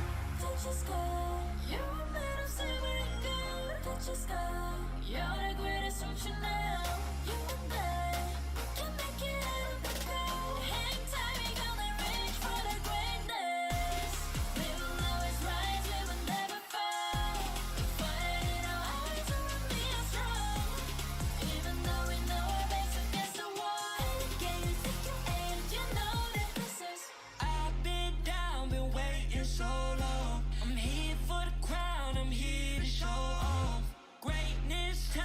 just waiting to show y'all. This is your time to remember. So many times I lie in the basement waiting for greatness. No, I won't listen to anyone hating on me and telling me I wouldn't make it. Cause I did everything that they said I couldn't. Caught my footing and I kept the controls. I stand for something, I ain't running now. I'm the greatest now. I just wanna make you proud. Don't let me down, don't let it all fall. I'm on the road, accomplish all of my goals, and I ain't gonna let you down. Don't just go.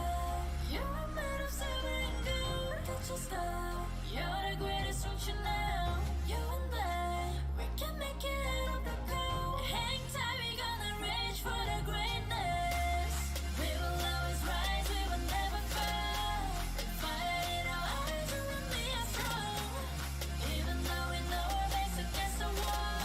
And again, pick your aim, you know that this is Coming for the game, cause we ready for the victory.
The sky is so vast, isn't it? My little flare. Papa? Can you reach the sky and ignite the stars?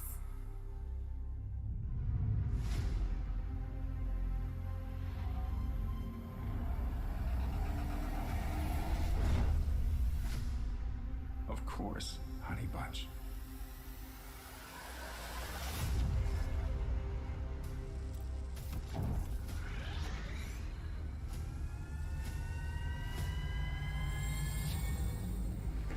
Papa never returned home. He's among the stars now. But what about me?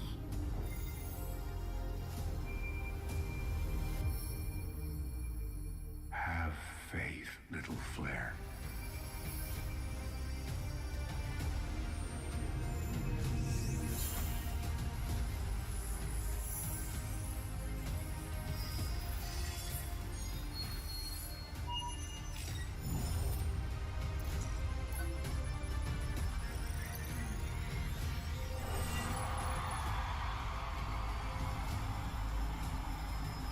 Now this is a wonder to behold.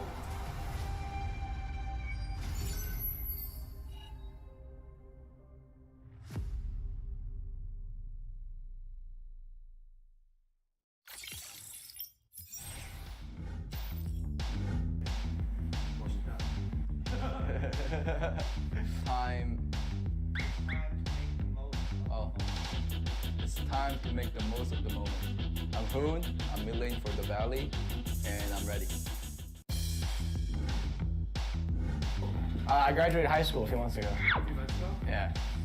We dare to be great. Dude, that's perfect. One more second. Hello, my name is Fly Chicken. I'm XP lane from the Valley. Let's go. Hey, it's basic. Again. We dare. We dare to improve. Hey, it's basic. Coordinator for the Valley. Let's go.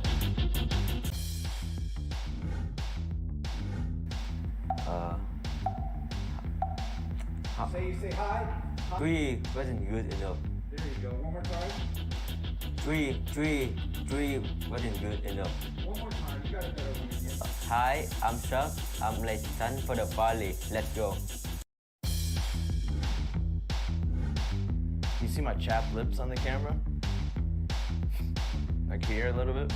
Don't disrespect the US of A. One more. Hi, I'm Moba Zane, Jungle for the Valley, and we're ready. I want to fight Yahweh from the Eagle team for Philippines. Definitely RQ. They've done so much for Mobile Legends, and you could tell just by the amount of fans that they have. They've also been so driven.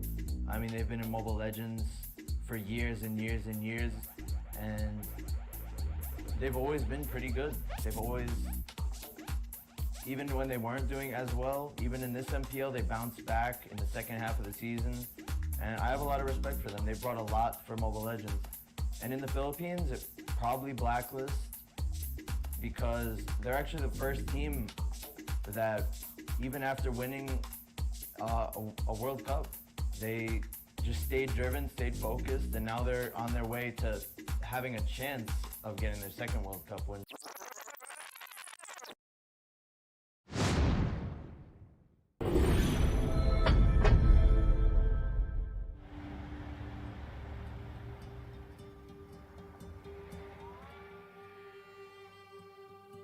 Ladies and gentlemen, welcome back to the Land of the Dawn. It looks like the remaining team wasn't able to kind of show up. I know it's getting a little late with all these different time zones, so that is going to finalize today's matches for all of the series. Looks like the bonus series won't happen today, but that doesn't mean the show is going to stop, as we will be live again tomorrow to host some more matches. That's right, some more teams are already registered and ready to compete. And then after tomorrow, we will be on a short break for Wednesday, and then in a major event happening this Thursday to close it out for the weekend, we are hosting the Valentine Dash. That's right, the Mobile Legends Scrim Academy is opening up their gates for Season 2 and putting a close to Season 1. And with that, we have partnered up with Raz to do a special event to host a tournament for 16 teams to be able to compete for a total prize pool of $700 to the winning team and 25,000 diamonds. Second through fourth place will get 15,000 diamonds, and fifth through eighth place will take 10,000 diamonds home themselves. That's half or 50% of the total participants in that tournament getting a pick in that prize pool, which is amazing. And shout out to Moonton for sponsoring all of these diamonds. I appreciate you guys being here. It's been an amazing show, some amazing teams, some new faces in the MLSA as we did prevail through Season 2, Week 2, Day 1. And I can't wait to see what they do as we progress through this season. As always, my name is Weezy. I've been your host. It's been my pleasure to be able to be on the desk today and cast some of these games. Also, the MLSA staff as well joining in. We had Coach Deku Do You Even Breathe on the on-point play-by-play, and Master Rim as the analyst, and also L. Manny. So definitely shout them out as well and support your North American casters. As always, we make the MLSA staff in its entirety, and we appreciate you guys tuning in, and hopefully you enjoyed today's show. We hope to see you guys soon. If you are interested in taking part in the Valentine Dash, the tournament with $700 to the first place winner and 25,000 diamonds, make sure you guys sign up on the Mobile Legends Scrim Academy Discord server now and register, and that way you can have a little bit of a sneak peek on all upcoming events that we will host going forward for 2023. As always, it's been a pleasure. Take care of yourself, take care of each other. Check out the pinned comment, register now on the MLSA Discord for all social media platforms. We'll see you guys next time in the Land of the Dawn. Peace.